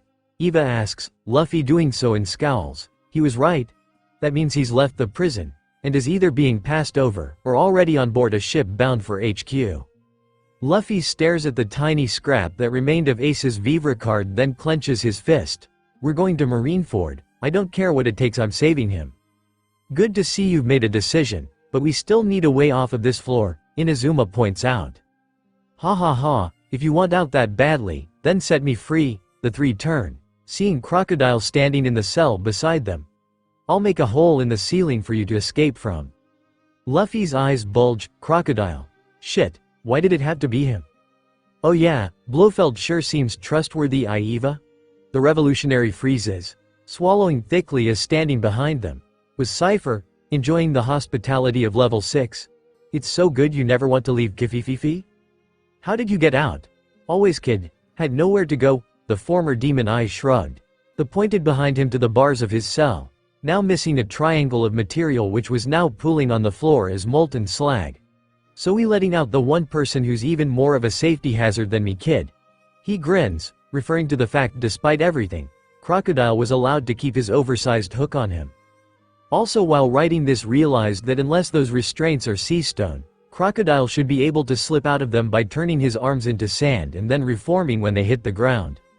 The Logia laughs, you know, until Ace showed up I didn't have the motivation to even consider escaping, but hearing about how Whitebeard and the Navy are going to war with each other, sounds like the perfect time for me to kill the old bastard. You want out, Straw Hat, and I have the tools to do so. All you have to do is let me out. You scratch my back, I'll scratch yours, simple as. If it helps, just because he tries, doesn't mean he has any chance of even injuring, never mind killing Newgate. Cypher whispers to Luffy, who while suspicious of the new guy, did at least agree with his statement, not that it mattered. Go fuck yourself with that damn hook. You nearly killed me multiple times and wrecked my wife's homeland to the point of near collapse. Level 6 might actually be too good for you, Luffy growls. Alabasta is long behind me, that place means nothing anymore, Crocodile shrugs. Whatever your personal feelings are, Straw Boy, we can't exactly turn away help. If Nim can help us, I say let him. Eva says with a wink. Crocodile twitches as Luffy shouts his disapproval. Relax, kid. As long as we keep an eye on him we should be fine. If he does try to double-cross us, I'll handle it.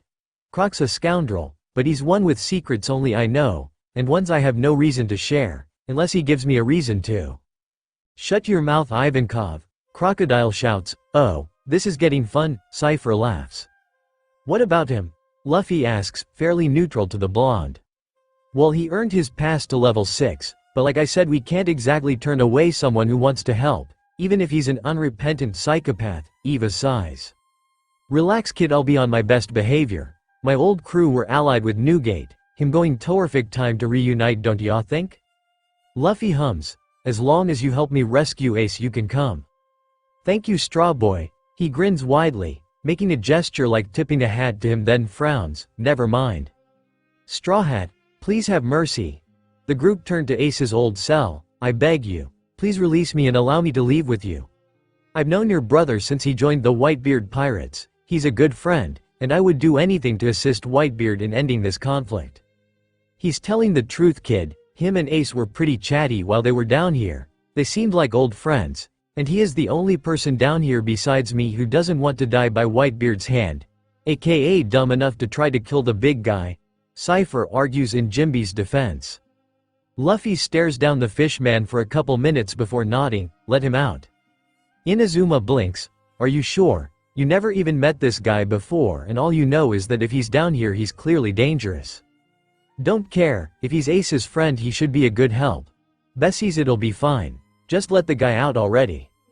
You have my gratitude, Jinbei says gruffly, but that was just his voice. Inazuma turns to Eva who nods, giving him the okay to snip the fish man and both former warlords free of their bonds, while Cypher dealt with a few rowdy prisoners who didn't understand they weren't getting out of here. 2 warlords, former warlords added to the team, as well as the Grand Manipulator himself. Quite the recruitment drive, Straw Hat? The Scissorman muses. Wait, fish guy is a warlord like Crocodile and Hancock? I was until I refused to take part in this war, which is what got me thrown in here in the first place. You won't regret freeing me, Straw Hat. I will do everything in my power to rescue Ace. Even lay down my life for his, Jinbei states with fierce determination and conviction. Whatever, if you think you can stop the war be my guest. As long as I get a shot at the old bastard Whitebeard I don't give a fuck what you do after we get out of here, Crocodile shrugs. If you think I'd let you lay a hand on White, oh Jinbei, as if Newgate needs a minnow like you to save him from someone like Crocodile. Cypher interrupts, laughing maniacally. Well, with that settled, let's get out of here. With a team this formidable not even Impelled Down can hold us. Yeehaw! Eva cheers. Bye assholes. See you bullet don't kill everyone while I'm gone. Cypher waves, getting a disinterested grunt from the mountain of a man in the farthest cell while Crocodile and Inazuma get the escape route open. Level 5.5 a little later. I don't know how you got such good cigars in this shithole Eva. But thanks, Crocodile hums as he was being fitted for a new outfit. Cypher meanwhile gushing over his new top hat, the black suit with a slight tail. The inner panel a golden yellow and the lovely new bowtie made him feel like his old self again. And as long as he wasn't killing his candies Ivankov was fine with keeping the Fruit Loop happy. Besides his energy and enthusiasm were doing wonders for morale laughing face. Eva nods then turns to his current patient, are you sure about this Bon Boy? My energy hormone only works for a day, there will be severe side effects when you crash. He explains, wanting Bentham to be as informed as he could before being injected. I understand, but it's my only option. Especially given I can't actually move from this spot without it, Bentham replies.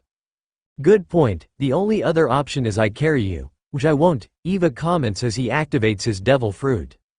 Emporio energy synthesis, oh, right in the Jingang Gulas. Eva you bastard, Cypher laughs as Bond screams in pain, then leaps up in a surge of energy. Level 5, everyone ready? Good.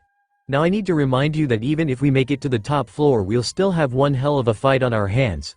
Ivankov explains to the shivering masses. We're in the calm belt, meaning the only way we'll be going anywhere is if we steal a Navy ship along the way. Plus that's the only way they'd let any ship near their headquarters given they're about to go to war so security will be extra tight.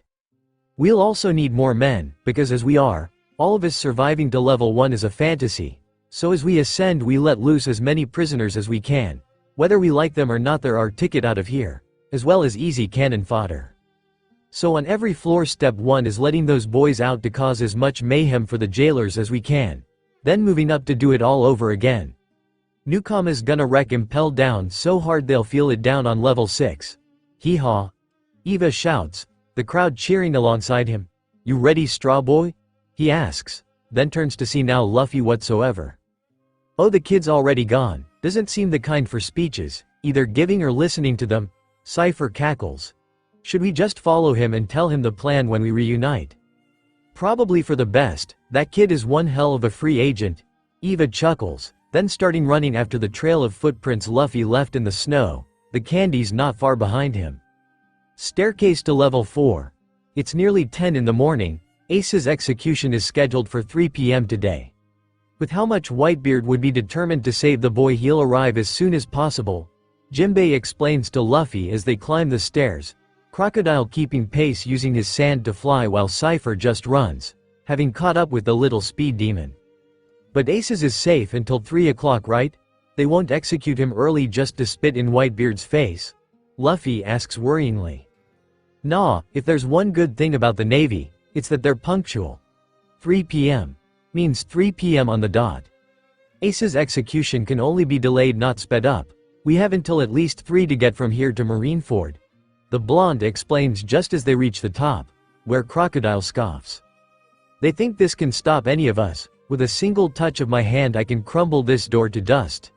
He chuckles, then uses his devil fruit to dry out the wooden door, the metal fittings falling to the ground with a clang as the main body disintegrates. Child's play. He grunts, as the 4 of them end up face to face with the level 4 guards. They're here. This is level 4, the escaped warlord Jimbei from level 6, the intruder monkey D. Luffy, former warlord, Sir Crocodile, and, oh god, Grand Manipulator, Cypher. Level 4, the burning heat hell, just great, Jinbei grumbles, the fishman feeling rather uncomfortable in this place. Let's get this over with, these small fries should barely slow us down, Crocodile hums, not even reacting to the multiple bullets passing through his body, the sand reforming moments later. He has a point, we are on the clock, Crescent Cutlass. Gum Gum Rain Fishman Karate, Arabesque Brick Fist. Negative pressure. It was easy to tell who beat who in this fight. Crocodile's victims were desiccated to the point of being actual skeletons. Luffy's had the ever-loving shit beat out of them. Jimbei's were sent flying due to the pressure wave and Cypher's. Well, even without the golden pyramid they were enclosed in at the time. His were fairly obvious as nobody else's exploded due to the water in their blood turning to steam in about 2 seconds. Are you all sure you want to fight us? I don't mind killing the lot of you. But Straw Hat here is on a bit of a time crunch. Cypher asks, having deactivated his devil fruit so they could continue forward, grinning widely as some of the guards were this close to either pissing themselves or just running away screaming like little girls. 10 minutes later. I'm thinking about breaking out of this shithole, but I could use a little help. Think you'd be interested in the job, Mr. One? Crocodile asks, tossing the cell keys in as he does. Now you mention it, it has gotten kind of boring down here. I could use a reason to get up and stretch my legs if nothing else. Murderer, Dazbones. The Blade Man replies as he stands up, happy to work with you again, old friend. Level 4. We have arrived. Did I miss much? Ivankov asks as him and the newcomers manage to catch up with the 4 heavy hitters.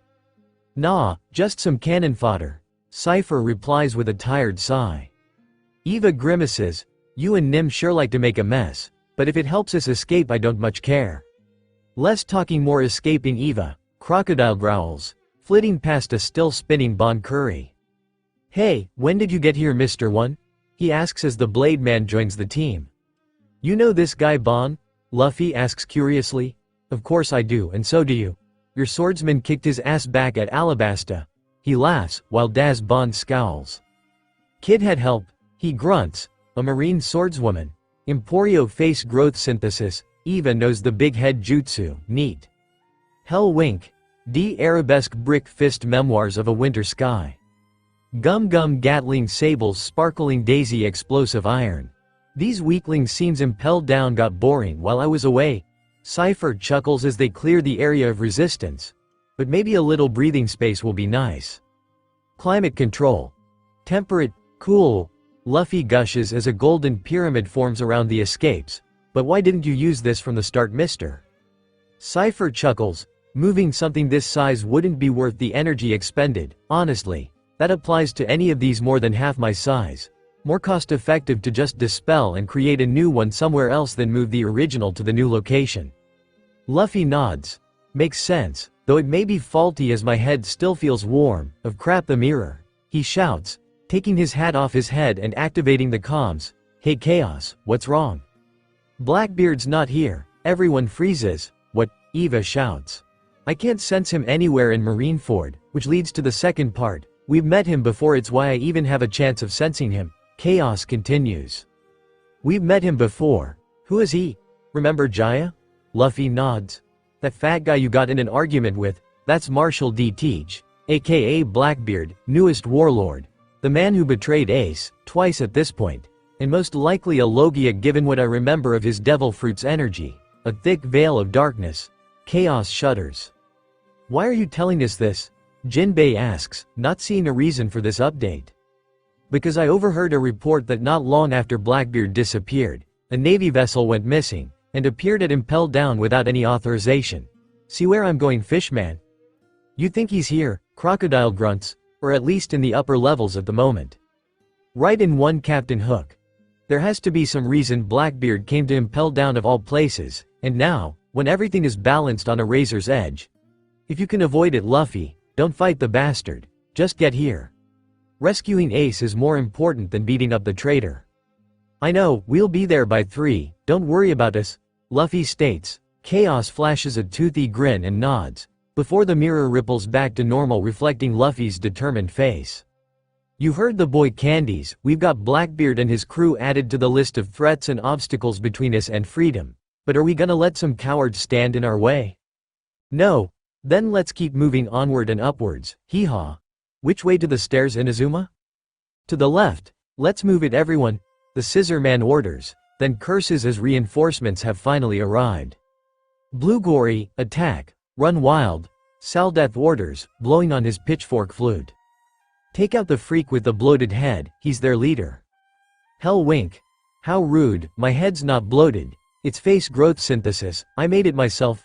Eva chuckles, blasting the Blue Gory away with one hit. Straw Boy, get moving. You need to keep going up and get to that boat pronto. We'll deal with these small fry and let the prisoners loose, then catch up with you shortly, he orders, getting a nod from Luffy. Crunch. It's the demon guards, 3 of them. A Candy screams as Mino Zebra sends a group of prisoners flying with a mace swing. Finally backups arrived, and it's Mistress Sadie. We're here and things are about to get messy. So get on your knees, kiss my feet and take your punishment like a man. Sadie moans, unseen heels clicking under the long white cloak she wore. The other noises she was making made one thing clear. She enjoyed her work a lot more than was probably healthy, especially when it involved inflicting pain upon others. Should have just become a dentist. The demon guards were smashing through the Candies and prisoners. Even Eva was starting to get worried, until their own heavy hitters took the stand. Gear 3rd. Giant Pistol Fishman Karate, 5000 Brick Fist. Sable's null void. The guards were rendered speechless as the demon guards were one-shotted like they were simple cannon fodder like everyone else, and with the null field shutting down their devil fruits, the enhanced recovered of awakened zones amounted to nothing. Level 2. While Luffy and company were steamrolling through level 4, Buggy and Galdino were taking advantage of everyone rushing down below to capture Straw Hat, by setting all the prisoners loose and starting a riot. Unfortunately for everyone involved, due to having just dropped off Ace to the transport ship, the only person still close enough to deal with the riots was Magellan, who crushed the prisoners like rice crackers. He then sealed the passage between levels 1 and 2 with a thick noxious sludge, not just to block off anyone he missed, but also ensure Straw Hat wouldn't be able to just slip past him to escape, and began to make his way down to deal with Straw Hat, though not before ordering Shiryu's release from level 6 to deal with the newest fucking problem. Blackbeard on his doorstep. Buggy grimaces as he observes the poison wall in front of him.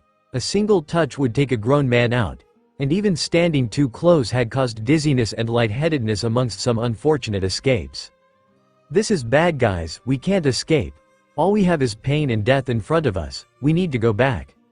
Shut up, you stupid fool, that's exactly what Magellan wants us to do, so fuck him. We can work through this mess, Buggy declares. I admire your confidence, but does it come with a plan by any chance? Galdino asks curiously, causing Buggy to seize up for a moment. It's simple, use your wax. It's helped us several times already, Buggy declares. While it's helped us evade Den Den Mushi and Manticores, this is something else entirely, unless. Candle coating, of course. If I cover the poison in wax it can't affect us, Galdino laughs as the poison wall is dealt with. Holy shit, that actually worked. I thought I was scraping the bottom of the idea barrel with that one, Buggy thinks, before composing himself. Perfect. Just how I planned. You had to get up pretty early in the morning to outsmart me, Captain Buggy, he laughs as the remaining prisoners cheer. Wait, one problem. We still have this massive wall of wax and poison sealing us off from level 1 inch, Galdino hums. He's right, we can't celebrate just yet, don't worry, I bet 20 Bears captions already got a plan to deal with this too. Yeah, what's the next move, boss? Stop, get off me, I can't handle this. Buggy screams as the prisoners crowd him, asking what they should do next. Candle Fist. Galdino mishears. Oh, that's brilliant, Buggy. That's a perfect idea. It is? Buggy asks with a blink. Of course. Remember how Straw Hat took out minotaurs? We'll just do that and it will take down the candle wall along with the wall of poison. Galdino explains. Plus, as much as it pains me to admit, Straw Hat proved my wax can be broken by more wax back on Little Garden. So, I had to do what Straw Hat did. Buggy squeaks, shit. My powers don't come with enhanced strength like that rubber idiot. This may not go as well as we hope. Pretty much yes. Now let's do this, Galdino nods, beginning to produce more wax as Buggy readies his arm. Bara Bara cannon wax release candle mallet. The attack hit dead center. But the poison wall held. In fact, it even began to attempt to consume. Deverbug was able to retrieve it before it was lost, though he did get a severe poison burn on his ass after it had burnt through his prison uniform. Well, guess that won't work without Straw Hat. Shame, it was all we had plan-wise. Gladino sighs, disappointed, while Buggy in his anger, decided to vent at the wall of poison verbally, by screaming every obscenity he could think of at it. Level 1, so, you're the man who thinks he's bad enough to just walk into Impel Down, huh? Jail manager Shiryu, when did they let you out? A guard gasps. Just now, more or less. Now, let's see how this goes. Shiryu smirks around his cigar as he stares down all 5 of the Blackbeard pirates, then start walking towards them. Who's this putz? Some big shot looking for trouble? Blackbeard chuckles. Warden Magellan, I presume. Incorrect. But you're Marshal D. Teach, epithet Blackbeard, correct? That's me alright, zihahaha. Now if you're not Magellan, then who the hell are you? Shiryu just chuckles and begins to draw his katana. Back on level 4, shit. We can't beat them without the demon guards. A guard whines as they're once more being overrun by candies and other prisoners. And their numbers seem to be increasing too. It's Chief Guard Sadie, a candy shouts. Who cares, shove through her. Another yells, it's Mistress Sadie. Manifesto of excitement. Red Viper whip. How dare you, beat up, my sweet little minions. Sadie growls as her whip strikes make short work of the group in front of her, as well as the ground below them. Damn it, crazy lady, Luffy growls, then yelps as he's lifted by the back of his shirt by Ivankov. Didn't I tell you already, Straw Hat? Get moving, he orders, yeeting Luffy across the gap, flying past Sadie and through the wall. Your fight is with me now, naughty girl. Eva coos and winks. Naughty girl. Sadie twitches. You will address me by my title of Mistress Sadie, understood? Emporio estrogen. Sadie's jaw drops as when Ivankov finished his flying somersault across the gap, he was now a she. You know, sometimes I prefer a girl fight. Eva teases, giving the ginger a kick to the face and a normal wink. Stupid anarchist, so now you're a woman. Pick a lane already, she sneers, not yet noticing Eva's heel had ripped her cloak. Oh sweetie, Eva grins, then shifts her weight from foot to foot, letting her new assets bounce. Jealousy doesn't suit a girl like you. Sadie twitches, then grins perversely. I've never heard the screams of a queen before. Should be fun. She purrs, then starts flicking her whip. A woman's weapons aren't just for show. Eva laughs as she leaps at Sadie, easily dodging her attacks. These lithe and delicate movements are weapons too. Though maybe you don't see that when you're too busy cracking that whip around, hun. Sensitivity is a virtue to embrace from time to time. But back to the fighting. There are times when a woman's gifts can make her more powerful than any man. Eva declares as she charges at Sadie, once more twirling and leaping to avoid her whip cracks. Red Viper whip. Too little too late, bitch. Sadie grins as her whip managed to coil around Eva's throat. I could rip your pretty little head off with a hard enough pull. But where would be the fun in killing you so quickly? I've not even heard you beg or scream yet. Amuse me and we can do this nice and slow. A low whimper which builds into a scream. Sadie coos, the horny practically billowing out of her as she pulls back on the whip. Stubborn queen. Give me a scream. Just one please, she whines, sounding a strange combination of horny teen and whiny brat. Cause this will be your last, she shouts, swinging her whip and slamming Eva into the ground with a loud crash. My bones, you shattered all my bones, Eva whimpers. Oh sweet agony, like manna from heaven. Sadie purrs, biting her lip and squeezing her breasts. Or not, Eva shouts and laughs as she explodes out of the rubble, seemingly unharmed. What? How? Sadie screams, then yelps as Eva pulls on her whip. Using my Emporio estrogen, my body became lithe and soft, allowing me to absorb any kind of shocks, be it your whip or even impact with the ground. You dare to defy me? Geez, did you really have to throw so hard? Luffy whines as he pulls himself out of the wall. Straw Boy, get going. I've got this one handled. Onwards and upwards, Eva orders. We're almost to the stairs. I'll open the door once we arrive, Inazuma says as he runs past. Neat, I'm on the way. Luffy nods and bounces out of the hole he just made, but stops alongside Inazuma when the doors are already opening. Some of the candies cheer and rush forward, only to get smacked back painfully by the arrival of Hannibal. This is the great fortress of hell, none shall pass. Now be gone, the vice warden declares. Guys, who's this weirdo? Luffy asks, and why did he open the door for us? He's the vice warden, Hannibal, Inazuma answers as prisoners rush to meet them. Bang! Only to get captured in nets which the pirate and revolutionary dodge. Hannibal grunts then smirks as he spreads his arms. Take a look here, Straw Hat. 1,000 guards, armed with 1,000 cage-shot bazookas between here and level 3. End of the line, boy. This is as far as you go, he declares confidently, while Luffy scowls then begins to step forward, at which point the vice warden gets into a battle stance. In order to protect the innocent people of the world, you Straw Hat must be eradicated. I hereby sentence you to death, on behalf of the warden. Move, Luffy growls, just try and make me, Hannibal fires back. Should we join in? Cypher Stage whispers. No, I want to see how much the kids improved since we fought, Crocodile chuckles. I'm in a hurry, Luffy shouts, rushing forward only to leap back to avoid a swing of Hannibal's double-ended halberd, Kesui, bastard. You shouldn't underestimate me, kid, I'm the vice warden for a reason, Hannibal scoffs.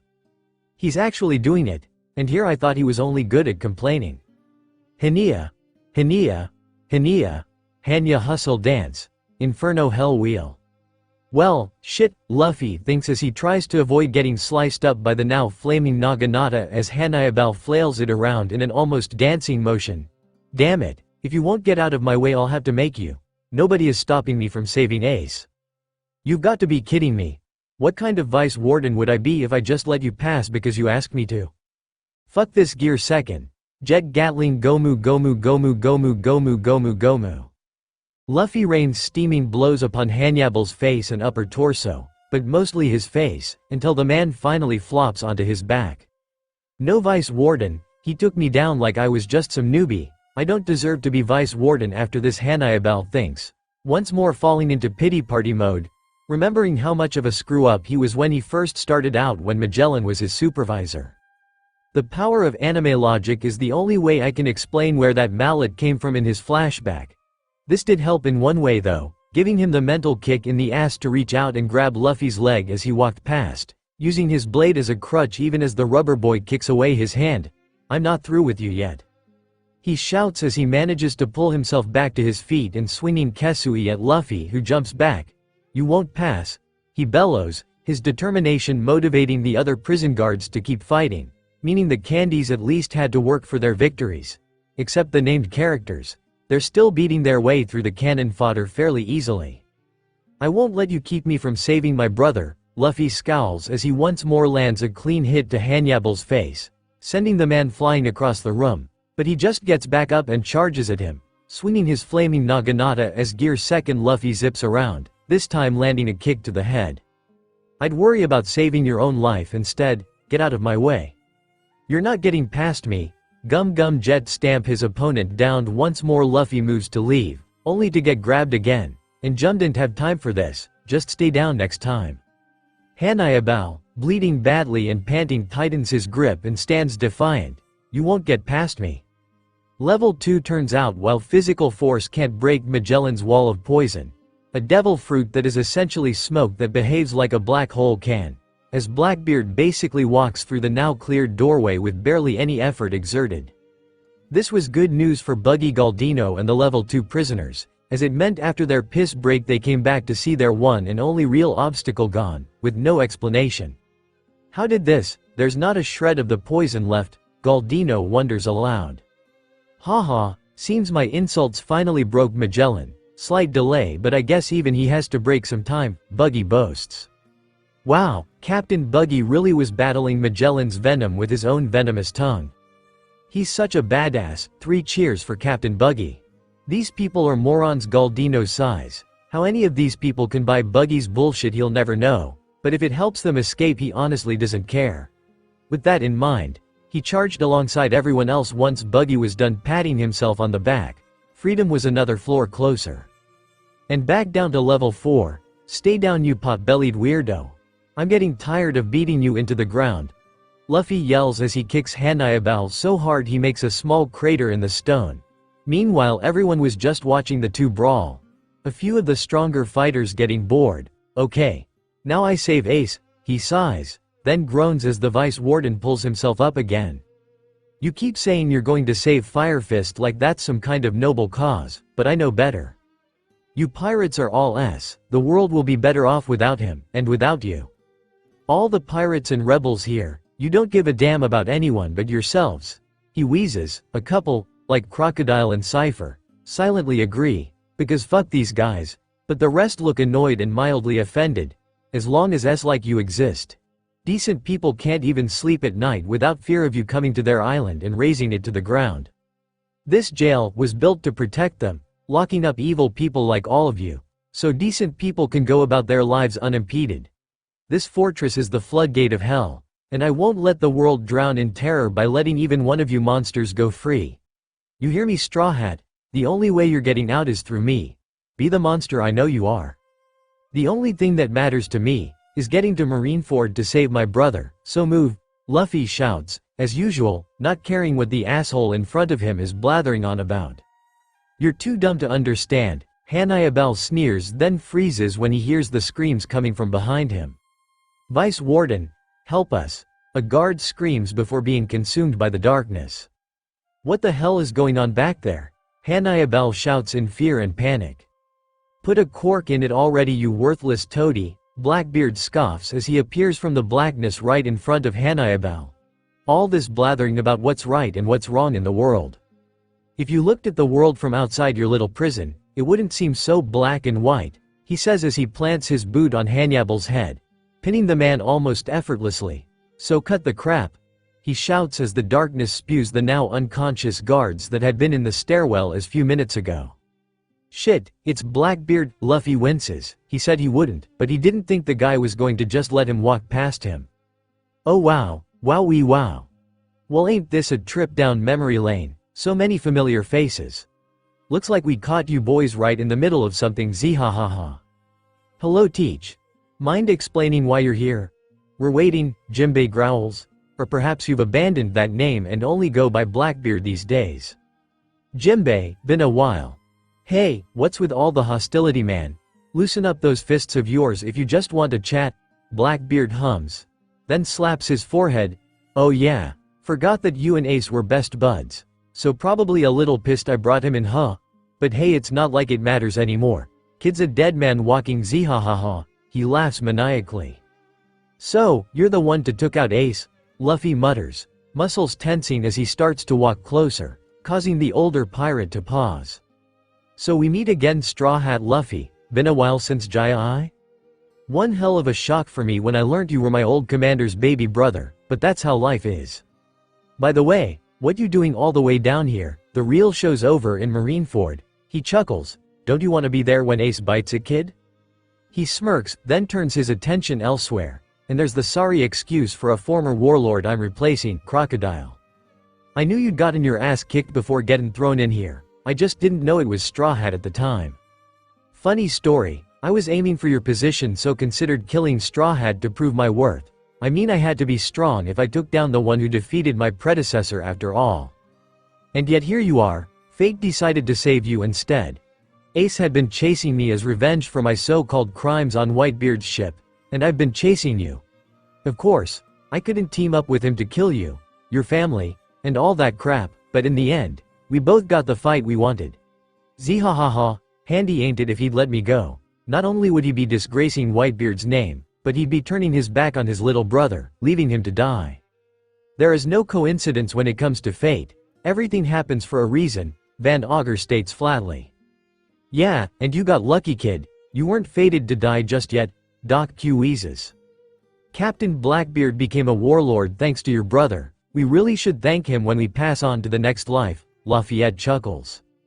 The kid put up a good fight, but it just wasn't good enough, Jesus Burgess laughs.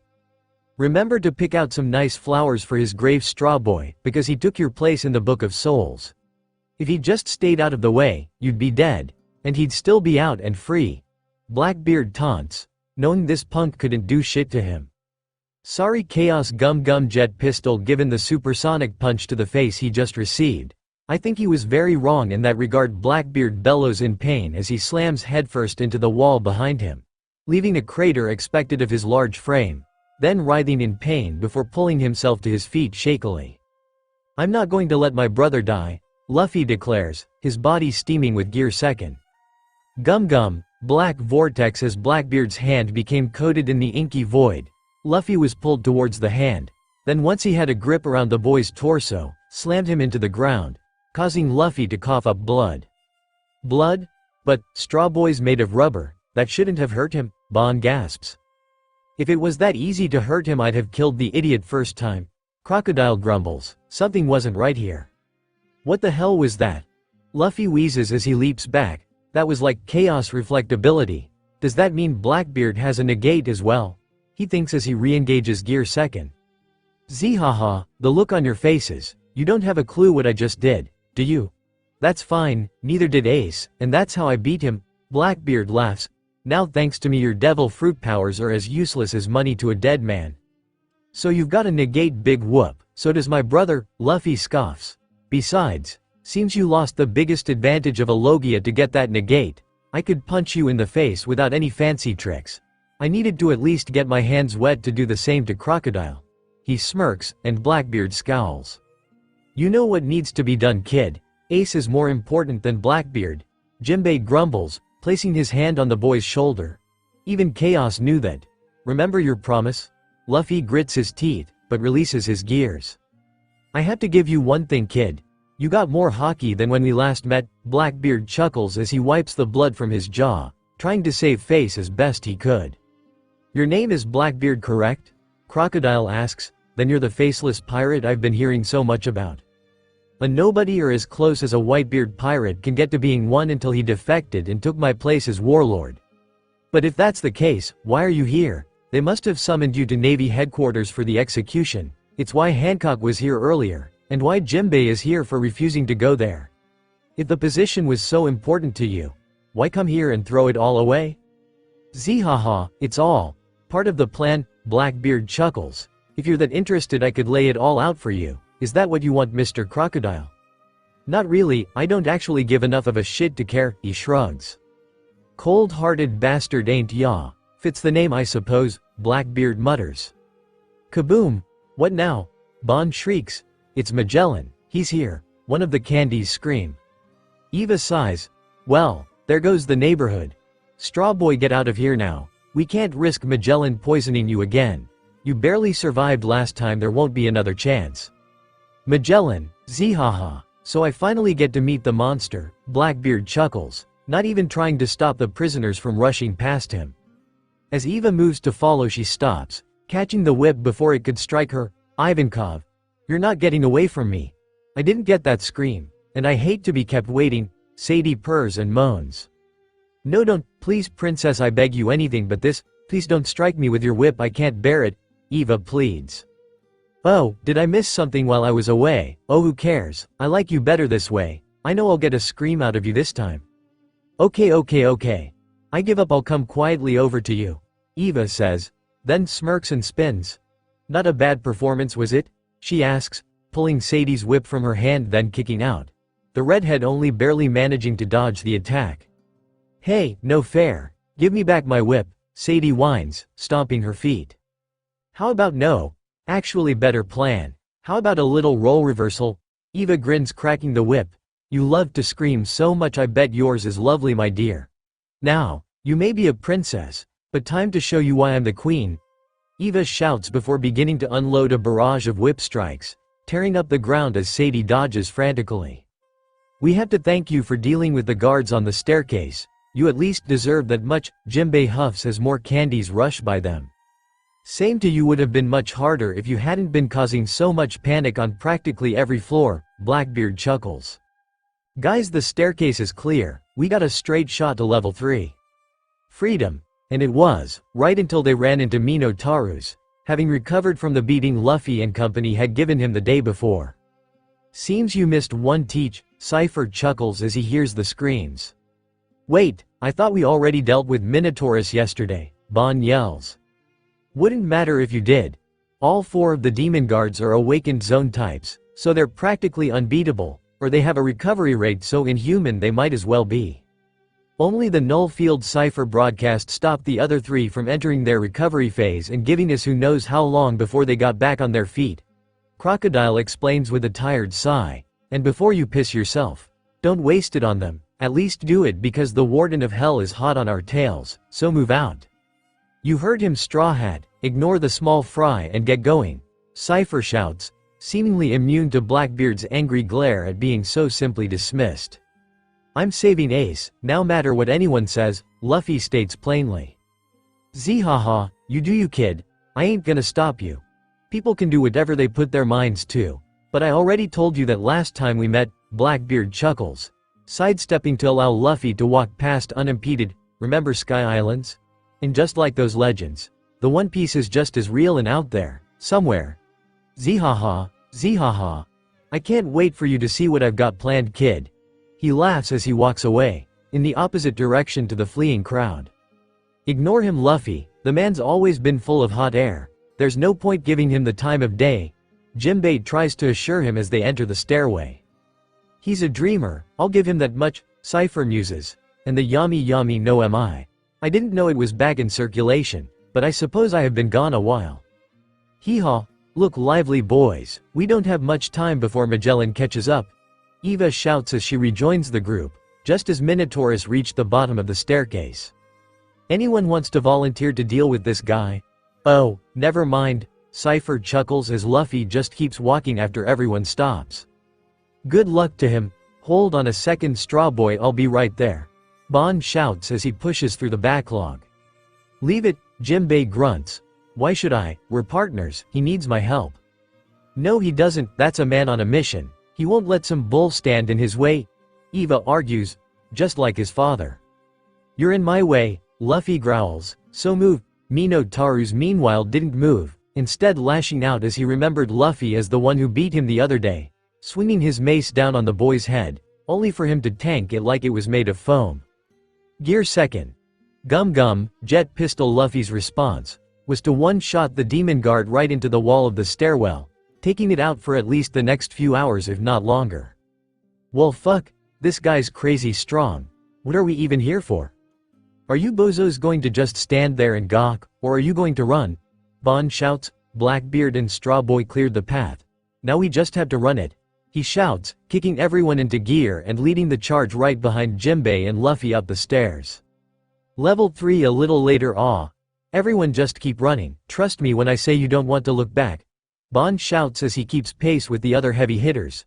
Meanwhile, Magellan's Hydra starts picking off the stragglers. "I'm not sure we have the time to set loose the prisoners on this floor, not with Magellan quite clearly nipping at our heels," Cypher grimaces. "True, not much of a distraction when he's right behind us," Crocodile agrees. "Shame but true. Everyone keep moving," the Saint Eva shouts as she and Inazuma direct the flow of escapees. "Hurry, Magellan's right on our ass, I can see that berry." "Not now, Steve, nobody asked you." "Catherine, quiet already. Just keep moving," Jimbei bellows, quieting the candies. "I really hope you have a plan here, boss," Inazuma says as they were the only able-bodied members of the group still on level 3. Everyone else was now on the stairway to level 2 or taken out by Magellan, the man who currently looked like a sentient pile of purple sludge and was walking towards the two at slasher movie villain speeds. "I do, now get on it," Eva shouts. "Great scissors. Any reason you decided to cut up the staircase walls two-tone?" Cypher asked curiously. "It's all part of the plan, don't worry about it," the man huffs, then grimaces as he makes one final cut. I will follow your orders, Eva. He thinks as the entire staircase collapses due to the effect of his devil fruit upon all the cut-up walls and now floor. The problem was while it trapped Magellan, Eva was still down there. This is suicide. What are you hoping to accomplish? Magellan asks, staring down a fairly uncaring Eva, the woman still smirking despite being backed into a corner. Curious are we? If you haven't figured it out yet, then you're terribly slow, Eva taunts, as she stabs herself in the side with her devil fruit's needles. Emporio testosterone. I'm sorry, what I meant to say was that you're stupid, Ivankov shouts as he returns to his masculine form, grinning like a madman. Deathwing the Hydra blocks the attack, being momentarily dissipated before reforming, Magellan releasing the other two heads in response to Eva's attack. So, how many heads you wanna show me, big boy? Eva coos, winking non-combatively as he does. It doesn't matter if you buy those fools a little time, Straw Hat still can't leave this facility, there's no way, Magellan growls. Buy some time, quite the cocky bastard aren't you, already sure of his victory, Ivankov huffs. Kamabaka style. Newkama Kempo, come and fight me drippy boy. Eva cackles, ready and able to fight the warden. Level 2, anyone else feel like this floor is too easy? Crocodile muses as they basically speedrun the wild beast floor.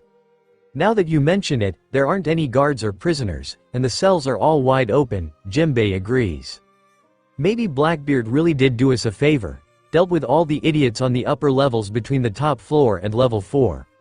Only thing I can think of, Cypher hums as he follows the crowd. We still need to worry about leaving Impelled down, luckily, or as close to that as is possible in our situation. The prison is surrounded by Navy ships. If we can steal one, then we'll have all the credentials we need to get out of here, as well as get through the gates of justice to streamline the track to Marineford, Jimbei explains. Luffy nods. Got it, steal a ship, save Ace. Sounds simple, meaning it isn't. Compared to everything else you've done today it is, don't lose hope just yet Strawboy, Bon Clay assures him. Level 3, hee-haw. Ivankov moans as the poison touches his skin. Oh my. I can feel my face melting away, the pain is just too much for one man to handle. The agony, my beautiful face ruined, you truly are a monster Magellan, I'm melting, oh what a world, or not. Eva shouts with a grin. Peeling off the poison-covered material. My makeup protected me, what do you think, too much? He winks, then leaps away as the Hydra starts attacking him. Meanwhile, Magellan prepares something, chewing away in the background. Death wink wink wink wink wink venom blowfish.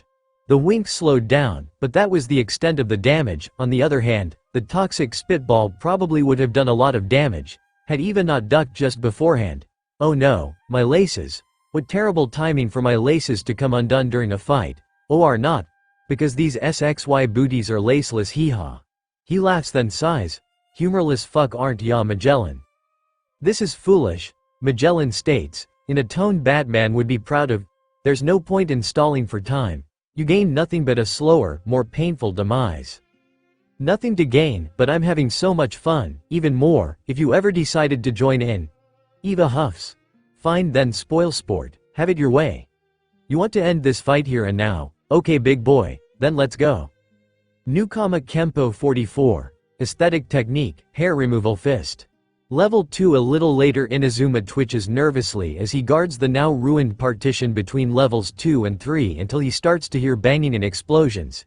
Even with all the debris and distance between them all, that must mean he's still alive. He thinks hopefully, until Venom Road Magellan bursts through his defenses, dropping down right in front of the Scissor Man. Balls keep out, you're trying to stall me too it seems, Magellan mutters to himself as Inazuma sends the pre-cut slabs directly at the warden's head. Level 1, crap in a bucket. I didn't plan for this. Buggy screams as the demon guards arrive on level 1, and proceed to decimate anyone they come across. Everyone back to your cells. We can't beat these monsters. He cries, before running into someone not fleeing for their lives. Hey what's the big idea? He whimpers when he realizes just who he ran into.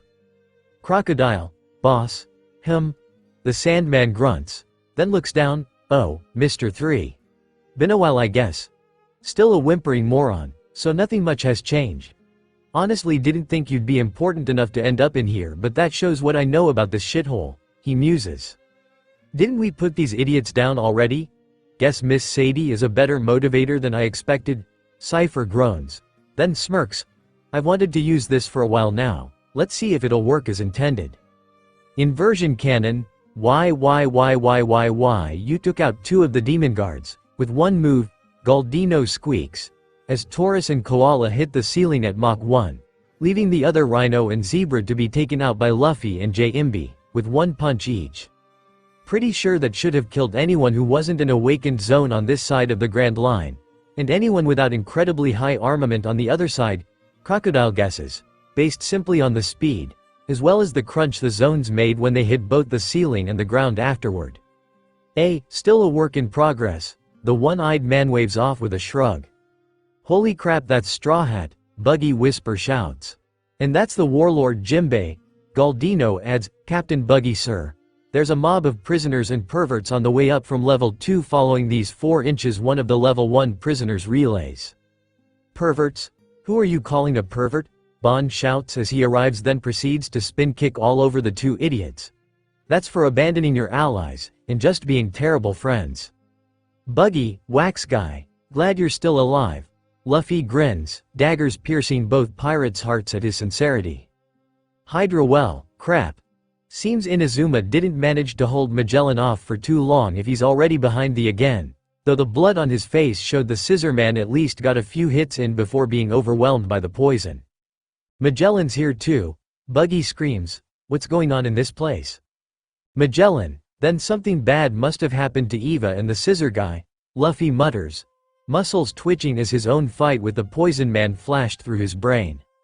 I've dealt with that fat-headed pervert and his worthless flunky too. Now, to finish you off properly this time, Straw Hat, Magellan growls as he stares hatefully in Luffy's direction.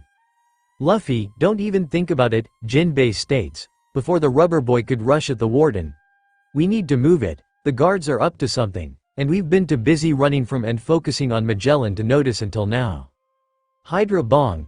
What? Magellan thinks. His eyes widen as something manages to do the unthinkable, stop his poison dead in its tracks. That's, Bon gasps, a wall of wax, Luffy finishes. Candle wall, Galdino pants, bricking it but also glad he was quick enough to block MS. You're not so useless after all, Crocodile muses, actually impressed by Mr. Three's reflexes. What are you all doing standing around for? Get your asses in gear and get moving, Galdino shouts as he raises another wall to block the Hydra's side attack. He's right, follow me men. The path to freedom awaits, Buggy calls, raising morale in the room to the heights it was before the demon guards crashed the party. I know I sound like a broken record, but we really need to move, Luffy, Jinbei insists. 1 second. Didn't you say we needed a navy ship in order to get off this rock? That's correct, then you go with the others. I want one last chance to deal with this bastard. I'll be right behind you, in a few minutes, so don't worry about having to wait around for me, Luffy states, surprising the warlord. Don't worry, I got a plan this time. Immunization. Well, I'm impressed that actually worked. Gods, that would have been tragic had I been wrong. Cypher laughs as Magellan's poison evaporates off him while standing in his bubble. Of course you'd be here trying to escape. Should have let Shiryu kill you when I had the chance, Magellan growls, seeing the infamous level 6 error in front of him. You know the only way he'd have stood a chance was if you put the cuffs back on me, and you couldn't guarantee he'd manage to kill me before I beat him to death with them like I did all the others. Toxic terror. Cypher grins. The pyramid decaying to nothing as it was no longer needed. You sticking around too, triangle guy? Luffy asks, getting a nod from the blonde. See, I'll be fine. Even have pretty strong backup in case my plan isn't so hot, he chuckles, causing Jinbei to sigh but nod. You better survive this, kid. I ain't saving Ace just to tell him his brother died on the way there. The fish man groans, then follows the others. I'll be fine. Hey 3, I need a favor. Fine, but we're even after this, got it? The Candleman huffs. No problem. You know your candle champion thing from Little Garden? Well, I just need something like that for my hands and feet, so I can hit Magellan without poisoning myself. Just that. If it was a full suit it'd get in the way of my devil fruit. Can you do it? Galdino hums, in theory, it's possible. It'll just be wax though, no buffs because Artemis isn't here to paint the wax, understand? Luffy nods. All I need is the wax. Besides, chaos would rip the rubber right out of me if I brought my niece along with me. Cheeky smiley face. He chuckles. Now, I'm counting on you to make this plan work. No pressure then, Galdino mutters sarcastically, before completing the request. Candle armor, oversized boxing gloves and foot protectors, made of solid doku wax. Just what the brawler ordered, winking face. So cool, Luffy cheers, tearing up at how awesome and badass Galdino's gear made him look, whether the waxman thought it was the time for it or not. I hate to admit it, Straw Hat, but I almost admire your tenacity, and the sheer balls it takes to willingly step forward to fight me. Especially after what I did to you the first time, Magellan says, giving the boy a half smile. Not that it matters, I'll make sure you're dead this time. What the hell did you do to Eva? Luffy asks, back in serious mode. I presume you mean Ivankov. If so then, I executed him. Much like I'm about to do to all of you, so at least he won't be lonely for long. Hydra Candle Wall Champion Rifle. It worked. I can touch him. Luffy grins as while Magellan did manage to block his punch. The wax did its job and stopped Luffy getting poisoned, which was the main goal of that first strike. Cannons ready to fire, brother. 3 inches. Thanks for the candle shield, by the way. Debris and assorted crap for Mr. Cypher, for whatever he needs them for. Thank you, my good fellows, the Cyclopean pirate says with a smile and a dip of his hat. Ready, fire, Galdino orders, unleashing the barrage. Inversion cannon, kaboom. Direct hit. We got the bastard that time. We might actually survive this, go Straw Hat, show him real hell. Things were looking up, until Magellan just walked out of the fiery explosion they just hit him with, looking none the worse for wear. Bollock's top floor, we beat all their goons, we can finally relax for a minute. Bon Clay cheers as they reach the top of the stairs. I wouldn't get complacent yet, Daz Bonds retorts, continuing when he sees his former co-worker looking both annoyed and confused. By my count, there are 10 Navy ships out there, each crewed by about 800 Marines. Even if we manage to take one ship, that's still more than enough firepower to wipe us off the map. So tell me, what part of that sounds relaxing to you? Shit, you make a good point there, Bond sighs and nods. And that's not the only problem. The gates of justice are our biggest hurdle. We need them to be open, and stay open long enough for us to pass through, otherwise we don't stand a chance of making it to Marineford on time. Jinbei states, or going anywhere for that matter. Bonds nods. You have a point, this is much harder than it looks. But we can't give up, not when we've made it this far. We'll find a way, Jinbei declares. Yeah, there might be a problem with this plan, as Buggy and the others discover when they open the main gate, and see there's nothing there, not a single ship as far as the eye can see. Phewick, Buggy screams. It seems we miscalculated. Did we even plan for there not being any ships to escape on? Crocodile wonders aloud. Had to give these guys credit. They clearly rubbed their brain cells together and realized the easiest way to stop our escape is to leave us all here. The Sea King-infested calm belt ensures even those of us without devil fruits aren't going to even consider going into the water. Enough moping. Yes, the Marines have left, but only because Magellan told them to, and even then they've not left entirely. After all, impelled down, being defenseless from outside attack is too stupid even for the Navy. They're just out of sight. If you squint you can see the shadows of their sails in the fog. Jinbei states, trying to raise the currently floundering morale. Yeah, but that's still too far away to get to any of them. We should just give up, or jump in the sea. The Sea Kings might be quicker than Magellan. Time to accept it's just too late for us. It's never too late. Jinbei bellows, I'm here, and I'm not giving up. So stand back and let me deal with this. He then slowly walks away from the crowd, before ripping one of the main doors of Impel down off its hinges, gotta love that fishman's strength, and carries it to the edge of the pier platform. I can't carry many, but if you hop on I can carry you over to one of those ships, he explains as he jumps into the water, door still held above his head. You're insane. You really think we can sail out there on a door? One prisoner asks. Only for 2 surprising volunteers to hop on, Crocodile? Let's get moving, Jinbei. The sooner we get a ship the sooner we can all leave, the Sandman sighs while Mr. One nods silently. Just 2, Well, I suppose that makes my job easier, Jinbei hums. Just wait one moment, aren't you forgetting someone? Buggy asks, it's clear you need me for this mission to succeed, so I'll join this little boarding party, he declares, then steps onto the door, after being handed a baby den to report back to the group when they're done. Okay, now let's get us a ship, Jinbei declares, before shooting forward at high speed through the water, those left behind cheering as hope is rekindled in their hearts. Things were going pretty well for the boarding party, until the Marines started firing cannonballs at them. Then Jinbei had to start bobbing and weaving in order to dodge their fire. A whole fleet of ships, just as we expected, Jinbei says mostly to himself, as he dodges another barrage. We're close, I'm going to throw you now, so you best hold on tight. Buggy's eyes bulge. You're kidding, right? Right? He squeaks, only to start screaming when, true to his word, Jinbei launches the door and its passengers right at one of the battleships. Fishman Ocean Current shoulder throw. They're here to hijack the ship, men. Give them everything you've got. They've all got devil fruit powers, throw them overboard and they're done for. Idiots, Crocodile thinks, biting down on the tip of his cigar as he and Mr. One leap at the Marines on deck. With the strength of the men in sight, this was barely worth the effort of coming for someone like him. Level 1, didn't you learn the first time, boy? It's a lesson you only get once, Magellan shouts, spitting poison balls at a charging Luffy who leaps over them fairly easily. I've got nothing to learn from you, now taste wax. Gum Gum champion Bazooka Magellan blocks the attack aimed for his face with his arm, but the force behind the strike still pushed him back, while Luffy bounced back to put some distance between them once more. Fine then, if you choose to continue to defy me, then there's nowhere else for you to go than death. The warden bellows, unleashing the Hydra on the Rubber Boy marine vessel. So, Crocodile sighs around his cigar. What were you saying about tossing us overboard? He asks tiredly, already bored as he and Mr. One are surrounded, and then nothing.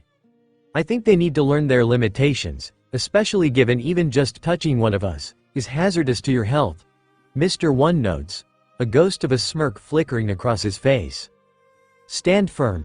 Throw them overboard. The ship's captain bellows, as bazookas are aimed at the two pirates.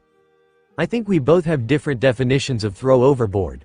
Also, I don't think this ship is going to survive our acquisition, Crocodile mutters, as the Marines start to get more confident and start brandishing weapons. Fishman karate. Spear wave only for Jinbei to make them all collectively shit themselves as it lashes out at the vessel with a water spear. Well, the ones who weren't caught in the explosion shit themselves. The others either died painfully or hit the water with an at least painful, at worst fatal slap. Watch your aim, we're still on this ship, Crocodile scolds. Thought doesn't seem to put much effort into it.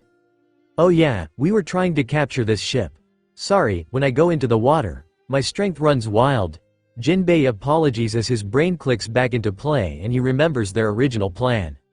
Level 1 Hydra Gum Gum champion Gatling finally Luffy seems to be in a much more even match against Magellan, the wax armor countering his poison so Luffy could simply overpower the construct, even managing to once more land a solid gut punch to the warden, and this time it wasn't even a crippling blow for the Rubber Boy, as Magellan skids across the prison floor. Very good work with the wax constructs, Mr. 3, was it? Cypher grins, content to watch Luffy wail on Magellan for the moment at least. They're holding up, but it's all down to Straw Hat that they're managing to actually touch Magellan, Galdian argues, knowing he wouldn't have been able to come close to what Luffy's doing if the roles had been reversed. How's that? Luffy asks, taunts as Magellan drops to one knee. The poison coating on his body fades as his breathing gets heavy, though the anger in his face just got stronger. Alright guys, one more push, a prisoner shouts, before the cannons fire another barrage. Boom, is he dead? There's no use stalling for time? Magellan monotones, answering the question simply by speaking, I've already ordered all Navy vessels to distance themselves from the prison. Even if you made it outside, there's no ship for you to escape on. Well shit, had to use his brain eventually, Cypher groans. Who cares, that fishman will deal with it, nothing's going to stop us from getting out of this place, Luffy declares confidently. You are correct, Jinbei is a worthy adversary in the water, which just means I should deal with you quicker, he sneers before standing, revealing himself to be practically fine, Then his eyes glowed red and he was once more covered in poison, but this time it was different, more a blood-red, chunky slop, rather than the more slimy purple gloop he was producing earlier. The biggest sign things were different though, was that when Luffy kicked this new poison, it infected the wax and started to spread. Only Galdino's quick release saved him from Magellan's poison this time, which was spreading across the floor like lava, and just as destructive to the surrounding area. Now perish, he growls. Venom Demon. The toxin stops spreading, and instead pulls back, completely enveloping Magellan before reforming into a massive beast of venom and death. A Venom Demon indeed. So, this is your ultimate move, Doku. Interesting, Cypher hums, then clenches his fists. Immunity. Well, that's upsetting, he groans, as Magellan steams, but the Venom Demon doesn't dissipate. Sorry guys. It seems he produces this more potent venom too quickly for me to decay. Though the steam might at least obscure his vision slightly, Cypher says, pinching the bridge of his nose. Guess we just run then. All in favor of that plan, don't say anything, just run for your life. With the pyramid dissipated, as there was no point wasting energy on a move that did nothing, Magellan and his venom puppet were free to follow the retreating prisoners. It may not be the fastest construct, but it had great reach and followed Magellan's movements like an extension of his body. Hell's Judgment. Death, and then what might be the worst part of this new variant of his poison came into play. Spreading like a virus to anything its sufferers touch, as seen when it got one prisoner, and in trying to get help, it spread through his touch to the clothes and then the skin of another, dooming them both. It's not just my wax, it seems the red toxin spread to anything they touch. We're in deep trouble now, Straw Hat. I can see that. Really hope Jinbei and the others are doing better than we are. Luffy replies with a grimace. The ships, these people really have no idea who they're fucking with. Crocodile thinks as a rather large marine with a cannon blows his head off, grinning to himself before the Sandman's hand wraps around his throat, draining his fluids and turning him into a desiccated corpse in a matter of seconds. Hey, that guy's arm just became a knife. What the hell is he? It should be obvious, you already know I ate a devil fruit. Mine was the Supa Supa no mi. Daz Bonds responds, then starts cutting people down with ease. Oh no, that's Daz Bonds. Crap, I know that name. He's an assassin from the West Blue. Sables. Yeah, those two were single-handedly wrecking their current ship's crew, and they weren't even having fun doing so. What a shame. They'll have that ship taken in only a few more minutes at this rate. I refuse to allow such indignity. The captain on a different ship growls. Men. Sink that ship. Open fire. He orders, but it seems someone had a plan for that too as a tidal wave hit the washed over the deck of the ship, soaking all gunpowder in the area. Damn you, Jinbei. Men, lock him down, focus fire on that fishman. She shouts, changing targets once again. Top floor, you guys there, we're coming. You hear that? Bon asks hopefully. It's Strawboy. He cheers, followed by many of the other prisoners.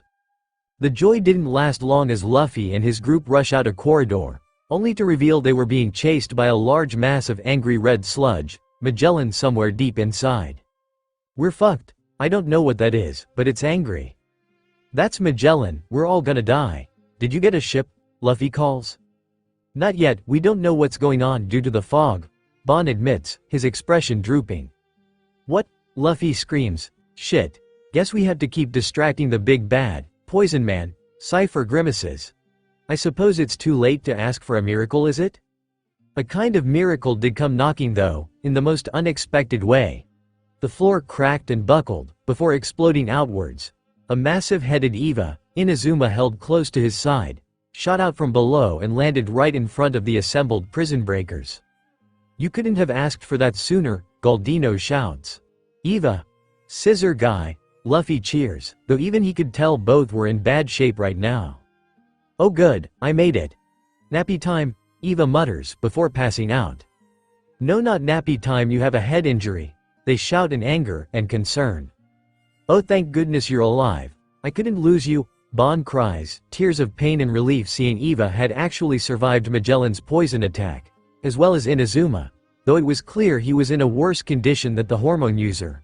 Less than Luffy had been, but that's not exactly difficult. Still breathing are you? Magellan grunts, seeing Eva was now on the top floor with the rest of them. Straw Hat. A prisoner shouts, call from Jinbei. He says before throwing a baby den to the young pirate. Luffy, you're reached the exit? Jinbei asks, yep, boot. We have a slight problem with Magellan still chasing us. Also running out of prison to get chased through, the rubber boy admits. I see. We'll be over as soon as pos to need to trust me. You need to just keep running, right off the edge of the prison dock, Jinbei orders. Jinbei, some of us are devil fruit users. Hell, I'm a devil fruit user. Jumping in the water isn't a good idea, you know, Luffy argues. I know that and I'm sorry, but I really don't have time to explain the plan right now. See you soon, Jinbei finishes, the snail falling back to sleep a moment later. Luffy sighs then skids to a stop. 3. I need another wax thingy. He orders, the wax user understandably panics.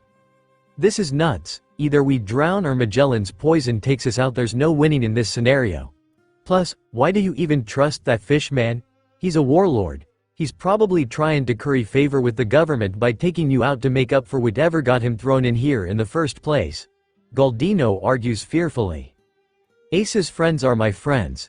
Anyone who wants to help save my brother is okay with me. He won't let us down, Luffy declares with full confidence. Into the water, go right ahead. Save me the trouble of cleaning up later if the Sea Kings kill you instead of me, Magellan scoffs. Be careful everyone, one drop of that poison will kill you.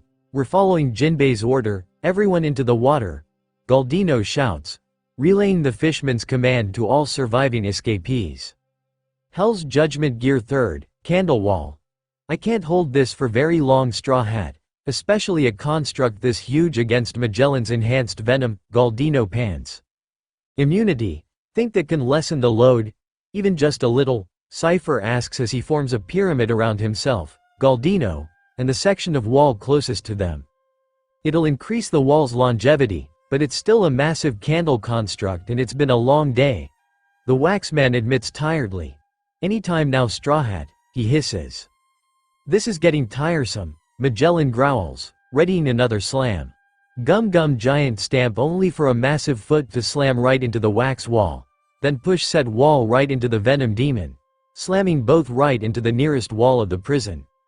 Holy crap, he hit him, they gasp, as Luffy fizzles out like a balloon before landing in Eva's hair, and everyone cheered, until the red poison started to seep out of the pile of stone and wax once more. Not dead, that's a shame, Cypher grimaces. Oi Eva, I need you to move that fat head of yours and fight. I'm AQLL tiny now and you're one of the strongest people here. So do something. Luffy screams, his voice high-pitched and kind of uncomfortable. What's that? Baby straw boy? Eva slurs, his head really not working the best right now. Oh wait, I know what to do. Please don't, you're not in your right mind. That can't be their plan, it's completely insane, Magellan sneers. If we weren't, then it would probably never work, Cypher cackles, grinning widely before leaping onto Eva's head beside Straw Hat. Everyone grab onto Eva's face, we have a plan, Luffy declares, the others confused, but given the other options were Magellan and Sea Kings, they complied very quickly. Don't even think about it, actually, I've changed my mind. I want the satisfaction of killing you myself, Magellan declares, his venom demon getting dangerously close to the Okama Queen. Hold onto your butts, Eva shouts Hell Wink. The attack may not have stopped, or even shoved Magellan all that hard, but that wasn't the point of it. The goal of Eva's supersized Hell Wink was to send them flying in the other direction, his massive head smashing through the outer wall of the prison like it was made of paper match, taking everyone out of Magellan and his venom demon's reach. We're falling, Eva, we need another wink. He can't, I think he passed out again. Shit, all was looking grim, until they got the strangest help, just as Eva lands, hitting something much more solid and springy than seawater. What the? Luffy wonders aloud, having been bounced off of Eva and landed on the ground in the process. I'm very sorry everyone, for such an odd request, Jinbei apologizes. Now everyone was close enough to the ship to hear him. What the fuck was the only thing Magellan's brain was able to produce. What was in front of him was just too insane. Whale sharks, a school of them, as far as the eye could see. This is so cool, Luffy cheers as the whale sharks follow Jinbei's command and carry the escapees over to their new ship. And by carry I mean bounce the rubber boy and now conscious giant-headed man around like beach balls, until they reached their final destination. We made it. Take that you poison bastard, number more impel down torture. Suck it Dirioha man. Time for a new age of mayhem, what fun XD. It's not time to celebrate just yet everyone, Jinbei says manning the helm but also killing the vibe. We still have a struggle ahead, he says, but doesn't really explain. Eva sighs as impel down fades into the fog. Well, now's the best time to start Inazuma's treatment. You there? Bring me everything useful from the medical rooms. Stat.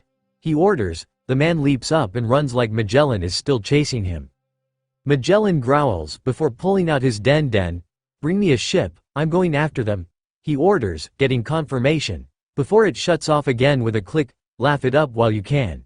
You're only moved from one prison cell to another, you just don't know it yet. All ships open fire. Balls. It seems they were able to repair their cannons faster than anticipated. While they were sitting around with their thumbs up their asses while we took this ship, they had little else to do, Crocodile argues. Their aim sucks. I don't think Jinbei's even trying all that hard. Maybe it's the current, like how the Buster call couldn't hit the Mary in Anise lobby. Luffy wonders aloud. Then shrugs as that kind of thinking was Nami or even Chaos's job. He's just happy these people keep failing to hit them. We're outnumbered, but the good news is these are the dregs and reserves. All the best Marines are already over in Marineford awaiting Ace's execution, or more accurately Whitebeard's attack and rescue attempt. Jinbei explains, raising spirits. Why do you bother, Pirate S? The gates of justice will never open for you. Oh yeah, shit, Luffy curses, forgetting about the other thing this place had in common with Anise lobby. The gates of justice fast track and locking mechanism. Please tell me someone has a plan, Buggy whimpers, realizing just how hopeless the situation was at this moment. Keep sailing, Jinbei states flatly, as if the answer was obvious. Did anyone besides me remember we're also on a Navy ship? Fire back you imbeciles, Crocodile shouts. He's right men, load the cannons, Buggy shouts, entering his amped state. Sable's gum balloon gravity cannon, fire, boom boom boom. There are too many, we're outmanned and outgunned. Some escapees cry as some of the cannons make it through and hit the ship. Idiots, they're still running straight for the gates. What, do they think it'll just open for them like magic? A Marine chuckles. Exactly, for the gates to open Magellan himself would need to authorize and open them. Guess they didn't get the memo. The vice admirals laugh amongst themselves, then stop. It's opening, what the fuck, this doesn't make sense. Get impelled down on the line. It's opening, the pirates cheer, as freedom is finally on the horizon. Huh, I guess you did have a plan after all, Buggy scoffs, while Jinbei smirks. We might actually make it, we're almost there Straw Boy, Bond cheers, hugging his friend, we're on the way to save Ace. Yeah. Impel down. What? Who authorized the gates opening? Magellan bellows, turning on his heels and re-entering the prison at a sprint. When I find out who did this, I'll wring their fucking necks. Gate control, are you sure we should open the gates right now of all times, Warden Magellan? The technician asks nervously. Of course I am, we need the space to overwhelm the pirates. This is the best option to ensure Marine victory. The man growls. So get those gates open, He-Man squeaks and begins activating the mechanisms. Slam, damn it control room. What are you doing? Magellan shouts as he barges into the room. Who told you to open the gates of justice? Shit, it's that copy-faced guy Bond Curry. The already there Magellan shouts, wagging his finger at the new one. But how, when did you manage to touch me? He asks aloud. You morons, clearly he's the fake. Why else would he be helping the pirates? Magellan growls. Poison already starting to drip from his collar. Oh, front row seat to Doku. Maybe this was a good idea after all, Magellan smirks then begins to laugh. Sesei. Oh, I do love this little game, Mr. Warden. Shame it has to end so soon. He grins, then pulls a den from his sleeve. Pura click, hello Luffy. It's Magellan, Buggy screams, while Luffy blinks, then frowns as the pieces fell into place. You said you weren't coming, that this was a stupid idea, he states. That I did, and since you have no ace and would be dead if not for Eva, Jinbei, Crocodile, Bon, and Mr. 3, I'd say I'm still right. But I would never leave you out in the cold, Lou. That's not what family does. Chaos, you big idiot, coming from you, that's almost a compliment. Hydra imperfect reflection. Release reflect armor. Well, I'm glad that worked. Chaos voice, echoes and reverbs as the fully coded being twitches and stands, moving like a puppet being used by a beginner, purple sludge pouring out of the hole in his head, fully sealed up, so your poison can't take me out like you were hoping. You'll need to put a dent in the armor first, then see if you can even poison me, Doku. The researcher explains with a laugh. Now, Magellan was having one hell of a day, with the stress of keeping Ace's execution running on time. Luffy breaking in and then breaking out with all the other inmates he's collected, Blackbeard showing up out of the blue, and now this dumbass making him look like a chump. Luckily for the warden, he had a simple solution. It was overkill, but fuck it, he was too pissed off to care at this point, as the purple poison coating his body turned blood red. Think you're so tough, punk?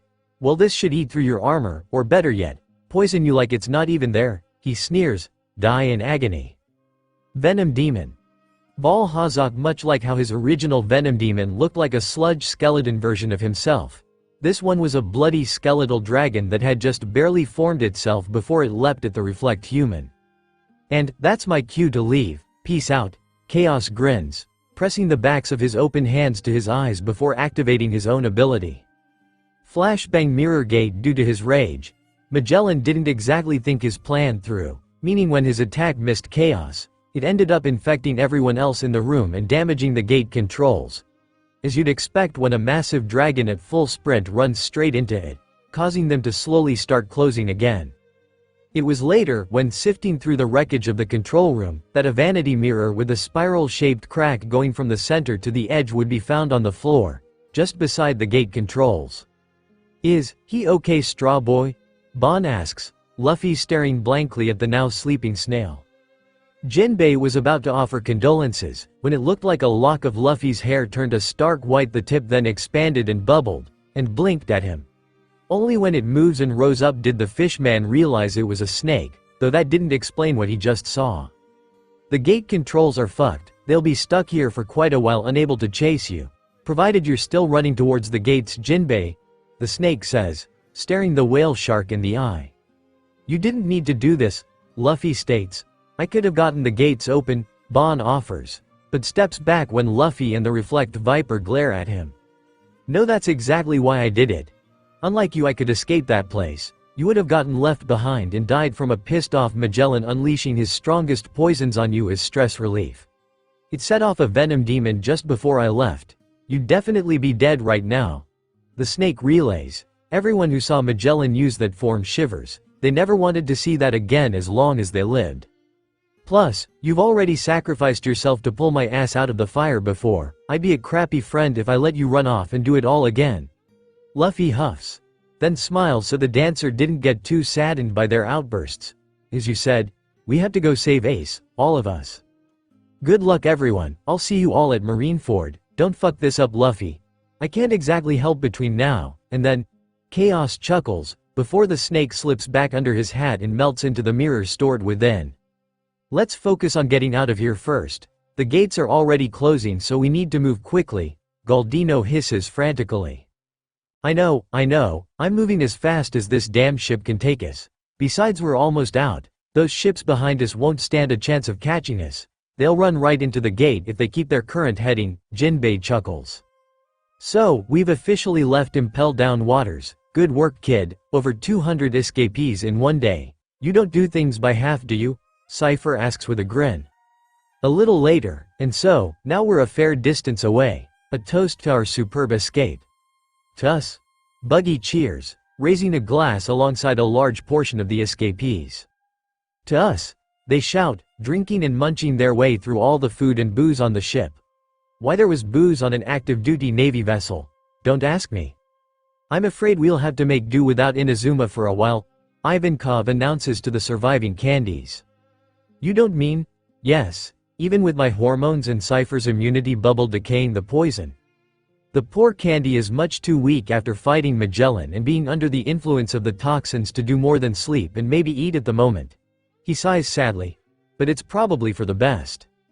The hormones I used on myself to heal from Magellan's poison took years off my life and have severe side effects.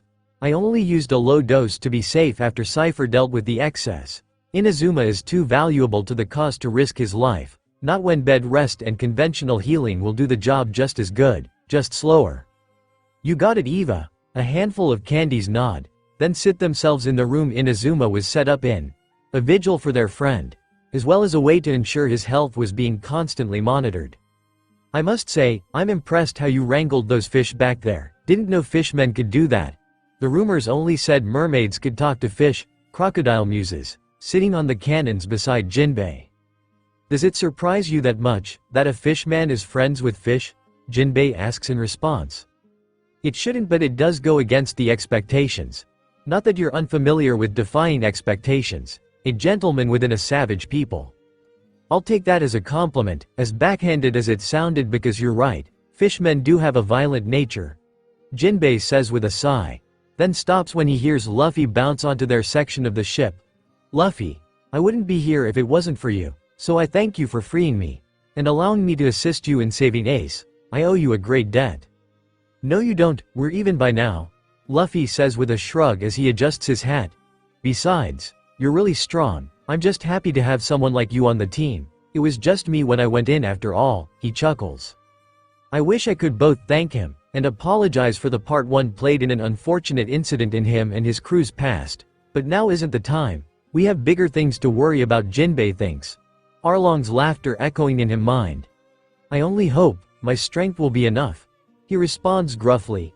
I may be one of the 7 warlords, but I'll have lost my title after this. So we best make haste and ensure Navy headquarters regret laying even a hand on Ace. He declares, we'll do right by the fallen. Their sacrifices will not be in vain. We will rescue Ace. Luffy shouts, almost drawing out Buggy coming up to see when they're stopping the ship, or more importantly his Navy headquarters. Seems you're drawn a crowd. Did you forget to tell these people why you were breaking out? Cypher chuckles, his eye flashing with a mix of malice and amusement. Yeah, I probably should have told you sooner, Jinbei sighs. Don't worry about it. Everyone else already knew. From what we can tell, Straw Hat just kind of misses details. One of the Okama defend him. Luffy sighs and nods. Yeah, something like that would normally have been told to me by Chaos or Robin if the whole crew were here. Though even then he doesn't always tell me. He kept Hancock's status a secret in case I said something stupid cause of past experiences with warlords, namely Crocodile, Moria, and Kuma. Luffy states in agreement. Wait just a minute. What's this talk about Navy headquarters? Buggy shouts, now the other escapees had arrived. Don't tell me we escaped hell, just to go straight back into the jaws of the beast? Pretty much. Clown frown. Luffy's been saying it since he arrived. He only entered Impel Down to rescue his brother, and given where his execution is taking place, that's where he's going, Bond states in defense of his friend. Besides, given where we are, it's not our fault you're too stupid to know what our destination is, Crocodile sighs, mostly because of the blank looks he was getting. We've just passed through the gates of justice, meaning we're in the tub current, essentially a massive whirlpool that only has 2 other exits. Anise lobby, and Navy headquarters, he explains to the assembled crew. Seems I was right, we did forget to tell them we were letting them out to conscript them to fight the Marines on a rescue mission for Fire Fist Ace. Ops? Cypher grins widely, sipping from a wine glass while almost everyone around him freaked the fuck out. Pura. Guys, the snail is ringing. One of the newcomer, not freaking out due to having been forewarned by Eva before the great escape shout. Who would be calling at a time like this? Galdino asks, and should we even answer? It can't hurt to try, Bond says as he jumps down, Luffy right behind him. Click, hello, Luffy here, he says, not seeing any point in saying anything otherwise. That's nice. Listen, we know this ship's been hijacked by Impel Down Escapus. We've just received the report saying as much, so let's be honest here. Before contact was lost, we had insider information being fed to us, and because of this we have a pretty good idea of who the ringleaders of this little breakout are. The Marine relays. That's nice, who do you think they were? Luffy asks, curious as to what the Marine's take on his simple plan going tits up was. You, Straw Hat Luffy, and another notorious East Blue pirate, Buggy the Clown. FUUUUUUUUUUUCCCCCCKKKKKKKK, said Clown screamed internally. We've got 2 warlords and a level 6, and they think Buggy's one of the ringleaders, someone asks, though whether the question was disbelief or amusement, was actually hard to tell, probably a little of both. Pass me the doughnuts. Thank you. At first we assumed the Clown was just a regular worthless criminal, but to be frank we were wrong. We learned he was a crewmate on Gold D. Rogers' ship. Shit, they found me out, Buggy screams, confirming the news to everyone on board. Huh, why didn't I think of that? Shanks was on Rogers' crew, and Buggy had been crewmates with Shanks. So yeah, that makes sense, Luffy thinks, his face remaining blank on the outside though. Oh, and one more thing, he's an ally of one of the 4 emperors, red-haired Shanks. The snail finishes, so, if you can hear us Buggy, we don't know how someone with a background like that has eluded us for so long, but you won't be getting away from us next time, or ever again. We haven't yet found a connection between you and Fire Fist, but we assume you share the same goal as Straw Hat Luffy, rescuing him from his execution this afternoon. We know you're accompanied by Jinbei, Crocodile, Ivankov, not to mention approximately 200 run-of-the-mill criminal S-bags. Now time to lay things out for you. Your fate is in our hands. Unless we open the gates of justice on our end, you can't enter Marineford. You'll simply follow the tub current from now until you expire. Get used to your surroundings, they're all you'll be seeing for the rest of your life. That is all. Hey, Navy, Luffy calls, causing them to pause. I'm gonna save Ace no matter what, so you better keep your potatoes peeled. Click, its eyes peeled, you little idiot. Great, now I want potatoes. The kid just decided to pick a fight with Navy headquarters, priorities dude. Hey, Captain Buggy? The Clown turns his head. Were you really a member of Gold Roger's crew? The man asks nervously. And sworn brother to red-haired Shanks? That's our captain, one hell of a pirate. Why didn't you say anything sooner? Not the background I was expecting from him, Jinbei muses. And yet, he's so weak. Mr. One grunts. To be fair, given his age he was probably a cabin boy or something equally low level. It's not like he was someone of Rayleigh's level while on Roger's crew. Cypher argues. It's impressive, but it wouldn't automatically equal amazing strength or mental fortitude. Accurate, Crocodile sighs deeply. Every ship has one. A blemish on their record. Eva huffs, getting nods from the escapees, pissing Buggy off. Now that you mention it, Rayleigh did mention you, Luffy muses, snapping him out of his anger. You actually spoke to Rayleigh? God, I missed him. Where'd you see him? How's the old geezer doing?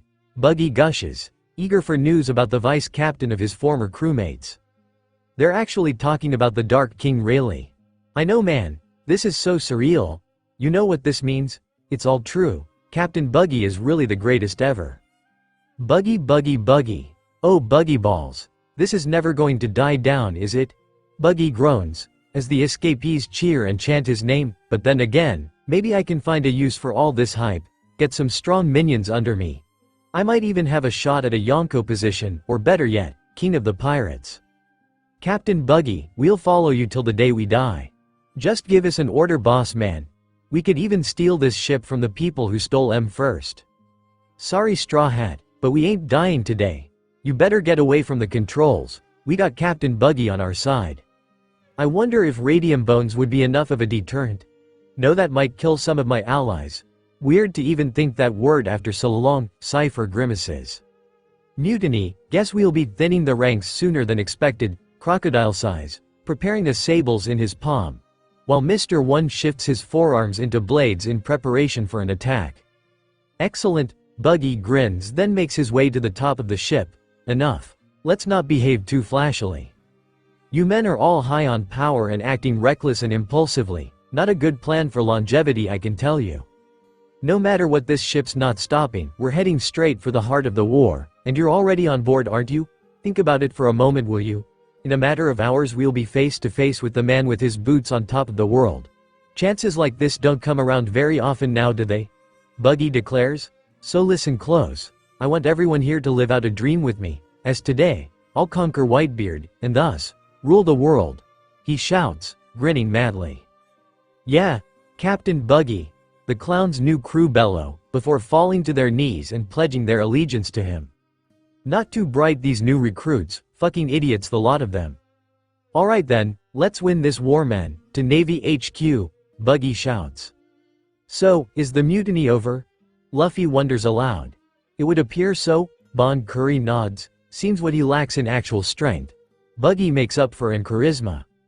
"It's a shock to all of us," Jinbei notes, "Hey, if it means we have all these cannon fodder, let Buggy think he can topple Newgate, it fails that way," Cypher cackles. Elsewhere, Marine Viewing Station, the marine vessel carrying Portgas d'Ace will arrive shortly, perfect, the man working the monitoring equipment nods, turning his eyes to the evacuating civilians. It would look bad if they let them stay in Marineford when they knew a Yonko and his allies were going to be dropping in at any time now. They needed to be ready, because Fire Fist and Whitebeard die by day's end.